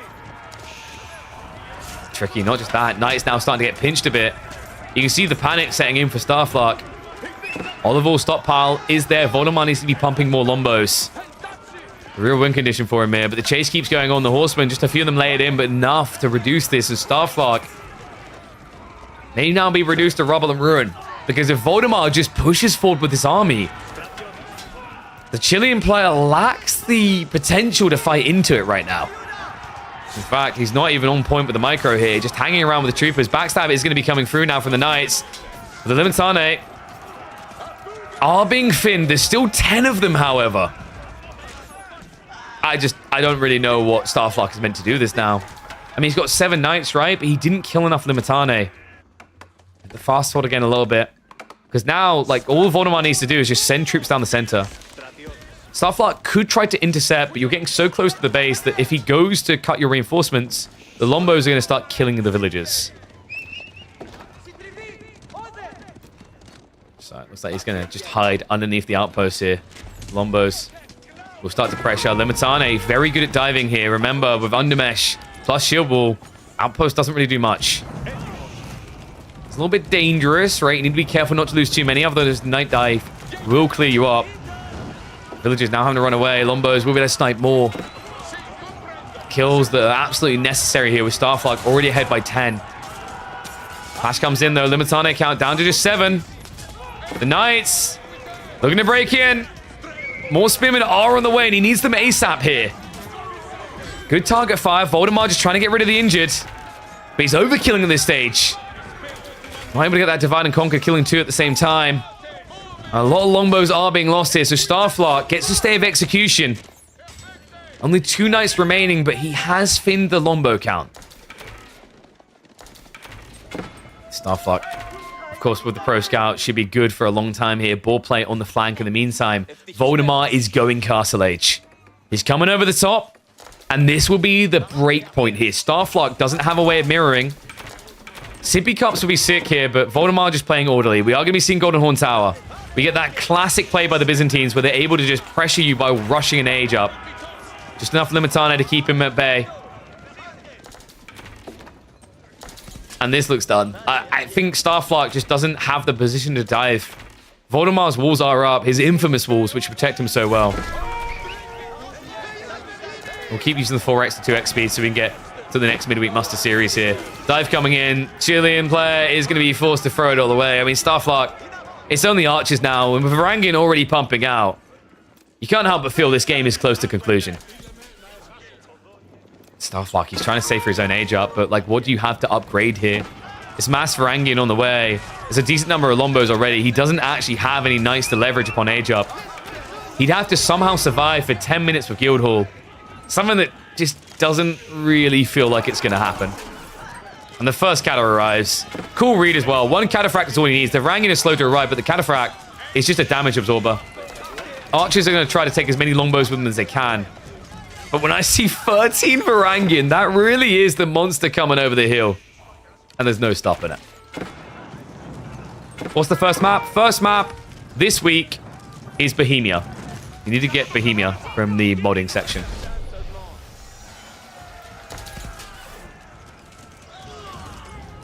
You knew that for sure. Of course, of course. I mean, you and Lash are two aspiring pro players. I'm definitely sure you could figure out the default map between you. Okay, so stuff like reluctant, but yeah. Curtains closed. GG comes in. Win for Voldemar. All right, guys. So we are going to be getting ready for our next series. Draft, I believe, is now just been completed.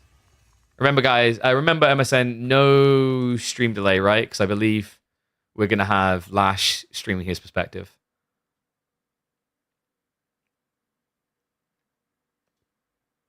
For God's sake, MSN, stop typing your name in the bloody draft thing. It's always Harold Hardrada. All right, so Bohemia is going to be our default map, of course. And then it's going to be Borderland and Rocky River.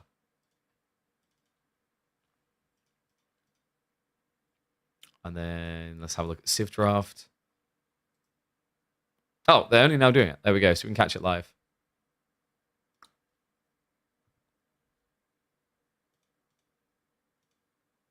Doxed? What? Because we have his real fake name. 1 second. We need to switch over. Window capture. There we go. Oof. Oh, let's do a little bit of lobby music. We can put the Spotify playlist on. We might make this the last series. We'll see if there's any other interesting ones coming up on time. Just thinking because we've been live, what, 4 hours so far? You think they'll ever implement a draft queue for high rank? No. You don't get more people to participate when you do that. You actually get less. Because it's another constriction towards raw participation, right? Like, you know, the logic is if you want more people to play, you need to get them into game quicker. The thing that's actually killing the leaderboards for AoE4 is that queues take too long to pop. So if you think about it, with queues already taking so long to pop, if you introduce a draft format as well, that just elongates the process to get from game to game. That's a negative cycle. You will get less people playing by doing that, not more.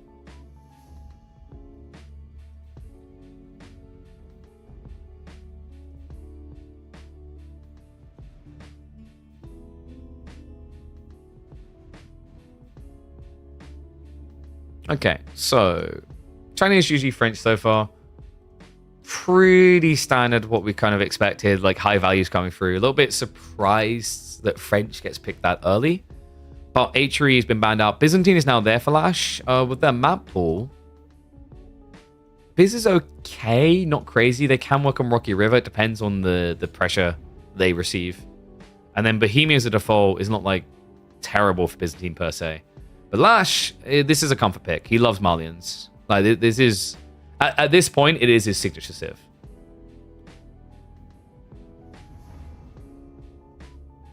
Just feeling for Beastie today, who's been up against Delhi for 4 games. I mean, if you think about it, if you introduce a drafting format, how much does that change about ranked ladder when, if right now the meta is to pick Delhi, if you introduce a draft, there's still going to be a meta. The meta is going to be, you know, ban X, Y, Z, pick D. That's still going to be a frequent pattern, right? So you'd think that it would solve your issue of everyone's picking Delhi against me. This sucks. Actually, all it does is it means instead everyone's now picking China against you. This sucks.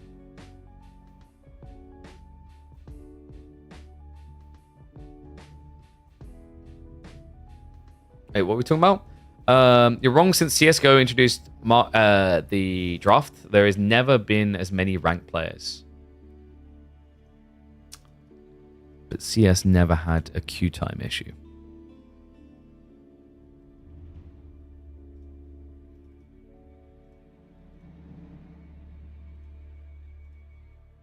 And also, the other thing is Counter-Strike doesn't really have a person who one-tricks X. Same with Dota 2 and why Dota 2 can get away with its draft, right? Because it's actually an intricate part that people have come to accept at the highest level. A lot of people who are high level don't do drafting in AoE4 anyway. I don't know. I don't think... I think Q in its current state, you can't introduce a draft. It will kill participation. It won't amplify it.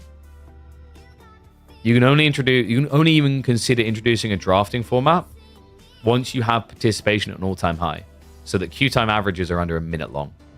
And then, potentially, enough people buy into it that it works. But you have to understand as well, like comparing it to like a Counter-Strike or comparing it to like a Dota or whatever, where like there's resistance. There's initial resistance when you make that type of change.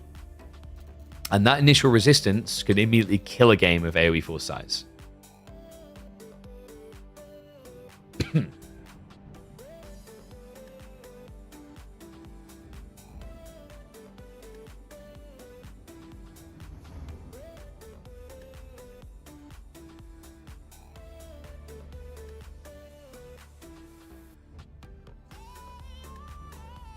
Argumentless resist. Wait, what are you on about? How's that argumentless? So like the way that you could try to introduce a draft format to AoE 4 is you would need to create a different queue type. It's actually how Dota eventually got away with it. It had captain's mode first. But the problem is if your community isn't big enough and you divide your player base, you kill your player base.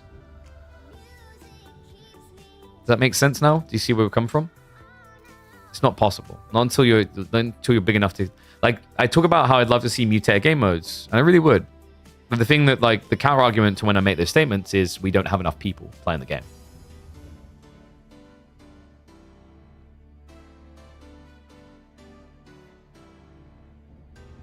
There's already quick match?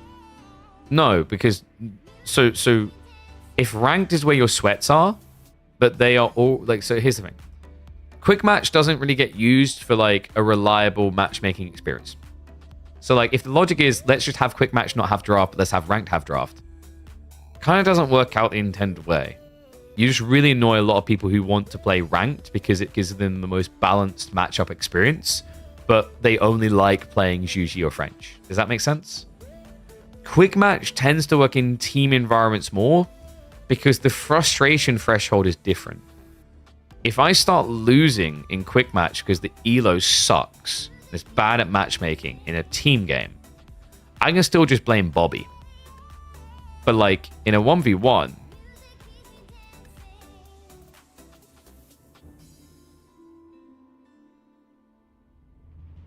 ranked would be better, more interesting. What's your proof that it would be better? What?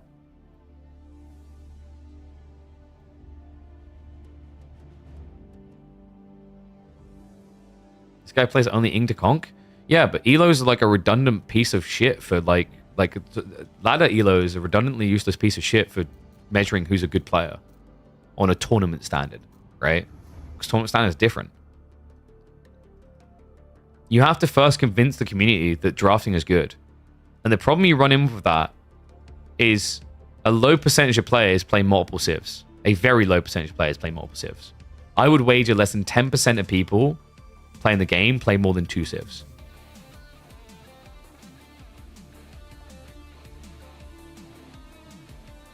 But there's your problem, Seekba. Now you're trying to force an esports ecosystem onto the ladder that doesn't necessarily match up with casuals. And this is where, like, there isn't statistics that support them adding this system. Because we mentioned the threshold issues, but now the other problem you have is within this community, if let's say our player base average number is 20,000 people playing. If 20,000 people are playing, but the maximum we can get watching is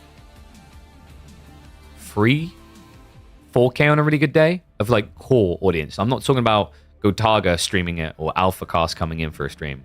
They'll just have their people that watch them anyway. They don't play. It's like if we're talking like less than 20% is your convergence point to like the esports scene, right?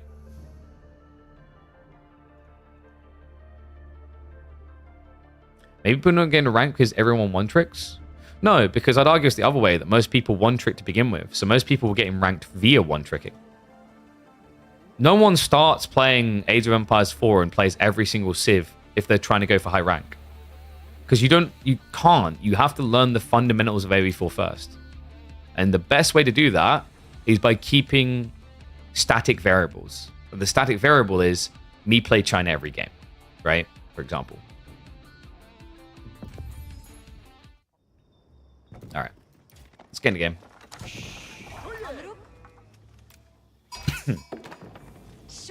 Did you even grind the ladder yet? No. But was that like I literally have watched plenty of people grind the ladder and they start off with one civ. Would you like to guess what Puppy Paw started doing, Siegbar? Gonna use your own little pro argument against you. Can you guys? Does anyone remember what Puppy Paw spent the first few like weeks of the game solely doing? His civ diversity was 3 civs. One of them was exclusive to one account. So Puppy Paw's account, the primary, spent a long time being just a Chinese and Mongol outpost Russia. And then you had the David Kim account, which was just solely for Abbasids.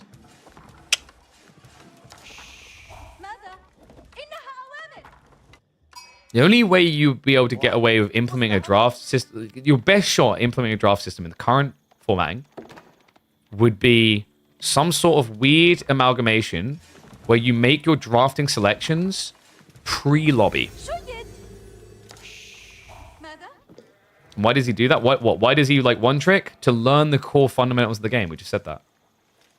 No, it's not because other people one tricks. It's because you learn a lot more by optimizing around one element first. Not by doing all of them at the same time. All right, one set. Let's do the payouts.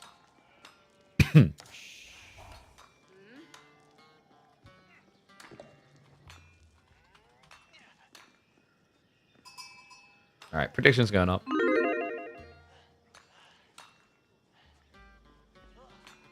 You think it's not possible and CS proved it wasn't? But CS is a completely different game. You realize how I don't think you realize how different team games are at the core from a matchmaking and interaction standpoint. Take it from someone who's literally like worked in them from an esports standpoint, played them from a player perspective at a high level and low level. Trust me, it is different. Very different. All right.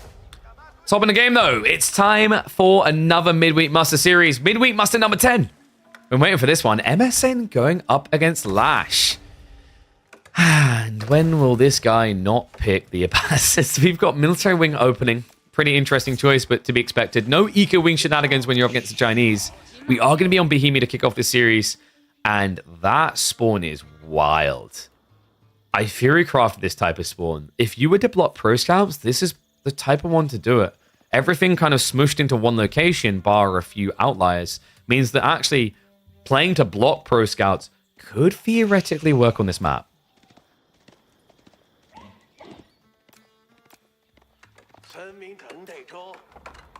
How much I play them? Oh god, we've been having a discussion about matchmaking and how different team versus 1v1s is. I mean, Dota 2 alone is 8,000 plus hours. Apex is probably another 3,000.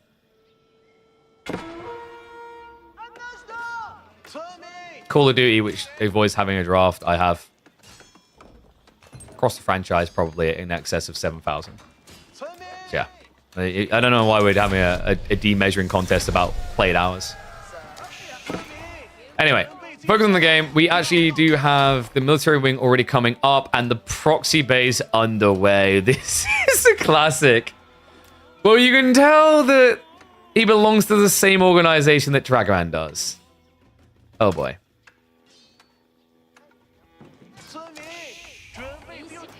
I got a feeling that Lash is already aware of what might be cooking, but maybe not the extent of it. Ranks is coming in instead of a stables play here, but that's because MSN wants to get into Rams, which works really well when your opponent only has archers. He can't quite clown car it, but...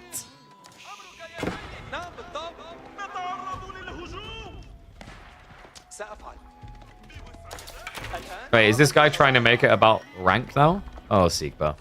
Oh, honey.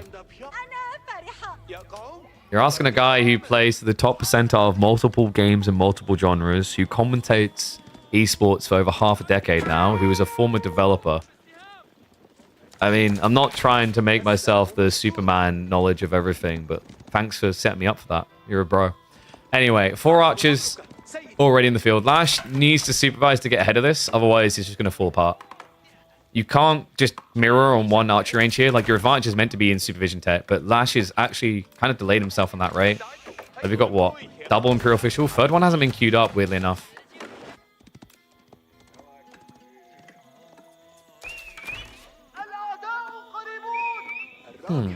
And yeah, if anyone's wondering what the drama in chat about, it's about an argument from a viewer about the idea of having drafting on ladder queue. Which just, like, doesn't work. Because, like, you know, we gave a bunch of issues, but here's another fun one for you guys. Is drafting fun if the length of the match is shorter than the draft? No. So, would you like to introduce a cannot leave before 20 minutes or get abandoned penalty? No. But that was just one of many reasons why we gave. But I think every time the response I got was, bro. Which is a solid argument. Horseman now coming in. So Lash is trying to go into the counter, but here's the tricky thing. MSN has hidden the spheres. Lash is countering himself.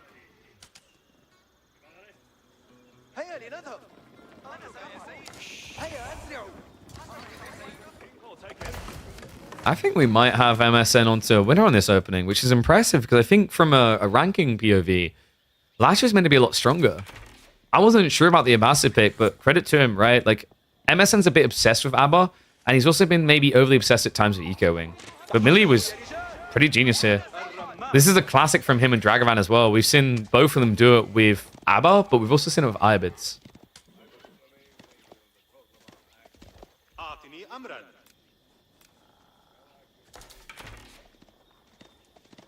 So the counter argument of, like, why we should have drafting that people give is May and Delhi, right? If you want to do a light trimming of how you'd implement drafting, you could basically allow both players to, like, pick 2 sieves and snipe 1 each or something like that, right? If you were going to do it anyway. But you know what the bigger issue is, like, if May's going to play Delhi all the time, the grand old solution, really?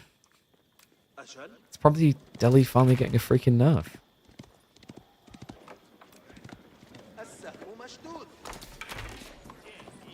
And maybe animation cancelling getting fixed. No animation cancelling to be had here, though. MSN's a good lad. He's got 1 Camel Archer in the formation. That's going to be annoying for the Horseman. Not that Lash has many. I'm kind of struggling to see how Lash is going to survive what's coming here, because MSN's kind of approaching a point where you could add in a round or 2. Blacksmith techs are being mirrored. There is no supervision here, but it's going to be a window of opportunity for Lash to attack. Interesting that MSN didn't just lean Horseman and add in Undermesh. We do have them coming, but slowly.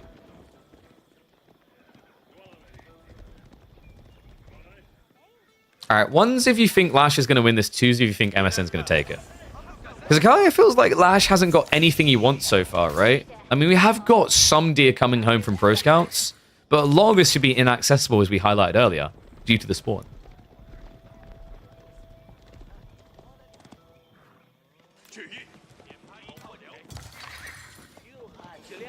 And also, the other thing I'll say on the drafting side of things, all the reasons I gave around, like, player retention and how people wouldn't engage, as a content creator who wants variety and to see new civs, it would benefit me for there to be a drafting system. So that, yes, it's not May playing Delhi every game or Juji every other game and Pro Scouts every game. But the reality check is like, it has too much of a negative spiraling effect on the casual player base.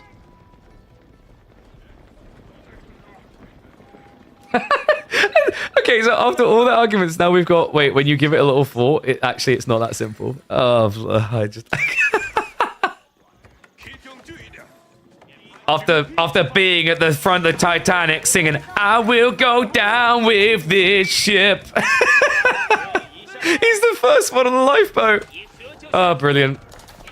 I respect that though. You know, like most people would just like double down in the corner, hard-headed, and they wouldn't like admit if they were wrong. I praise that there's an acceptance of maybe oversight coming in there.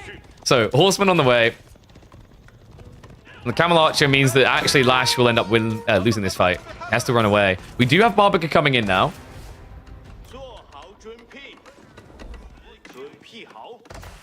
And I mean, do you really Zhuge to switch into this? So the thing I'm worried about is boot camp is there. Zhuge switch is going to be a little bit slow, and Horseman already blobbing. Like, realistically, there should be a timing in mind here of MSN. He does, however, need to get under mesh.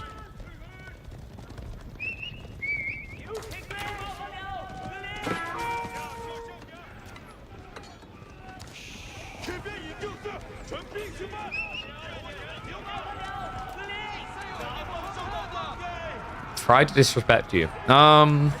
There's the easier ways to disrespect you. I'd actually say I'm being quite respectful that I haven't just banned you like most streamers would do if they didn't want to deal with this. So for the whole argument that it would make queues times longer, it would. You didn't actually give an argument that it wouldn't. Your argument was, Counter-Strike, the biggest game on Steam, doesn't have longer queue times. Well, fuck me, Santa. I wonder why. Is it maybe the, I don't know, 1000x more players playing the game? It might be. It really might.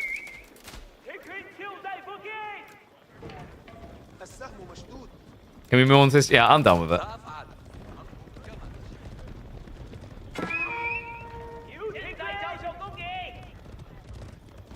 I'll tell you what, Seekbar. I'll have a discussion with you when enough people believe what you're saying to actually watch you.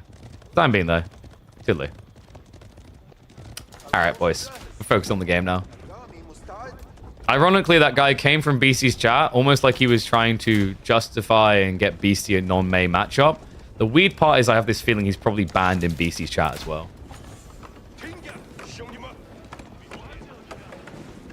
So, Juganu is starting to blob now. Lash has been forced into poor man farms.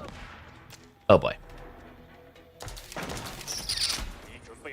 So not really the income he's looking for. MSN would benefit from a second ram to break through this fast enough. Because the worry that I have is like one ram can actually get picked by Zhuge. They're surprisingly good at shredding rams.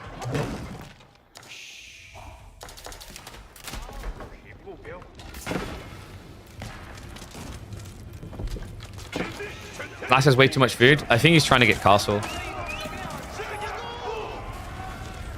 Why isn't he making horseman? Because you can't with the Camel Archer.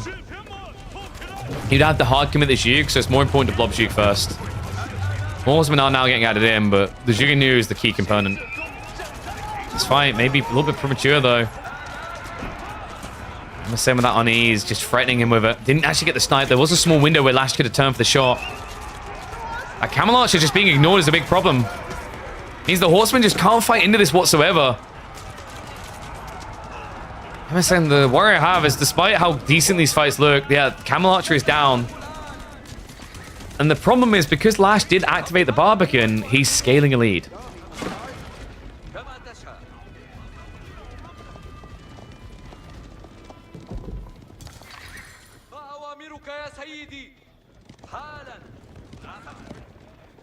You don't like the go be better, I have an audience argument? That's not the point. He's like, okay, so okay. Let me put it this way. It's kind of like when someone turns up in a streamer's chat and does the parasocial thing of like, dude, let's play a game for 2 hours together. Like, he's not in my circle of podcasting or casting or whatever. And he's just like basically trying to force his narrative. That's where I was going with that. Hence why he got that type of response, because quite frankly, I didn't want to waste any more time on him. Be careful now, though, because he is living rent-free in your head. And Lash just has so much wood to work with here. I'm struggling to see how MSN's truly ever going to break in.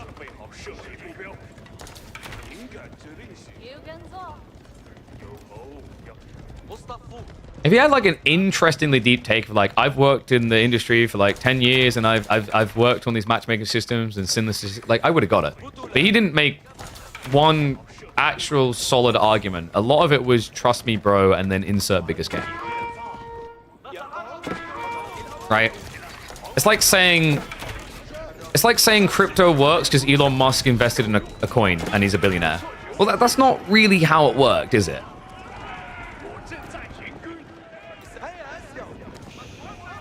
So MSN at this stage, the play would be Castle Age, right? But you're kind of stuck in a bind here because you can't rush it the same way China can. And that means Yuganu would have a window to win the fight. But if you can get to Castle Age from here, composite bows will carry the game.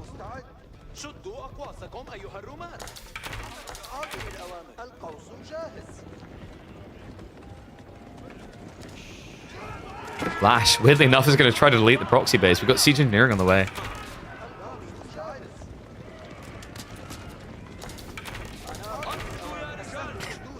I don't think this is the way Lash ever intended to play the game. This is more the MSN effect.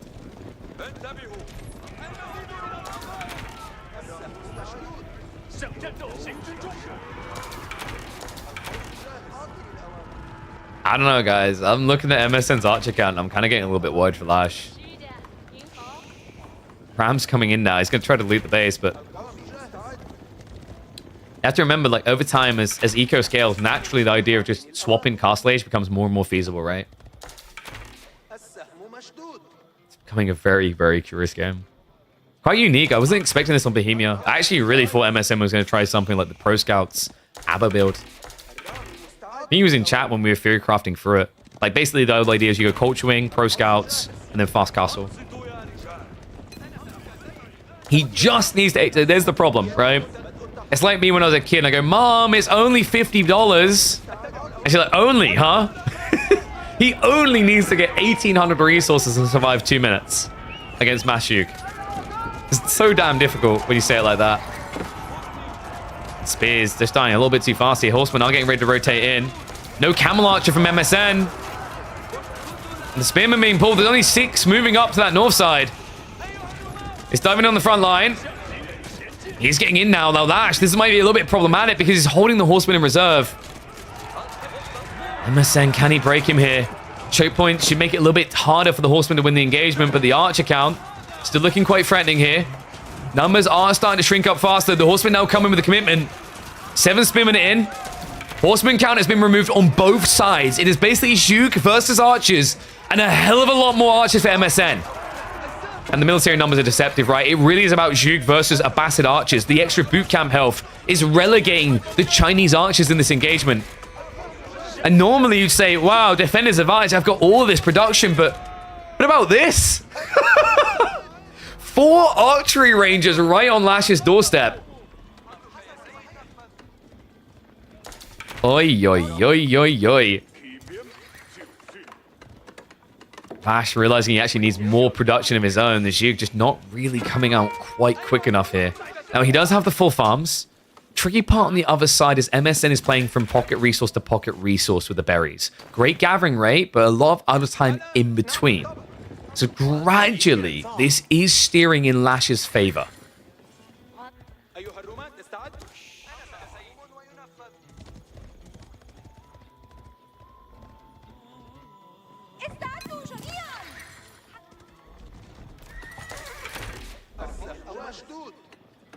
Proxy bases, so dude, I mean, MSN, Dragonvan, like, they've been some of the leaders on this. CSO is starting to do it from China as well.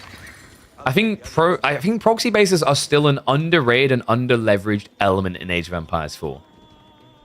Especially early on in the game. Like, it's so hard to take out a building this early, right? Like, when you start off and you're like, oh, I've got 5 archers. Okay, I can't deal with that building. It makes Defender's advantage not as big of a deal as it normally would be. because you're able to mirror production, but then you're so close to the enemy's economy, you can actually idle them out. Now, the reason why most players don't like doing it is the idle time of the villagers walking out in the first place, right? Like, you have to wait for Wheelbarrow, and that's a very long delay.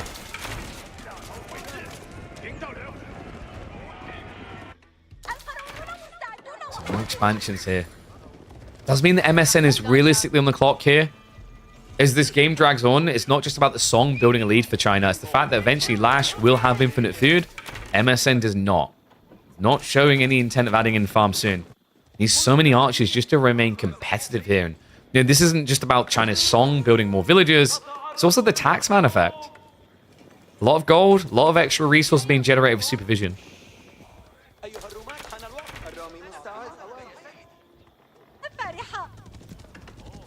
Cheeky raid from Lash, though. Love this. Horsemen have snuck out, and MSN's reactions are a little bit slow. I don't know how you just walk past those horsemen. But they're going to walk you still to the ferry for Sharon to pass into the afterlife here. There's surely no way he'll be able to protect himself against this unless Lash doesn't notice. Okay, well, looks like he is going to be able to escape it, but there is another horseman raid coming in. So we're starting to reach that stage where MSN has a leaky problem. Some things seem to be getting through the pipeworks, right? He hasn't insulated himself correctly. He hasn't been able to wall Lash in or contain him. The horseman is becoming a problem. And MSN can't mirror that raid because all of Lash's economy is safely underneath that TC.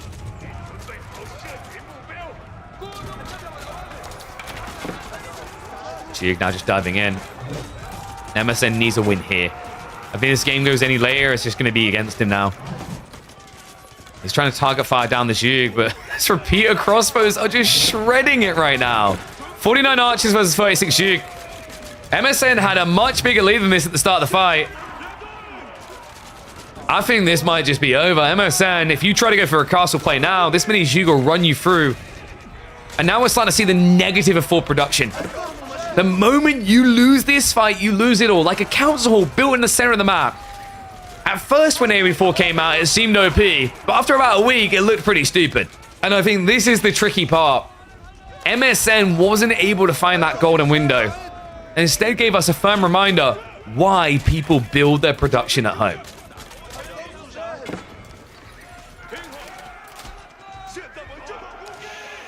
Oh, and J2 shots, it's not quite 50% reduction. Remember, it's 64 resources, so you're close. You get about, what is it, 40% return. But yes. I'm glad people are starting to wake up to how ridiculous taxation is. Imperial Academy is not reasonable at all. Because there's also the timing logic. Like, you're talking about a Civ that can supervise tech super fast, but also gets the resources back and then supervise the next tech fast, right? It's not like we're talking like, oh, I'm going to get this tech in 24 seconds and then I have like a breathing room before I go steal Dari. It's like that, right? Like at this point, China and Juji have the best tech timings on blacksmiths in the game. No one's competing with them right now. On a Civ that has Jugnu. So, you know, it's kind of mind-blowing when you think about it that way. Camel Archer play isn't going to work. Camel Archers just don't really scale as a counter here past about 15 units. Right? So you can't win against Horsemen here by debuffing. Jiganu are just going to beat Archers one-on-one, it seems. Rams are now deleting the infrastructure. And Lash is ready to go into Castle Age. Yeah. At this stage, all Lash needs to do is just park here. Once he's on top of these, the game is over. Man, just the losses, the difference in the exchange here. Just a few horsemen wasting all your time. Like, if you're not one-hit killing these horsemen, it's depressing. And you can see he's barely tickling him.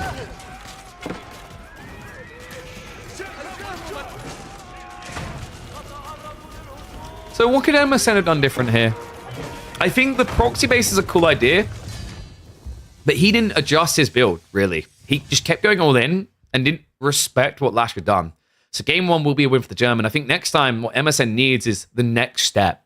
He tried for this ram play, it didn't pay off, and after that there was no 2TC, there was no fast castle. There was just infinite archer warfare. And Juganu Love that battle.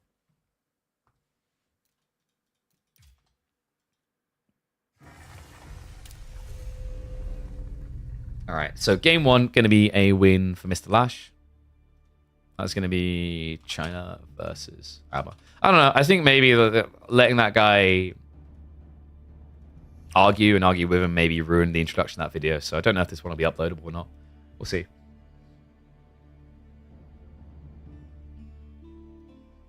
So,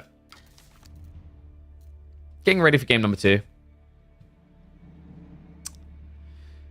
Borderland or Rocky River? Oh,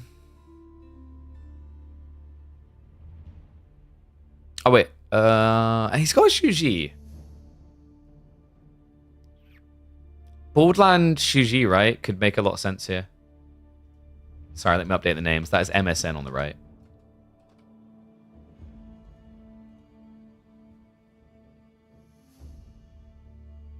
Really don't understand why there was no MAA in this game, because you need to be age-free for that.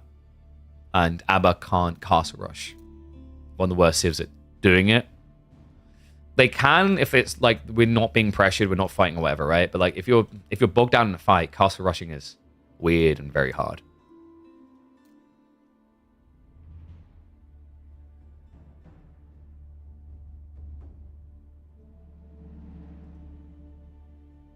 Imagine having an interesting discussion instead of pumping out the 100th tie vid. Wait, what do you mean? What? Rogan?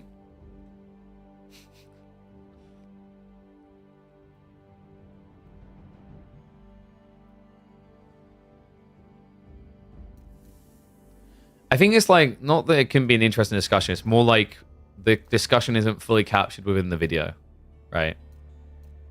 So that's what makes it bad for YouTube.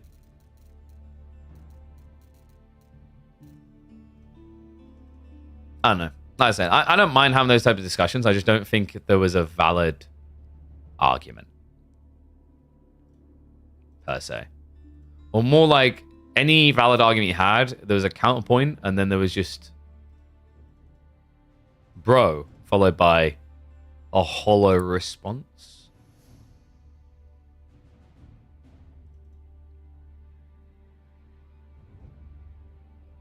It wasn't complying. I don't want people to comply. I actually want meaningful discussions, but like,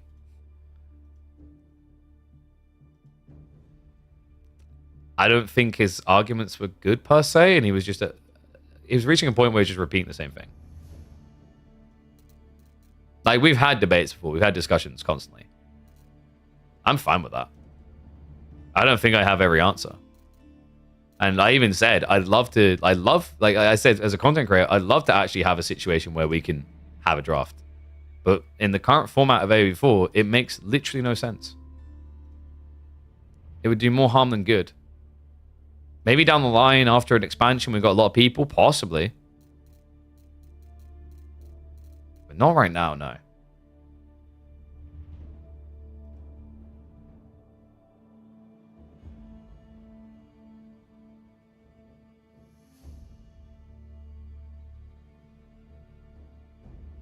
Anyone cares about the argument? Yeah. I mean, it can be like, the reason I like those kind of talks when facilitated correctly is they can be intriguing. But it's like, after the way you respond, like the biggest take about, like I said, what do I gain by basically hopping someone on Discord call here? Based on like the opening discussion points, hopping on a Discord call with him was clearly not going to yield a productive discussion based on what he'd said so far, right? Like, if you can't argue, like, if you can't debate something eloquently with, like, text, where you have plenty of time to think about what you're saying and review, how are you then going to do in a conversation on a call? You're going to do better or worse? Way probably done him a favor, just not doing that. That kind of reminds me of when, with the Red Bull Warlord Legacy thing at the time when we had what was happening to B.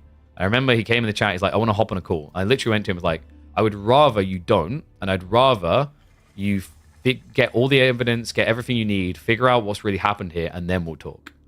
And then what did he do? He basically went on a call with Fitz, and then things got muddied in the call. Like, or misinterpreted apparently, right? Like, kind of example of how that can really backfire.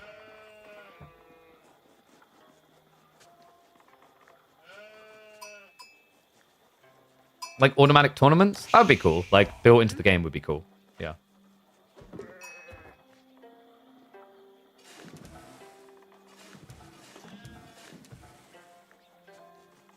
He said that CS... Okay, but here's the thing. This is what I'll say on this before we hop in the game. Using CS as a comparison, like everyone always... Anytime I try to make a comparison away, the first thing is like, oh, yo, but we're not that game. And like, there are areas in which you can argue, okay, no, but like, we are comparative, right? You can't compare the impacts of a change to queue times in Counter-Strike to Age of Empire 4, right? Like, the scale of the audience in those games doesn't allow you to directly make that comparison. Does that make sense? You need to find a game that has a similar sizing and use that as a case study, right? Because like, okay, you know, you guys, if you guys don't think I eat humble pie, here's one for you. I talked with a Microsoft executive about why we don't have announcer packs created with content creators in AoE4. And he said that they had seen the numbers from StarCraft 2 and it was not profitable. It was bad. And our counter argument was like, well, Dota 2 has done these and they're really successful. Now, unless I can provide more substance, that's like his argument wins. Because StarCraft is realistically a more comparative game to AoE4 than Dota 2. Right? So you'd have to, then I have to justify it and provide enough uptime, enough upsides rather, to lean it the other way.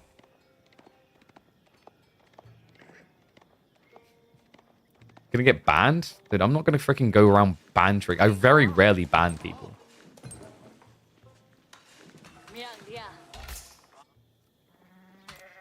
fact, he's literally sitting on timeout. Yeah. Alright, let's get ready to go. Game 1, Lash. Game 2, go.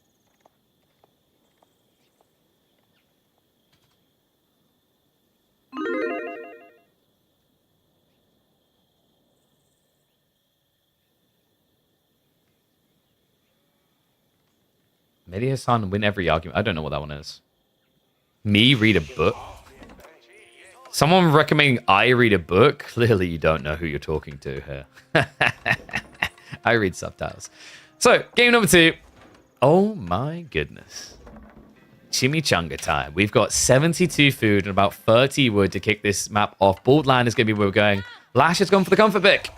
Loves his Malians. Interesting. Malian versus Zhuji. I mean, this can be pretty good for Zhuji, right? I think the idea is just pro scouts into fast castle. Zhuganu would be a little bit worrisome here because Malians do have javelins to contest you. However, I do know that MSN likes to usually take aggressive lines, so seeing as Zhuji all-in wouldn't surprise me.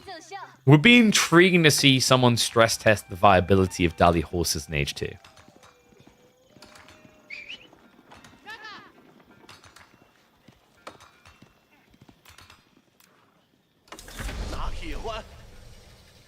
What's going on? Oh, just more debates about freedom of speech and whatever. I think the... So, like... And to that time... Oh my god, I can't believe we're still talking about it, but whatever. It's become part of the series at this stage. There's almost like this expectation, like, you can't do that. Like, maybe one person disagrees or whatever, right? And they're like, oh, this is freedom of speech. It kind of reminds me of, like, when people block you on Twitter. There's a multitude of reasons why people might block you. It's like, he got timed out because at that point, it was distracting away from a competitive series entirely, which, congrats, it's continued to do. But I'd like this because it's an interesting discussion about, like, that element. It's like, there are people who get memed on because they block everyone on Twitter. And the reality is, like, I don't know. Someone shouldn't get judged because they want to block someone. If you don't want to interact with someone, you don't want to interact with someone. I've blocked people because I'm just done with them. And I don't want them in my head. So, yeah. Can't make everyone happy? Exactly. And I don't want to make everyone happy. I just want to try to educate as many people as I can as to the logic of, like, how you should live your life versus trying to make everyone happy. That makes sense. Which might be me making everyone happy or trying to. Which means I've just fallen into the trap unintentionally. So, Pro Scout's already coming in. MSN already snatching away the goodies. Lash has not got his own bulk of Pro Scouts going just yet. In fact, we might... Are we even getting Pro Scouts?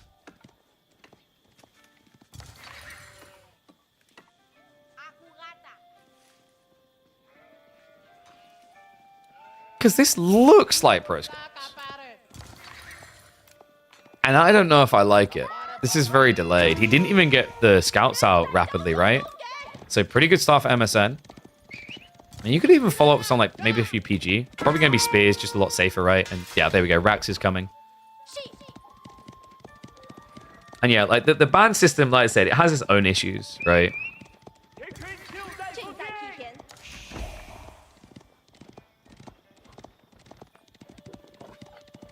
I think like the pick ban system, like I said, and we even tried with that guy to find median grounds of explaining how theoretically it could work.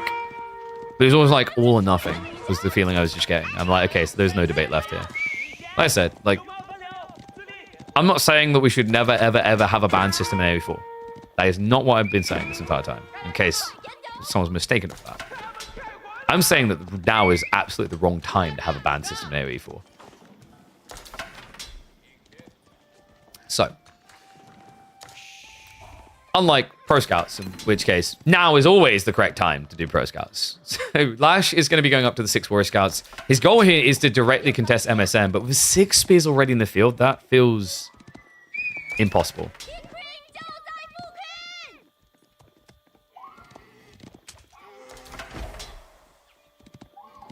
Looking at the rest of the spawn, though, I do at least like Lash's back gold here. He's got a lot of tree lines kind of inching him, so shouldn't be too worried about a rotation there. But he needs a new unit. And realistically, you'd expect archers. But instead, he's offering up MSN an opening into a longer feudal here. But you got Rax coming in. MSN could just go 1-1-1 with Zhuganu play here. I mean, I don't think it's going to matter. I don't think you get Donzos before the deer are gone. So at that stage, like, the better play for MSN is just go Castle Age.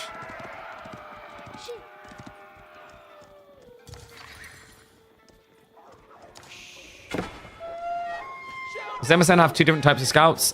So that is to do with, for some reason, Juji and Chinese, when they produce out of stables versus a TC, they show up different in the UI. It's really weird.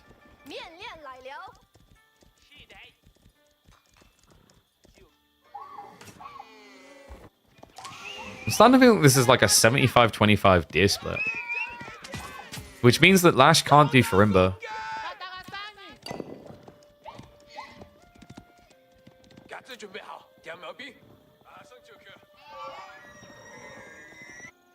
Everyone can have a bad day? Sure, and that's why he didn't get a ban, he got a timeout. I don't know, chat. I'm starting to think I should be more ban heavy.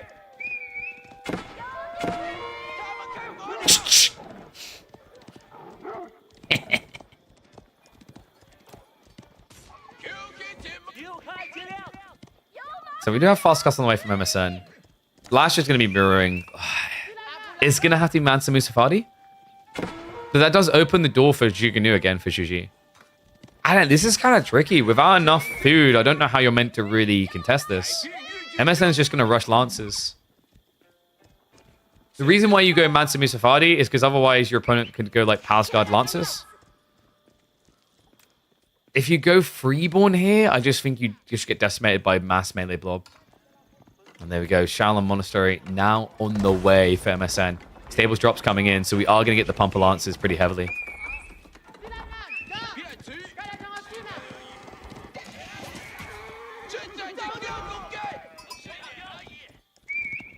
Hey, look, there's a guy we should ban now, kid. So we do have tech up on the way. Lash is a lot slower, though. I'm a bit perplexed, man. Then again, you know, I wouldn't write Lash off here. Game 1 began with MSN looking in a good position, and Lash pivoted well. This pivot just feels a lot harder than just massing Zhuganu as Chinese. Okay, so MSN should be looking at probably an aggressive switch into PG after the Lancer opening. Then again, like, the weird thing about Borderland is it's such an open map, you can just simply only build Knights. And yeah, there's the PG. Alright, so Lash, it has to be Mansa Musafadi or Death. Those are literally your 2 options. Please do not build a Fulani. The Fulani is way too slow. It's going to be 5 relics for MSN, and then he'll just dive you. He's going to build a Fulani, isn't he? It's a Fulani. Okay, so why would Lash do Fulani here? One, we already highlighted the problematic nature of, like, you need Mansa Musafadi, but can you get enough? Can you get blocked? Two, after what you just saw in game one, there's probably a bit of belief that MSN might not execute quick enough. And that's a problem. If your opponent's going Fulani and you're not rushing him to death, he will win. So, like, it's risky what Lash has done, but I think he's identified the weakness of play from MSN, which, in a very odd way, justifies this. Weird spot for Fulani.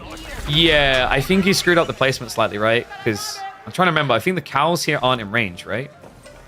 I'm not sure. I haven't tested this thoroughly. I think it has to be over the physical location inside the thing, right?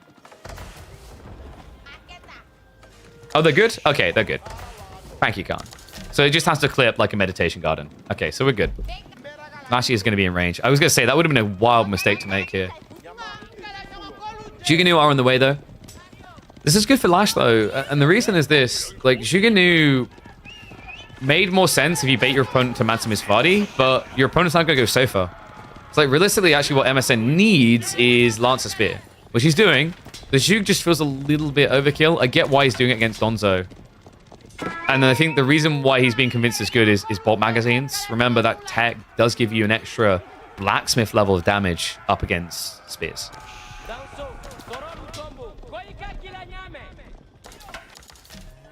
Okay, so we do have MSN still posturing here, right? There's not many deer left on the map.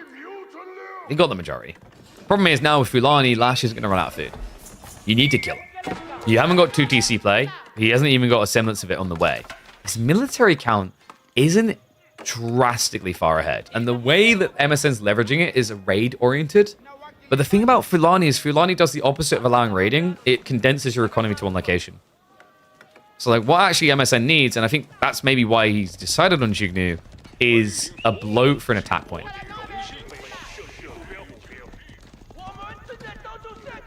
After I explained armor and thresholds, the tech seems lesser to you? What? The bolt magazines. Why would that seem less? It's +1 times 3. It's pretty damn good. It's also the range. It's just naturally a very good tech to get into. Especially the range. Like, you know, having 0.5 range allows you to just stay a little bit safer. Also allows you to trade against archers. Believe me, like, it's a good tech. Bolt magazines does not need any buffs, guys. It allows you to contest archers, and it allows you to hard counter spears. Because, like, here's the mathematical equation for you. What was that for? Shao Monk is going to get denied. So, Ashiganu will do 18 damage. With bolt magazines, he'll do 21 damage. A normal archer against a spearman will do 14 damage, I believe it is.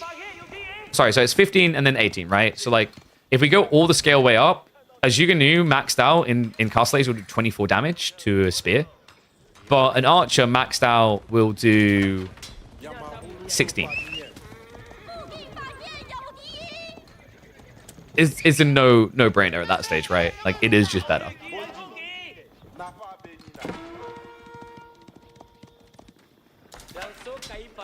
Actually, is it? Yeah, 16. Should be 16. And Lash, yeah, he is. Good eyes. He's going Imperial. But looks of it anyway. Yeah, he just actually cut some of the sofa reduction, so he's looking for that slim route in. Some extra Donzo's being added in, but this is a lot of food bloat. At this stage, it might even be worth just adding in a bunch of Warrior Scouts. Pretty good considering your opponent's going mass ranged. And we do have the crossbow transition now on the way. MSN, he hasn't done enough damage. I mean, he has got 3 relics home. Actually, make it 4. But we don't have Yuan, right? So we don't have that bloat there. We don't have 2 TC. Starting to lose a little bit of faith here in MSN strategy. Maybe I'm just gaining faith in Lashes.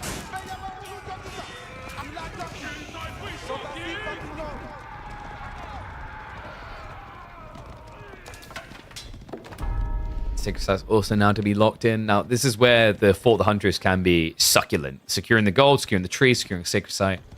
Obviously not there yet. We're going to see a lot more bloat. The problem he's got right now is like MSN is going for a collision point in this game with Mashuk.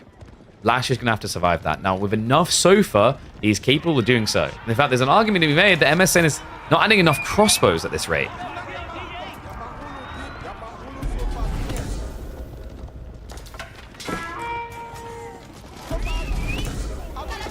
I think that Lash is one on attack. You think MSN needs more space? I think MSN needs more crossbows. It's just crossbows is the MVP here. Crossbows can kill all of this, right? Even the spears, for goodness sake. MSN seems to wholly believe Juke is the way. Visibly, it is cheaper, right? 66% of the cost of a crossbow. So it definitely gives you a blob. And I think that's what MSN is doing this for. He's turning this into a race to maximum population. He's trying to out-Zerg the Malians.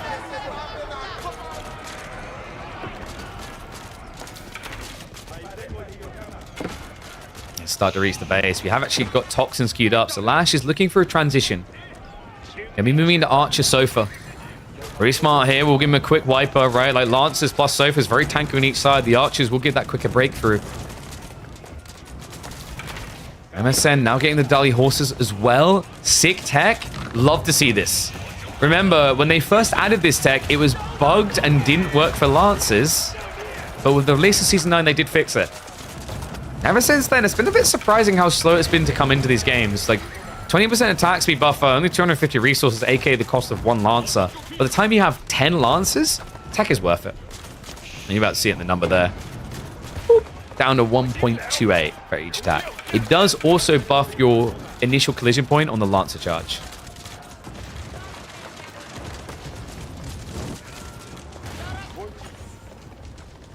And we are still not looking at a full army here. It's only 3 ranches. So that explains it. I was kind of wondering, I was like, why does Lash not have more production at this stage? We're getting the answer. In a situation where he should have been able to mirror the relic value by just having a full cattle ranch set, it's not there. And this is risky as a result. MSN given an opportunity to dive in here. Choke point fight, but with Chugen New and crossbows, that's good for MSN. Ironically, after what happened to him in game 1, he is giving Lash a taste of his own medicine. Rapier crossbows up the wazoo. Spearman not quite being mopped up quick enough here. MSN is going to have to hard commit with the Lancers now. He can't pull away anymore. The Juganu should be able to save the day, though. Frontline is already dead. Lash about to be broken here. And a game 3 feeling all but guaranteed at this stage between MSN and Lash. Yeah, great hit. He just needs to hit the economy now to finish this off. Villagers are very close nearby. 33 of them, in fact. And Zhug will make quick work of that. The Lancers should be able to chase this. And we should be able to see a game 3. Damn, good hit point as well. I mean, I think MSN, I was worried a moment that he was being a bit reluctant. Jiganu is a little bit more tricky to pull off in Castle sometimes, but clean, crisp route to success here gets him the win, gets him on the board. It means that we aren't just going to have a 2-0 stomp. Nice. Well played. Color me impressed. So, Marlian versus Shuji. Outcome is going to be a rubber-dub-dub for little old MSN. Final game is going to be on Rocky River. Our choices are either French or English versus Rus Ayu. Probably looking at Rus versus English here, right?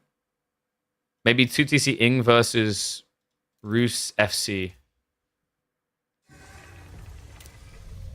Not crazy about English 2TC in the Pro Scouts meta, but the alternative is playing Iabids into what you know is going to be Pro Scouts on a wide map like Rocky River, where it's difficult to stop all the gathering.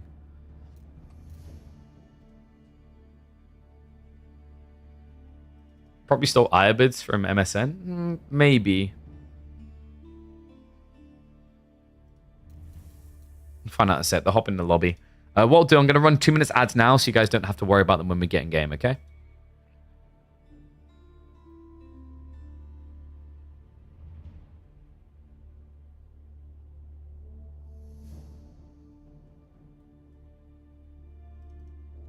All right, let's have more conversations about banning people.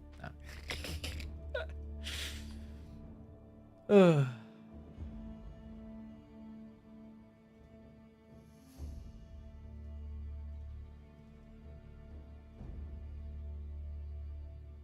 Can Jiggly get a ban? That's true. We should probably remove him. It's his fault. All this is his fault. Okay, it's going to be Roos versus English, by the way.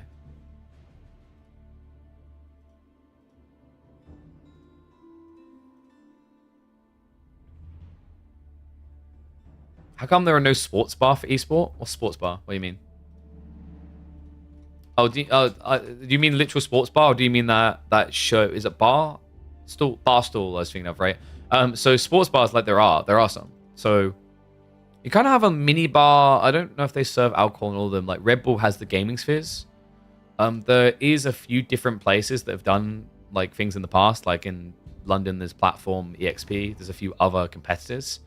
There's even, I think it's called the Kappa Bar in Stockholm. So like there are esports bars, right? But you also like you want to find a balance of being a gaming bar without being too limiting, because like esports is still niche in the wider audience. Like a lot of people who watch esports don't necessarily go out to bars as much. It's not a stereotype, it's just true. I don't really go to bars unless I'm away in another country. I instead typically am at home.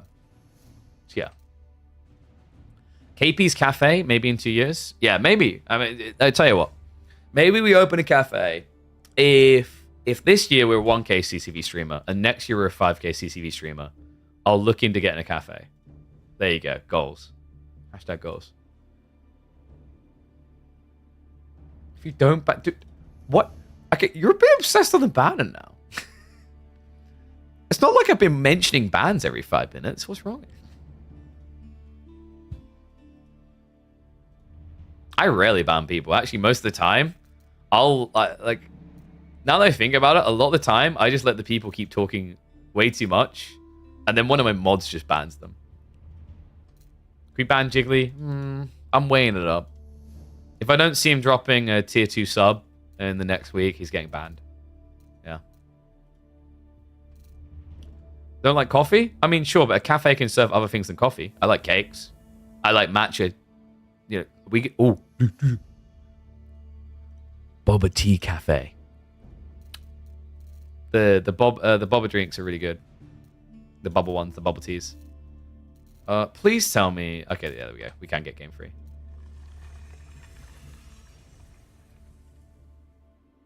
That would be a great for a yearly 2-week pop-up bar. What, in the TI country?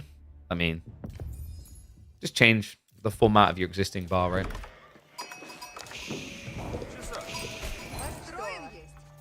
You like cake? Oh, I love cake. Uh-oh. Sorry, Khan. That's a 5-minute timeout right there. For making me have to buy a cafe.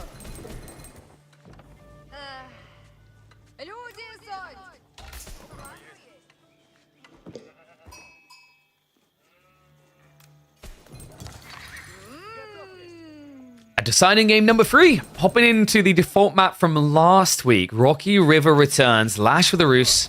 MSM with the English. All right, guys. 2TC versus Pro Scouts. Here we go. I mean, it pretty much is going to be, right? I don't think Lash wants to play the long age. We already have him going up to 3 Scouts. So pretty much reveals his intent. MSN. You know what would be sick here? Not 2TC. 1TC. Horseman, Abbey of Kings. I think that can work, actually. It's a bit tricky because the Roos are still going to just camp and not care and eat food and go Castle Age. But it would contain them. Oh no, guys. Wait, are we really getting obsessed with the cafe idea? I may have made... I don't want to say it was a promise, but maybe an intent that if we become a 5K average viewer streamer, I'll open my own cafe. I mean, I feel like if I'm at the point where I'm consistently 5K viewers, I could probably justify a cafe. And we could run esports events there. And we... Oh, wow. Yeah, and we could basically... We could do like themed IRL streams there with little mini tournaments. And Emma used to be a barista, so she can run it. Oh, dude, we figured it out. All right. So anyway, Abbey of Kings. He's already ticking box number 1 that we wanted. It's going to be 21 sheep versus, what, 15 here? Great start for Lash. Pro Scouts is almost just guaranteed still, though, right? And the cool thing about Pro Scouts is the timing is still aggressively good because of the Golden Gate. You just exchange the tickets. You fly over for a coffee. You think you'd fly over for a coffee until you realize how much I'd charge per coffee. Oh, do we have Gamba up? Whoopsie, let's get Gamba up. Give you guys 2 minutes.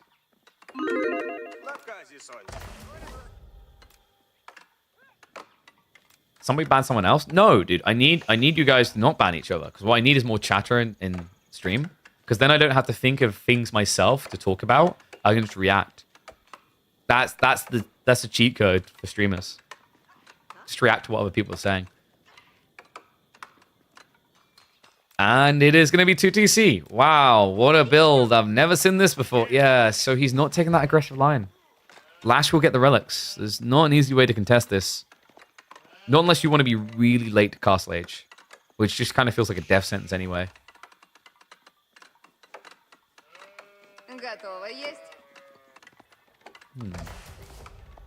Ones, if you think with this strategy we just laid out, Lash will win. Twos, if you think MSM will.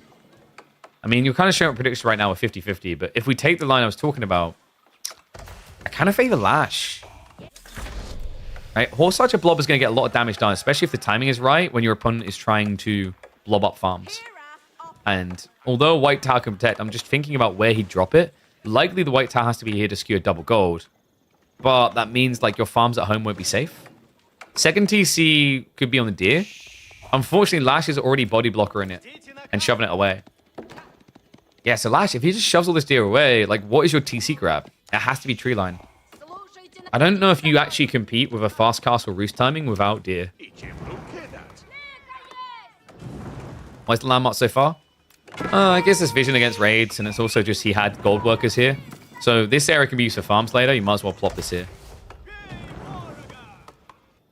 Why are you guys obsessed with getting Jiggly banned, by the way? Poor guy.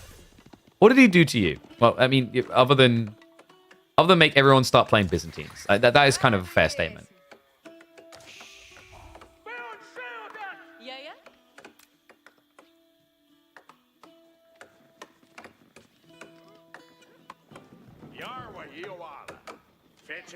He stole your builds? Wait, is this like...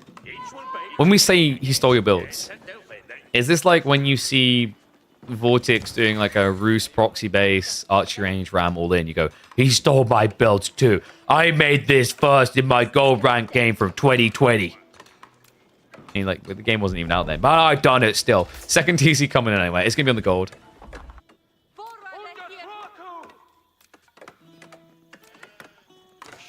Guys, chill. I think Jiggly's already experienced enough hate in his life from how people felt about Pokemon, okay? Spread love. So, Stable's coming in. This is a bit different, actually, out of Lash. Wow. Okay, I wasn't actually expecting this. I thought he'd just take Fast Castle into Relic Grab. Instead, he's going to send it in Feudal. We've got Knights plus Archers going to be on the way, which is interesting considering that MSN's already opened with a stable play. What? Not Spearman.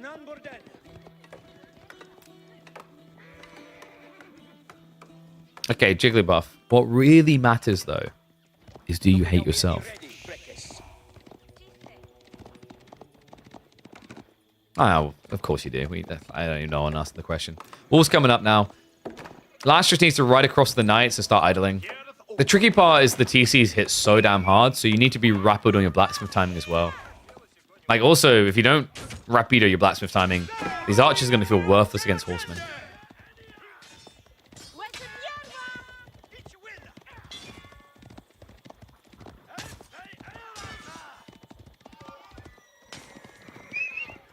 Not a great start here for Lash.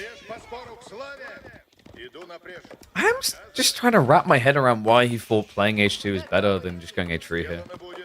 Like, Horse Archers is your god tier unit, right? Like, forcing an English player to build, say, longbow spears to defend is not a negative for them. Holy crap. I mean, MSN's going to get a very dirty timing at this rate. The way he's stockpiling, like, he's legit not adding a tool. He's holding back any hopes of Lash attacking him with just a king, a horseman, and a scout. Sounds like a little bedtime story you tell your kids. He does still need to get more farms in, right? Like, one farm cluster isn't going to be enough. We're probably looking at 3 by the time he techs up. He could white tower here. And the reason is that you could farm cluster front, farm cluster back, and then you have the backup tree line, right? It's like the bait is dropping a white tower here, I think. He has got perfect room for it in case it comes to that, and the knights might force him to. But I think an ideal situation is the keep drop here.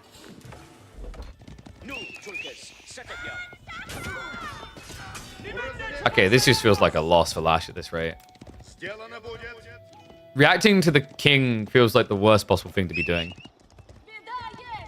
But we did highlight the problem here, right? Like, knights are not very good at diving English. Nice little cheeky aggro there by MSN. So it does block the deer gathering. Lash is going to have plenty of food to work with. He is starting to stockpile a little bit of resource here, so might be considering the castle. My worry is, like, if you're against 2 TC and your opponent fast castles quicker than you, even with all the food in the world, like, do you feel very good? Because the thing is about English is, more than any other civ, like, they can justify the 2 TC, not just because of the king opening, but because of how cheap the farm transition can be.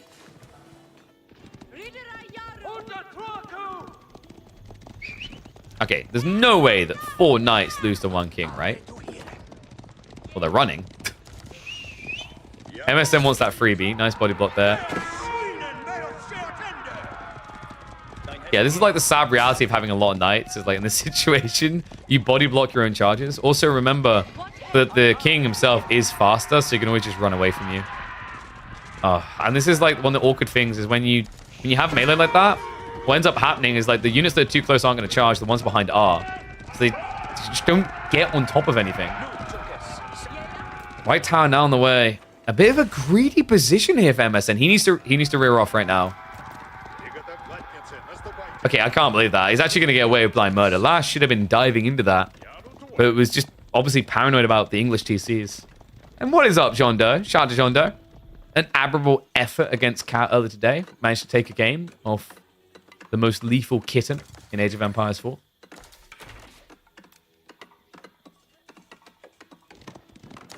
So what's Lash's strategy at this stage? I guess he can technically camp relics, but my worry now is MSN just blobs knights. And you don't have a counter to that.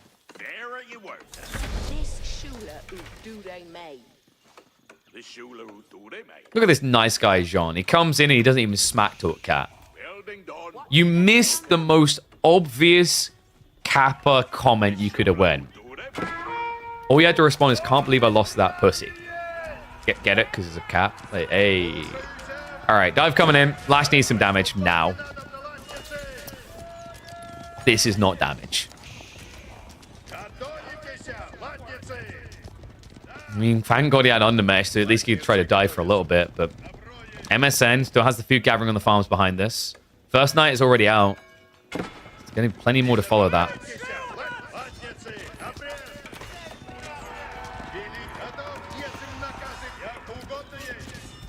The weird part is just how the villagers are chilling here with the dive coming in. I mean, you need to, like, what, probably about 6 worker kills at least. Lash is starting to stockpile a little bit for his own tech. But the problem is losing just 1 or 2 knights is too many, right? With the knights coming out from MSN, it means that you don't have a front line for this dive anymore. At this stage, MSN just needs to start attacking into these units. Careful the knights, though.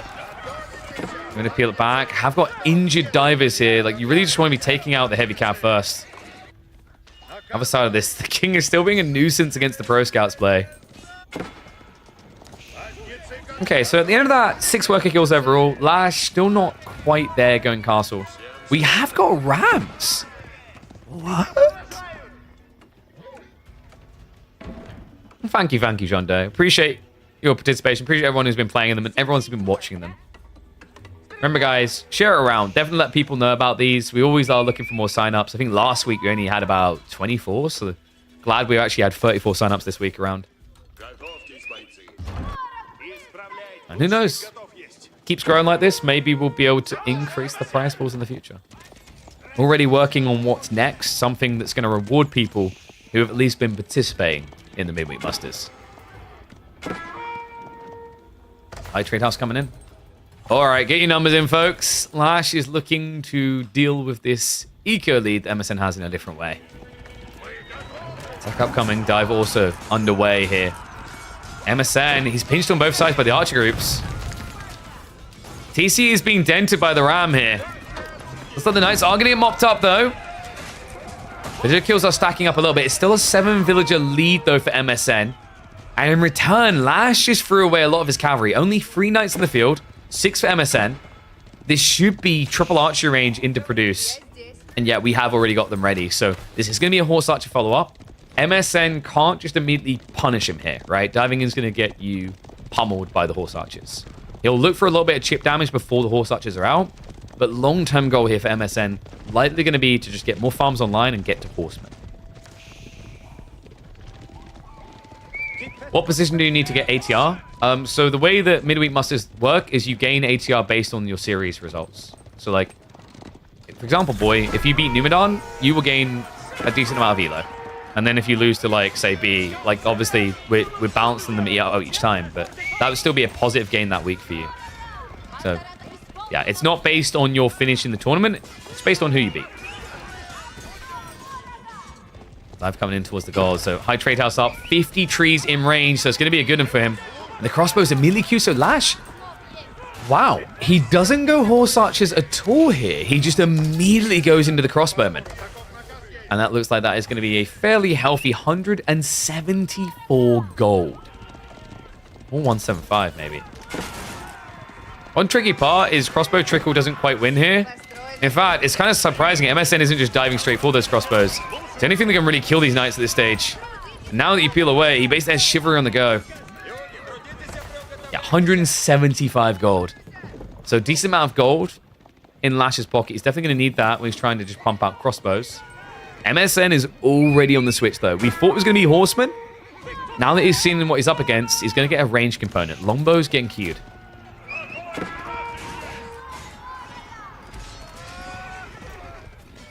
You're only losing ATR by playing? No, you can gain ATR.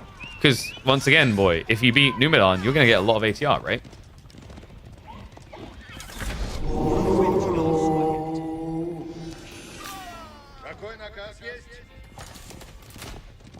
You're not winning? Then just be better.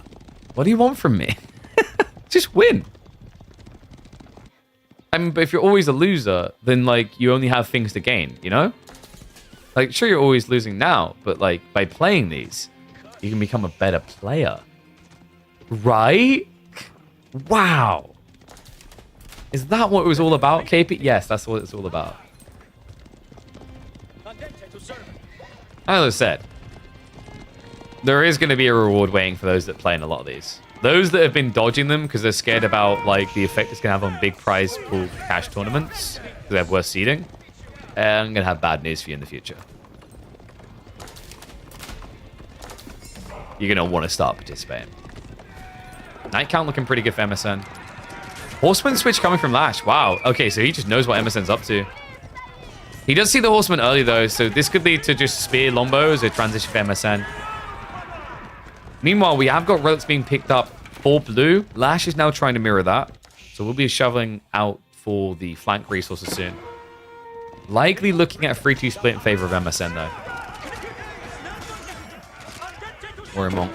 Actually giving that a nice little bit of Saint's Blessing, but shouldn't have changed too much about these type of exchanges. The physical damage is just so high for these units. The longbow blob is kind of crazy, though. Wait, so is he just playing Chicken Little here? It's almost like he's not expecting Lash to commit hard into Horseman. So he's just going to brute force it with Mass Longbow. Dangerous game he's playing. Warlord coming out. Not such a dangerous game. No way that's going to ever trigger.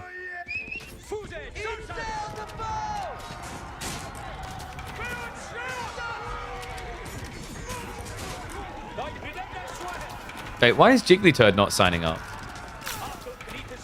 Because if all the high-level players are copying him, then that should mean he's good. But if he was good, he'd sign up and win Midweek Muster. Right?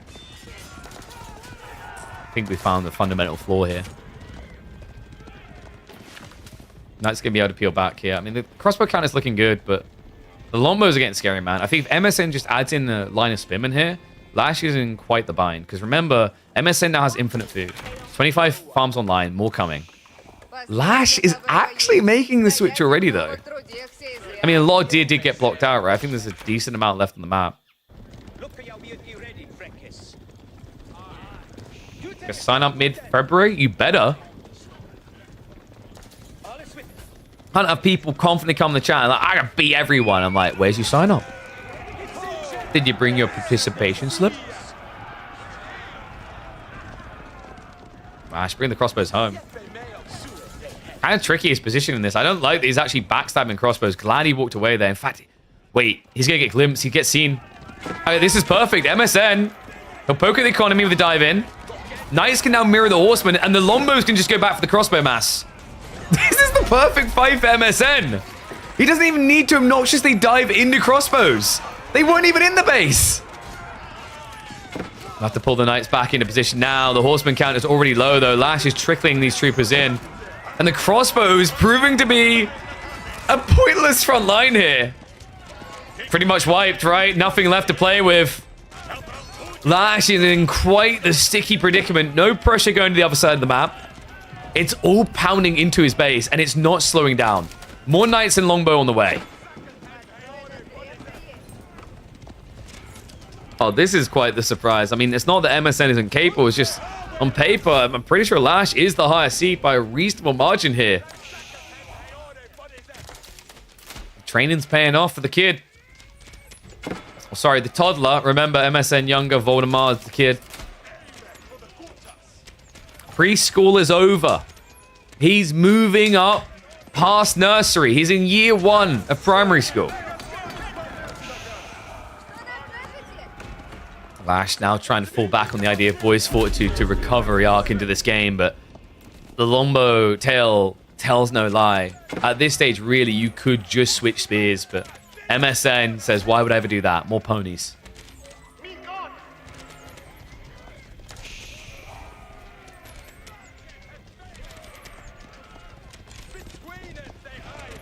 Build a tower, BGG?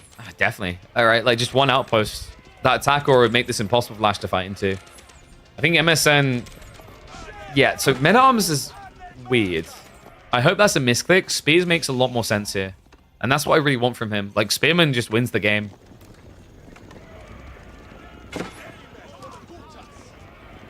And yes, this has been a Giga Chad kick. Carried the early game. Continues to just thrive later in the game as well.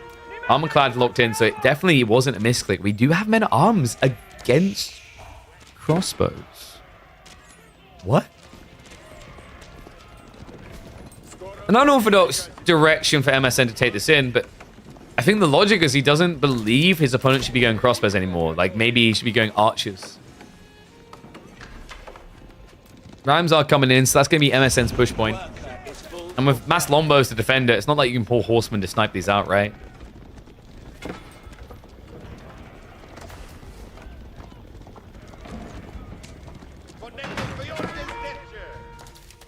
Behind this, it's not like it's going to slow down either. What are we up at? 35 farms? 39. Yeah, there's no competing with that. You can already see it in the food income. 34 farms of his own, but obviously the English one's just superior.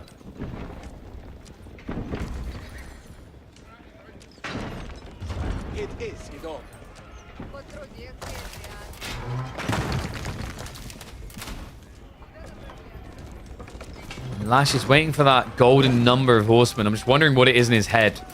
Probably 30? 20 feels too small with the tree lines here in the goal vein. If MSN just front lines those knights, there's no threat. Charges forward. Forces them away. The longbows immediately go for the snipe. In the meantime, the horsemen are rippling onto the ram. But it's coming at a cost here. The crossbows are not going to be able to contest against this. The king does go down. He dies in the glory of battle. But a battle that will lead to a win in the war. 200 population. The only thing left for MSN is Imperial H. And that means he is due booked for a day in the round of 16 up against either Core or Road. Because this looks cooked and done. GG comes out. MSN, improvements cooking. Lash, not able to get it done. A pretty solid build. I'm impressed, man. Like, I think looking back at this, Lash is going to question why he tried to all-in the feudal. Was it really necessary? Was Fast Castle a better solution? Almost seemed like he was paranoid that MSN would send it there. Mistakes made. As a result, a 2-1 victory for the toddler. GG. Well played, Mr. MSN. Okay. So, with that in mind, I still need to eat. We've been going for what, 5.5 hours? I think 5.5 hours is a decent length.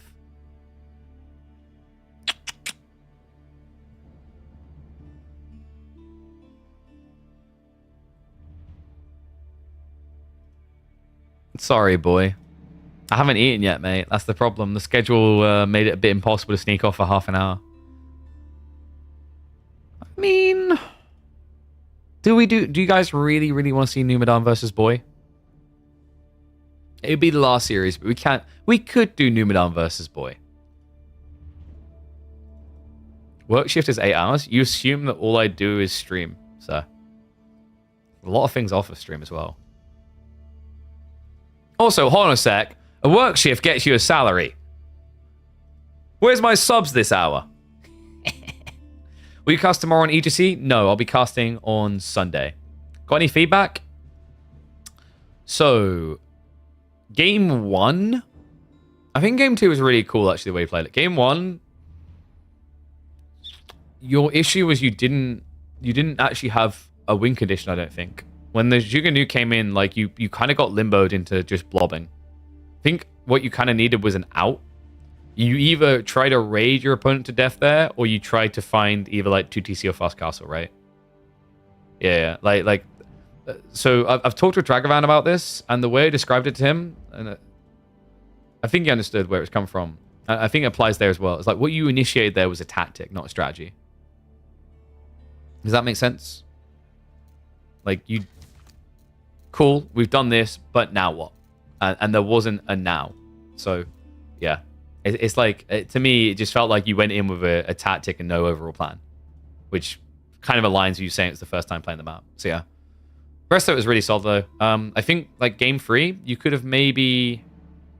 I don't know if 2TC is even necessary, but, like... Because my worry is, like, I think you have a harder game if Lash rushed Castle instead of playing H, right? So that was kind of surprising. I'm surprised he didn't just rush H3. Because that was my thought, is like, if he's going to rush H3, your play is 1 TC with Horseman. Alright, guys, so we have got one more series to round out the day. I'm going to starve. Thanks, guys. Because Boy is desperate to be watched. He's like, me, watch me. No one will be banned in this series. Maybe. Probably. Probably not. Possibly. Probably won't be banned. And we are going to be getting meme clearing. Yeah, mountain clearing got drafted, guys. So Bohemia default map, King of the Hill, and mountain clearing. That's a very interestingly similar map pool to be coming out with. In terms of like how those ones can play out. They are going to divide and conquer it between them, so both of them getting a China pick. Go grab a cracker. Like, I'm at the stage where I'm just like, this could theoretically be a 40-minute series. And I could eat like a protein bar, but then less room for the chili. You know?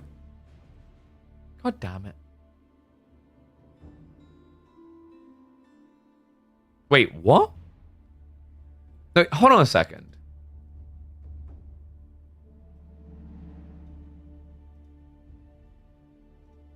Two spirits, one rebellious, the other moist as heck. Locked in an endless battle to the death. Wait, is he like ripping off the hands again? They fought through every game on He's even got the colors of it. Genre you and your brother's, mother's, sister's cousin has ever heard of. trading dubs back and forth, like Goku and Vegeta, except both spirits were Goku, to claim the coveted title. Frickin' Charlie. Most money burned in esports. This shit got so out of control, it was like everyone lost their damn minds. Until the entire esports cinematic universe literally exploded. All that was left was a memory of what once was.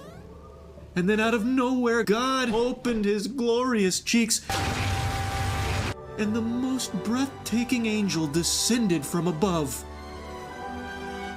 Lud. Oh shit, sorry, one sec. Gotta get these on just real quick. All right, okay. Everyone stop! Have you considered that we're wetter together?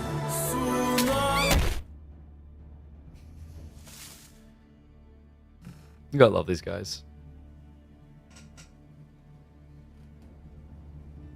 Dude, they got Anyway, quiet. that's about it. See ya. What? Shopify Rebellion bought Moist Esports. I didn't see that one coming, actually. That's interesting. Well, the reason that's kind of interesting to me is like Shopify Rebellion isn't exactly content creator focused, from my understanding. Whereas, like, obviously, Moist has always felt that way. So I guess maybe this is like complementary in that what they get is they get the esports like back end of Shopify Rebellion, and then Shopify Rebellion gets the content creator front end of Moist. That's quite surprising. Yeah. I mean, unless Moist Esports still exists, in which case, no. Okay, yeah, they're gone. Okay, so Moist Esports is dead. Shopify Rebellion taking over. That's kind of crazy. All right, got a draft anyway. Let's get ready for the series. One unexpected turn. Okay. So, this is not MSN, even though there's an ABBA pick. This is going to be Boy.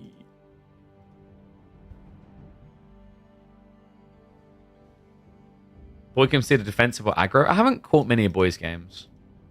So we'll find out. Apparently aggro, though.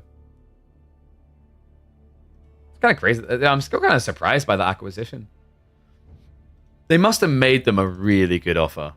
Because, like, my logic there is I just feel you don't necessarily need to burn that much money. Like, so the value for someone like Charlie is, like, watch parties, right? So, really, like, what you need is you don't need the best... You really don't need the best team in the game. You just need a competent team, i.e. one that's going to make tournaments. Not dominate tournaments, just make them. So, yeah.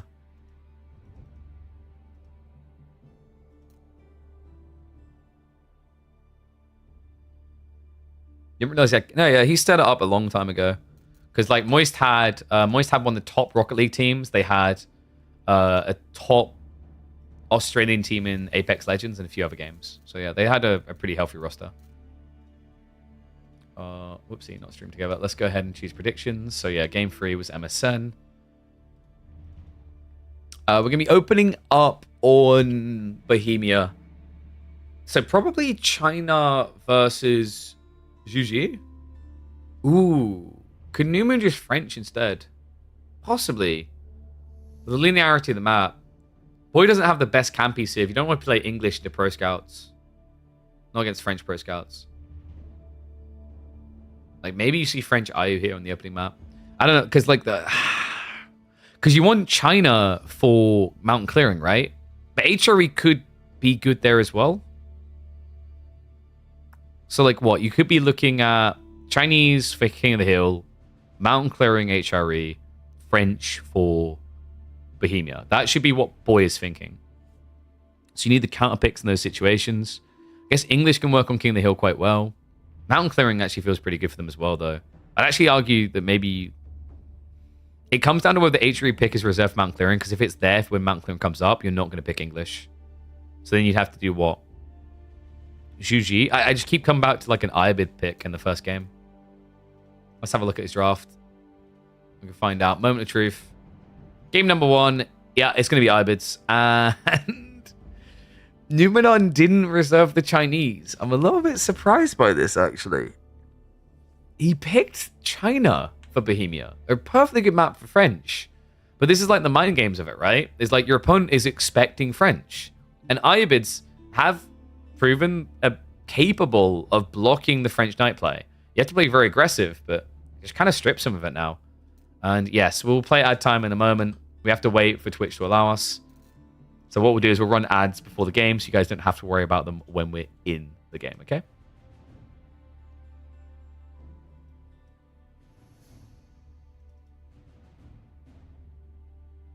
Does anyone know this map well enough to make informed decisions? It's a fairly open map with a lot of deer, so you can kind of apply the same logics as like a Dry Arabia type map. That's how you track Bohemia. It's kind of like Dry Arabia. Not exactly, but it has enough identifying points that you would maybe treat it like you would Dry Arabia / semi-Borderland. Which means like Pro Scouts feels good. And because there's so much deer spread on the map, like you basically want to go Pro Scouts. You want to have the option at least so that your opponent has to react Pro Scouts as well. You see? Like, that's the dance you're in, basically. God damn, I'm getting hungry. Can these guys hurry up and start? They're in lobby, so we should be underway in a sec. I just want my food, man. I just want my food.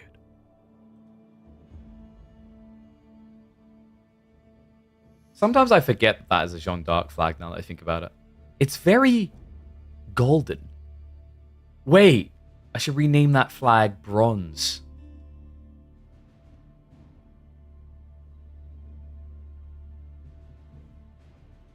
That's true. I should stop like being so kind to people with the ads. I thought maybe being kind would encourage them to just sub by default, but maybe it's time to start clickbaiting ads before every major fight on the YouTube videos as well. You know, like some creators do that, right? Like there's a science to it. If you have like a good hook point, you can optimize your ad gen on YouTube videos based around when something key is going to happen. It's a thing.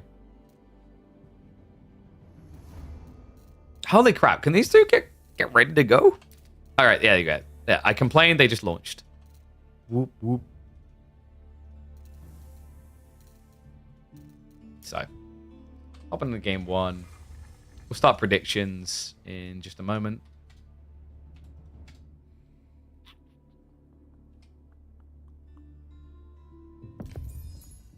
Yeah, we've got 5 minutes, so let me put the predictions in, and then I'll run 3 minutes of ads now. So go get yourself some food because you don't have to suffer like I do. And then after that, we should be ad-free for the whole series.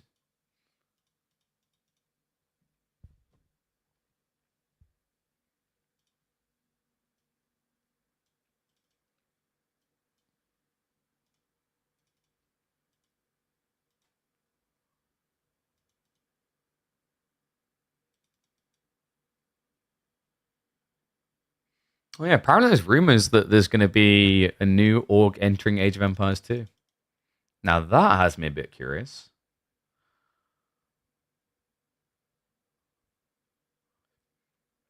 You know, there's also rumors there might be a new org entering Age of Empires 4.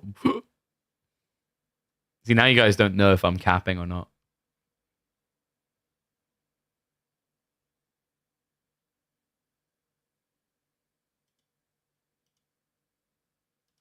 New org. So like team, for example.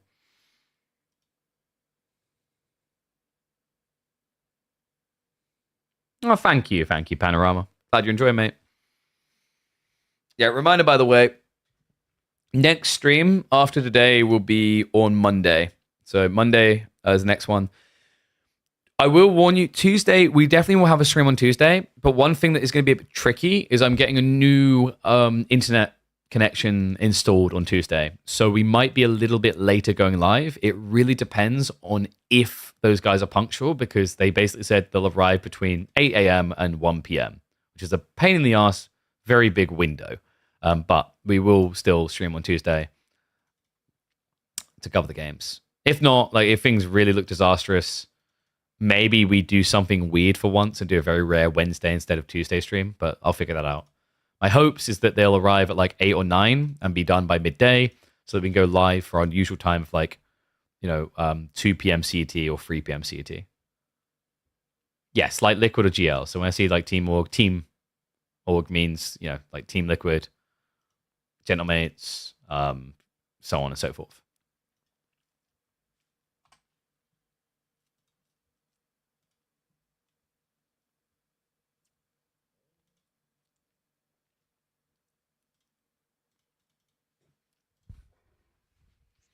But I'm buzzed for the new line, actually. We might try the enhanced broadcasting again. It caused weird crashes. But I don't know if that was because like the stability of the line wasn't good enough. I don't know. I've been a bit paranoid like the last 2 weeks. Like I think Virgin is kind of dicking me around as I'm getting towards the end of their service and maybe messing with like the stability of the connection. So tinfoil hat probably isn't, but it's been feeling like it. But the new line is a proper broadband, so proper fiber optic rather. So it's going to be like equal download upload, which means we'll have a crap ton of upload to swing around.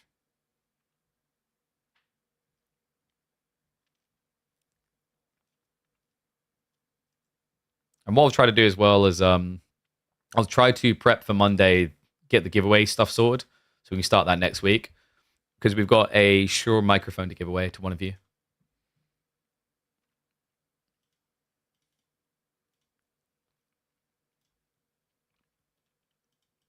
Yeah, we do quite a lot of hours.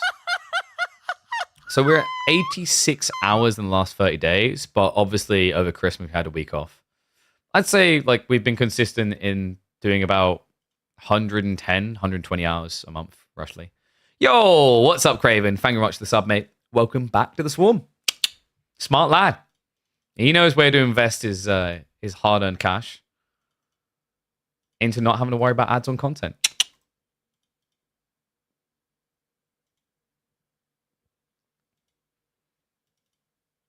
Oh no, I'm talking about we do 110 hours on camera, dude.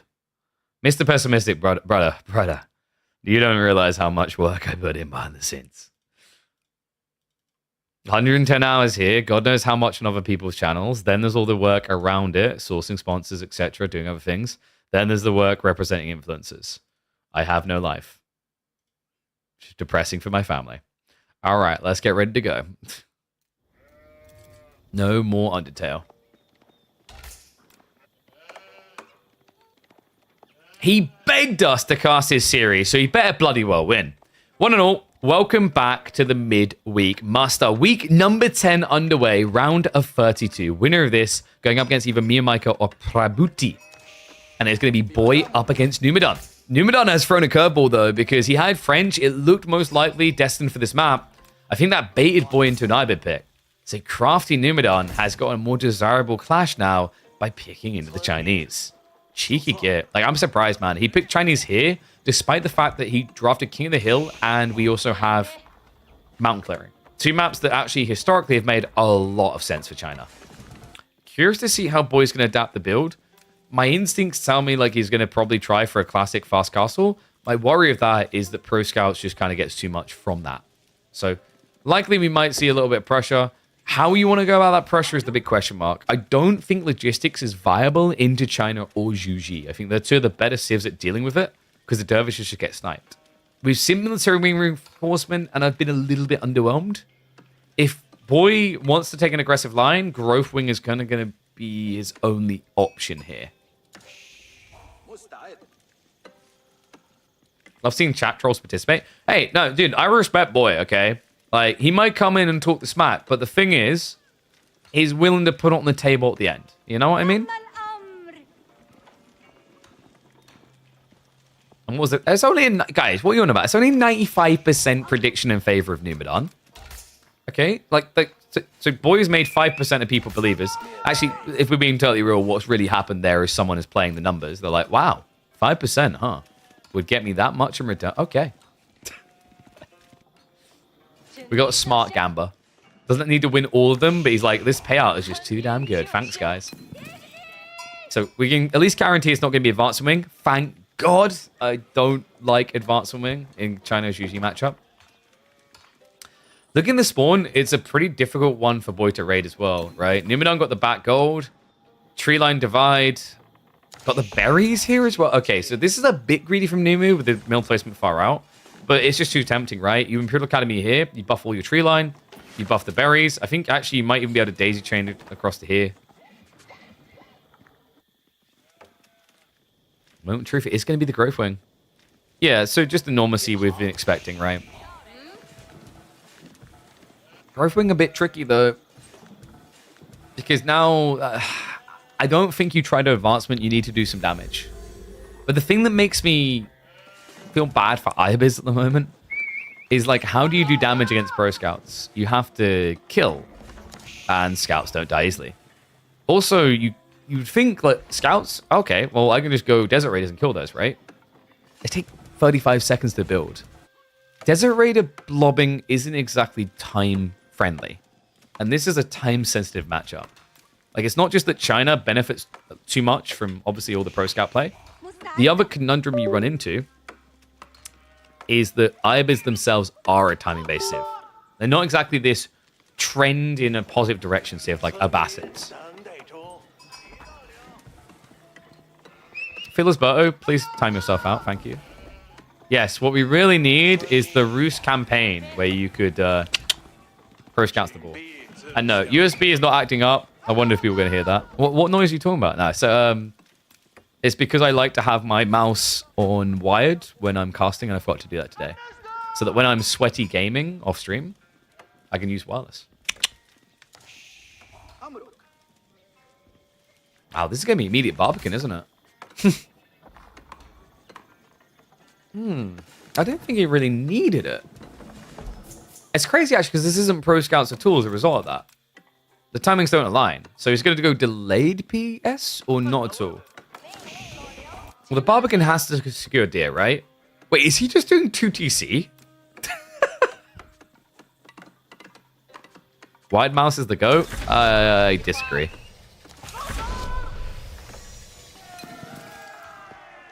Philosbo, you don't need accurate mouse clicks. You basically cycle TCs producing villagers and blob Keshiks. But for those of us that are like very, very like sensitive, I can feel a wire on a mouse like rubbing in a direction. So I actually like, I'm very happy with my switch into wireless mice a few years ago. So it's gonna be fast castle from Boy. Okay, so this kind of throws a big question as to what Numadon's doing in this game then. Like, going Barbican doesn't feel very valuable against Fast Castle. You could argue it stops the Camel Lancers. With no Pro Scouts? I mean, you don't really have much in the way of food, right? He's got 8 sheep right now.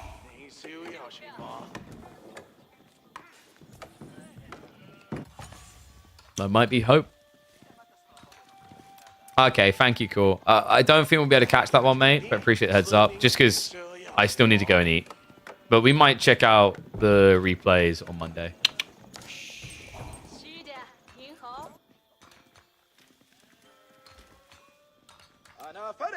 Yeah, I appreciate it, mate. Gives me a heads up in chat. Some people just like basically type in my Discord, playing now. And I'm like, can you guys schedule ahead of time and let us know? Thank you. I appreciate it, mate.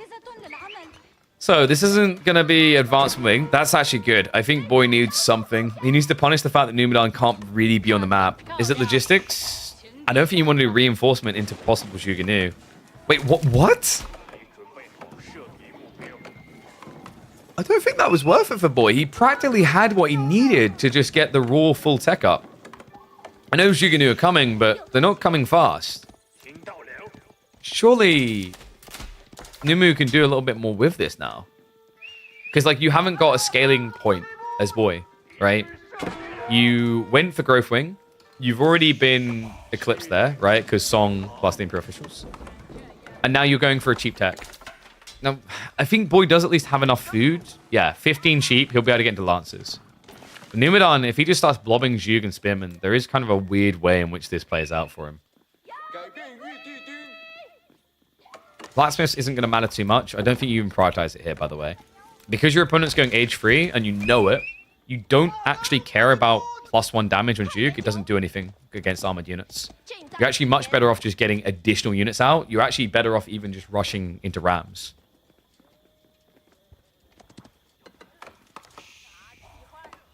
Love the supervision choice as well.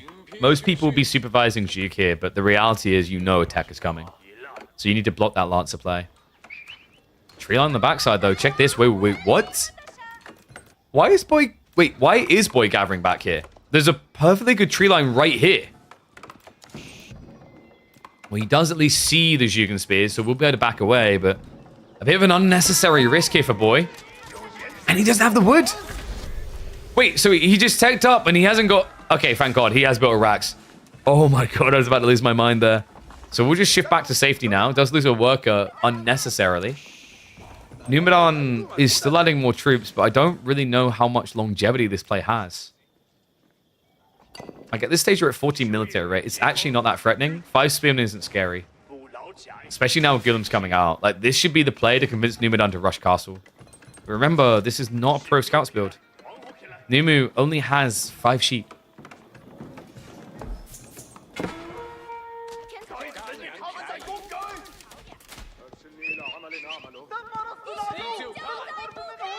It's all about patience from Boy.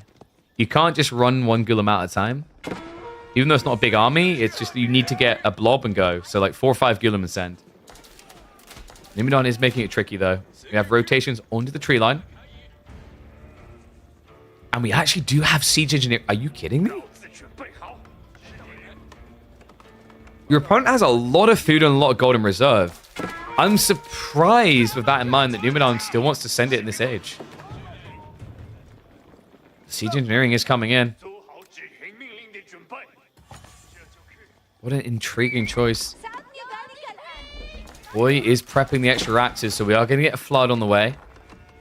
2 more Guillems queued up, 2 in the field so far. Dive comes through, and Numenon, he bait and switches him. Oh, that was sick. He went in first on the south side, and you just saw, Boy wasn't ready for that. Numenon getting the body block, stopping the Seek shelter into the outpost. 4 additional worker kills, all of a sudden now up by 8 economy. And he's starting to stockpile. He's still, of course, building additional Zhug, but he's gathering what he needs towards castle gradually. All of a sudden, Boy has a bigger problem here. He got 10 Gulems and that's it, because he doesn't have gold. He doesn't have wood. I cannot believe this right now. Numedon actually has him bent over a barrel. And Boy, with his 34 economy, can only gather sheep, which is just going to accelerate the point to which he's idle. He needs to make a claim on the map soon. Numu, the thing that's tricky here is if he fast techs into castle and upgrades the Zhug, Boy is going to wish he had a blacksmith's. So remember that stage, with veterancy, you go up to doing 6 damage, right? Double your output onto Gulems. And then you can rush Steeled Arrow 2, tripling your damage output. Boy, in desperation, does move on the tree line. Numenon is a little bit distracted here. There was actually a dive opportunity.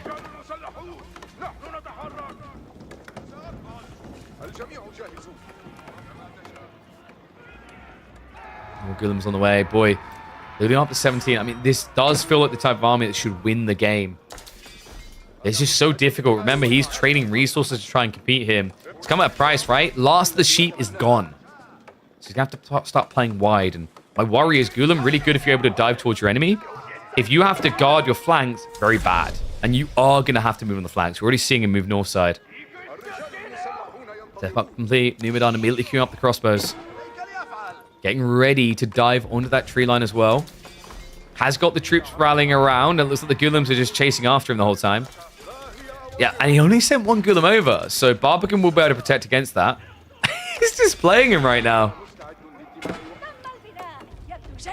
Boy, had to get dove on the tree line. Oh, wait, Numedon. Oh, no. He clicked the house. Okay, he still will be able to get 2 workers, but that could have been a lot more. Really does feel like death by 1,000 cuts, though, right? It's now 11 up for Numu. Crossbow count only 3, but he's fast fixing that issue. In fact, no supervision, a little bit surprising here.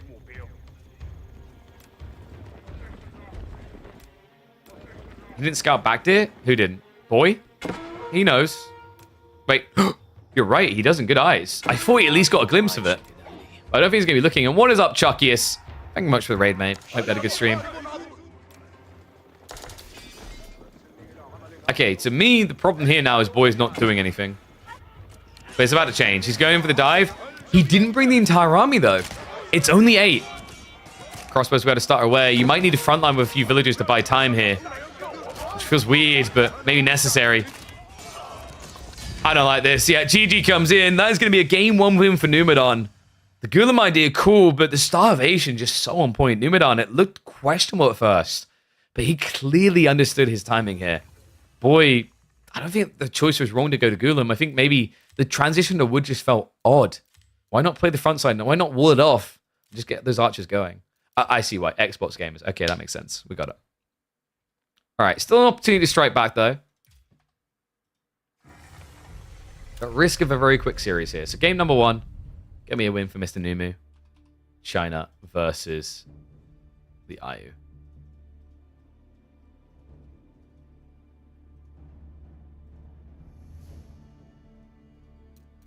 Game 2. What are they cooking with? King of the Hill. Juji versus French. Should have split until he had enough. He was too paranoid because, like, Zhug trade better than Gulams on worker kills, right? Because, like, more of them ranged, etc. So I kind of get his paranoia. I think some walls would have been better. So much hate for Xbox people. It's that aim assist. We know you have it. All right, 2 minutes ads, guys, so you'd have to worry about them. I'll start predictions as well.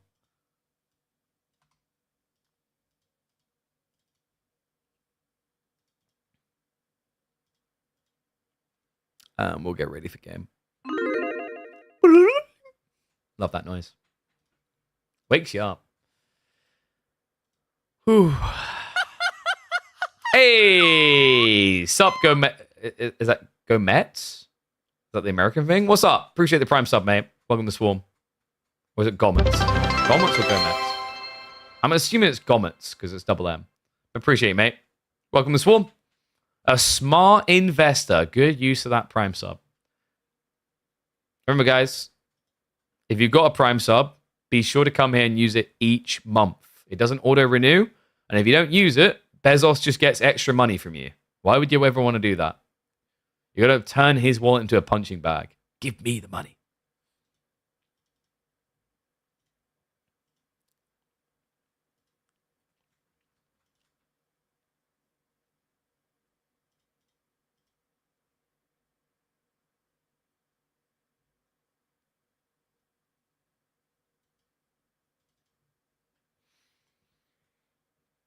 Really wish A4 had support like Myth. Oh, you mean for the Xbox side? Okay, I was about to say, I was like, huh?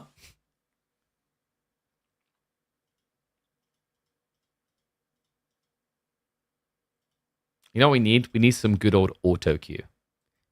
All right, I'm not opening that barrel of chaos.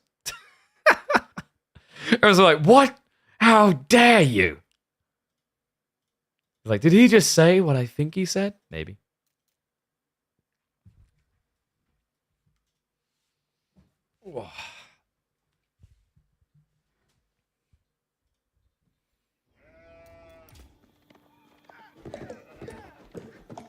Time to find out if aim assist is OP. Can our Xbox gamer come out ahead? Juji in game number 2 for Boy.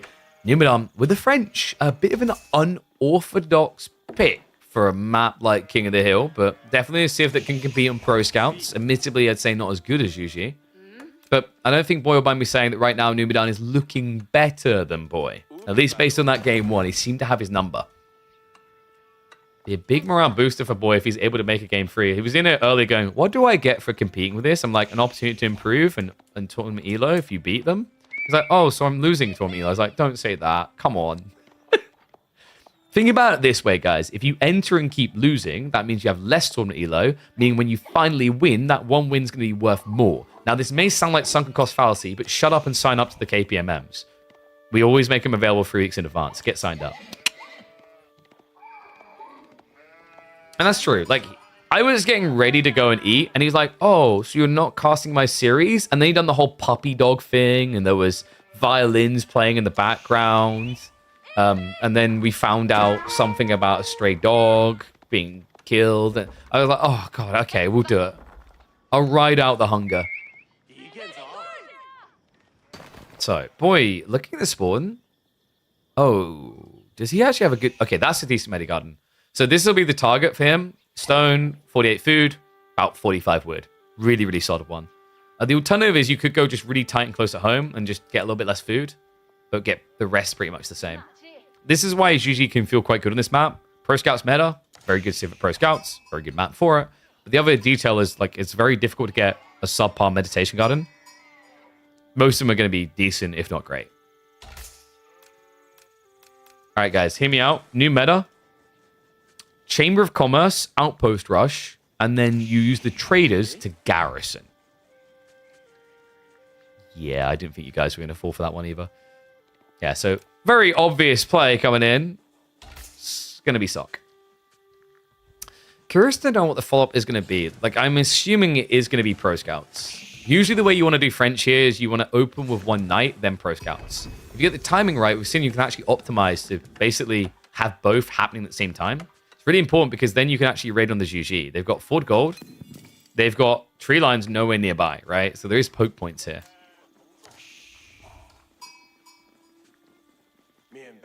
Call it now Red Palace on Sacred. You think this game's going to go all the way to Imperial Age? I mean, I'd be impressed. So Medigarden coming in. He did go for the safe one. Boy did scout the other alternative, but I think the problem here is like if you go this wide without Wheelbarrow, the extra delay on teching up means that the first Knight will be halfway across the field and riding straight into your face.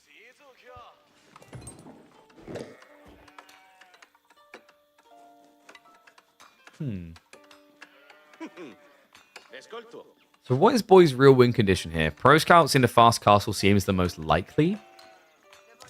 I don't think you play all in per se. Then again, we did talk about this before, that Juji has a very intriguing convergence point. They get Zhuge a lot quicker than China. And the reason that's important is French don't have enough knights to cycle charge the fights. Because the whole idea is usually by the time China is bulking Zhuge, you have 10 plus knights. You have chivalry. The reason that's valuable is that means you can just keep pushing the fight and winning with archers, while your knights essentially have infinite health between them to tank with. Zhuge is a bit different. Because they get the Zhuge 8 plus Zhuge sooner.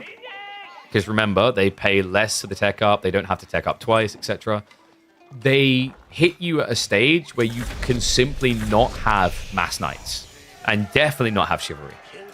Now, the more obvious choice would be, let's just go Fast Castle. But there was definitely an alternative option here. In fact, wait, is Boy just raw rushing Fast Castle, no Pro Scouts?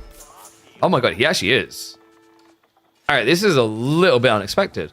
Boy, in protest of the vile Pro Scouts meta, has picked one of the best civs at doing it and will not be using it.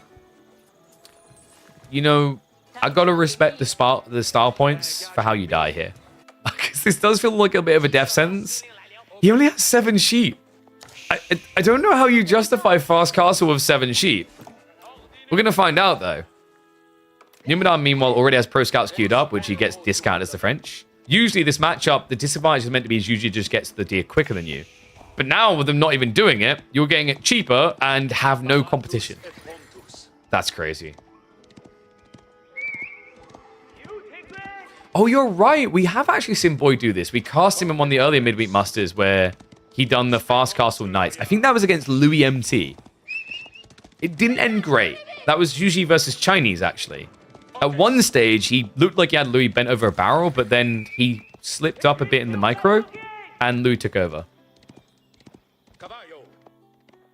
Let's see if it's going to be good enough. Numidan, of course, now ready to pull those deer home.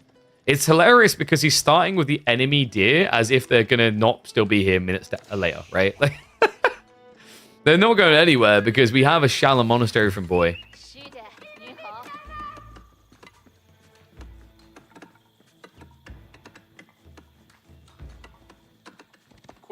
Meditation Garden gave what in the end? Yeah, so 34 food. Well, 36 food, 45 wood, 25 stone.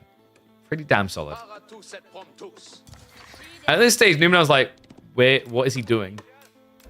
It should be becoming a little bit apparent. I don't know if he scouts deep enough here, though.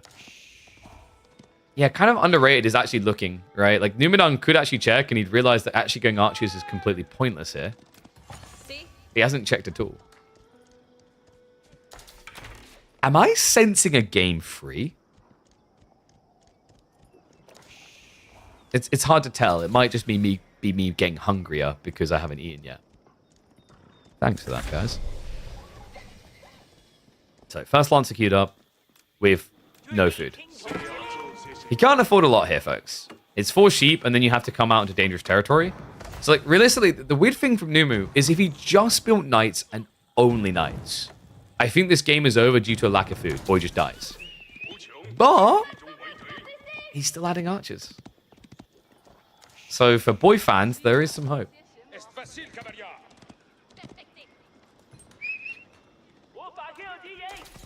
I'm just hoping Numenor doesn't bait himself and add in additional archer rangers. You could argue the one is justified because he might be paranoid about spears. But like spear opening doesn't really do anything for Boy here. It has to be lancers. He's going to back away and there we go. Immediately queues up more knights. First relic being gathered. I think Boy's taking the correct approach here. You can't go greedy. You have to take the safest relic. If you get in a direct fight right now, you're going to lose that monk straight away. And for a guy who has so little food, can't really afford to lose a single monk yet. I think Numenor, is he just going to go Castle Age? Surely not. No, we've got the racks getting added in, so he is going to play the Age. Which makes sense, right? Like, if you just try and mirror Castle Age now, Boy's going to get 3, maybe 4 relics. Don't want to see that, because that means eventual pagodas, and all of a sudden, you know, having a slightly faster TC doesn't feel like a big perk. They are going to be seeing each other here, so Boy is already posturing aggressively. He doesn't know about the racks play just yet. I'll say he might try to deny some of the deer gathering, but I just don't think the timing aligns here. Second rack's now getting added in. This is approaching the point where blacksmiths is really, really good for Numenor.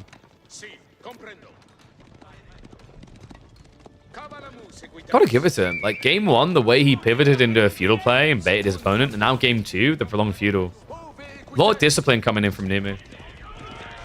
And yes, pagodas still need the double castle. So it's not just, I have a relic, I'm going to build a pagoda. No, you have to pay. The cool thing is it's like not as drastic as China, because you remember, you save 270 resources the first time, and then the second time. So like, compared to China, you're spending 540 resources less to get Yuan Dynasty, from Tang anyway.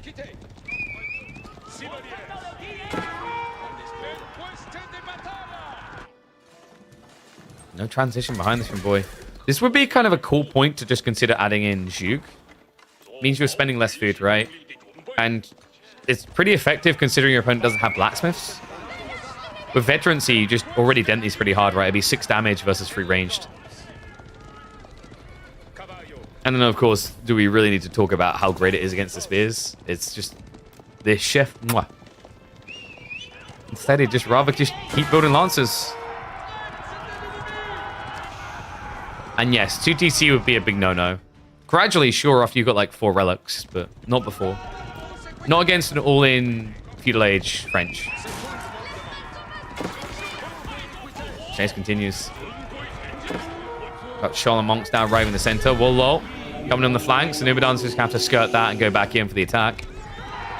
I mean, Boy should just be able to run this one home with the monk. Instead, he's going to go for the fight.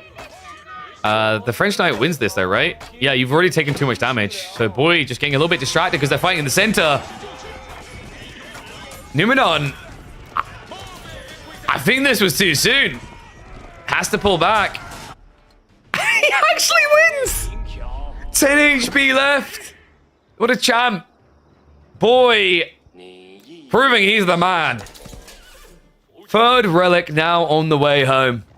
And Numenor, mistakes made. The knight spam wasn't high enough for that type of fight. The spear spam wasn't in place yet. We may find ourselves swiftly moving into a deciding game on mountain clearing here.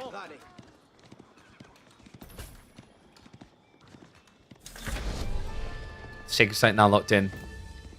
Boy, playing a dangerous game on the berries, but I think this is the conundrum for Numadon. He was so paranoid about the Lancer timing, he didn't actually rotate knights onto both flanks. He used them in the center. Kind of crazy, right? Like, we talked about the issue of this archery range making no sense. Had this been triple racks instead, Numadon could have afforded to send knights down both flanks. Very different game at that stage. They clearly wasn't expecting naked fast castle, no pro scouts, mass knights. Scouts are now going to reveal the gathering out here. But it's mainly just to snatch the goodies away. Numu just needs to raid. No raids equal no win.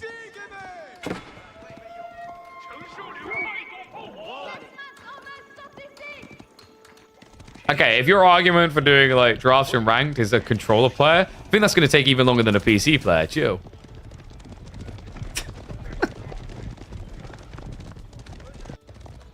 Well, this is cheeky. Numadon. He's been very defensive so far, but thinks he's got enough spears now. He's going to get scouted early, so Boy counter-attacking with the 4. War's going to be coming in. He will have to skirt away from that. Spears looking for the fight, but a little bit peeled at the moment. Boy was trying to fish him back in range at the end, but doesn't quite work out, and instead the Shaolin Monk's going to be going down here. The Knights, in the meantime, are going to be going in, and Boy's eco count is now going to be plummeting. No wheelbarrow. That's it. That has to be it. Boy now behind by 10, soon to be more. There's just no running away from this. No textiles either. Gets in with the body blocks. A pristine and necessary raid for Numadon. Now ahead by almost 15 eco. Lancers are heading home. They could look for the cutoff. Numa just needs to get out without losing too much here. He's already prepping Castle Age. It may be a relic advantage for Boy, but the villager count is drastically against him here. He needs to counterattack now.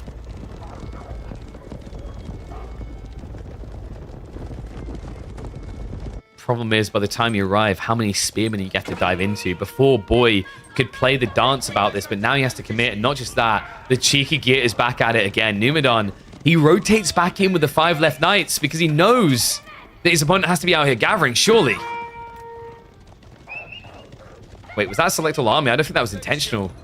Numu, that was the perfect time to do more damage. Probably a little bit paranoid about the 15 lancers barreling in here. 16 spears ready for the defense.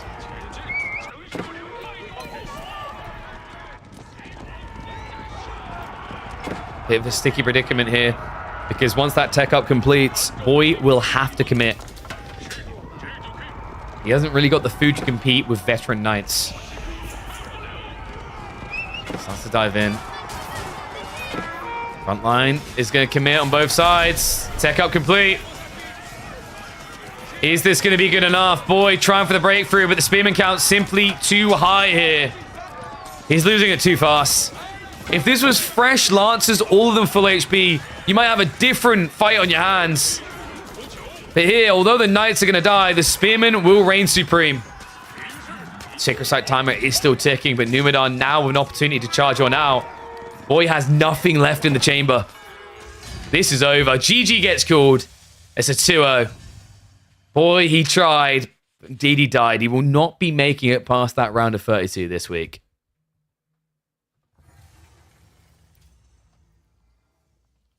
IU is a throwaway Sith.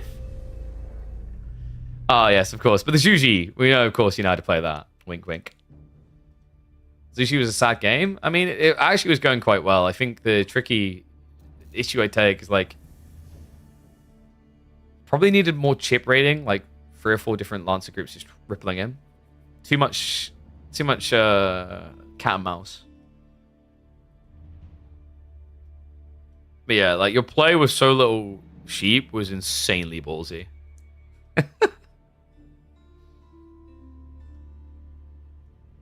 I was thinking, were you thinking? No, okay.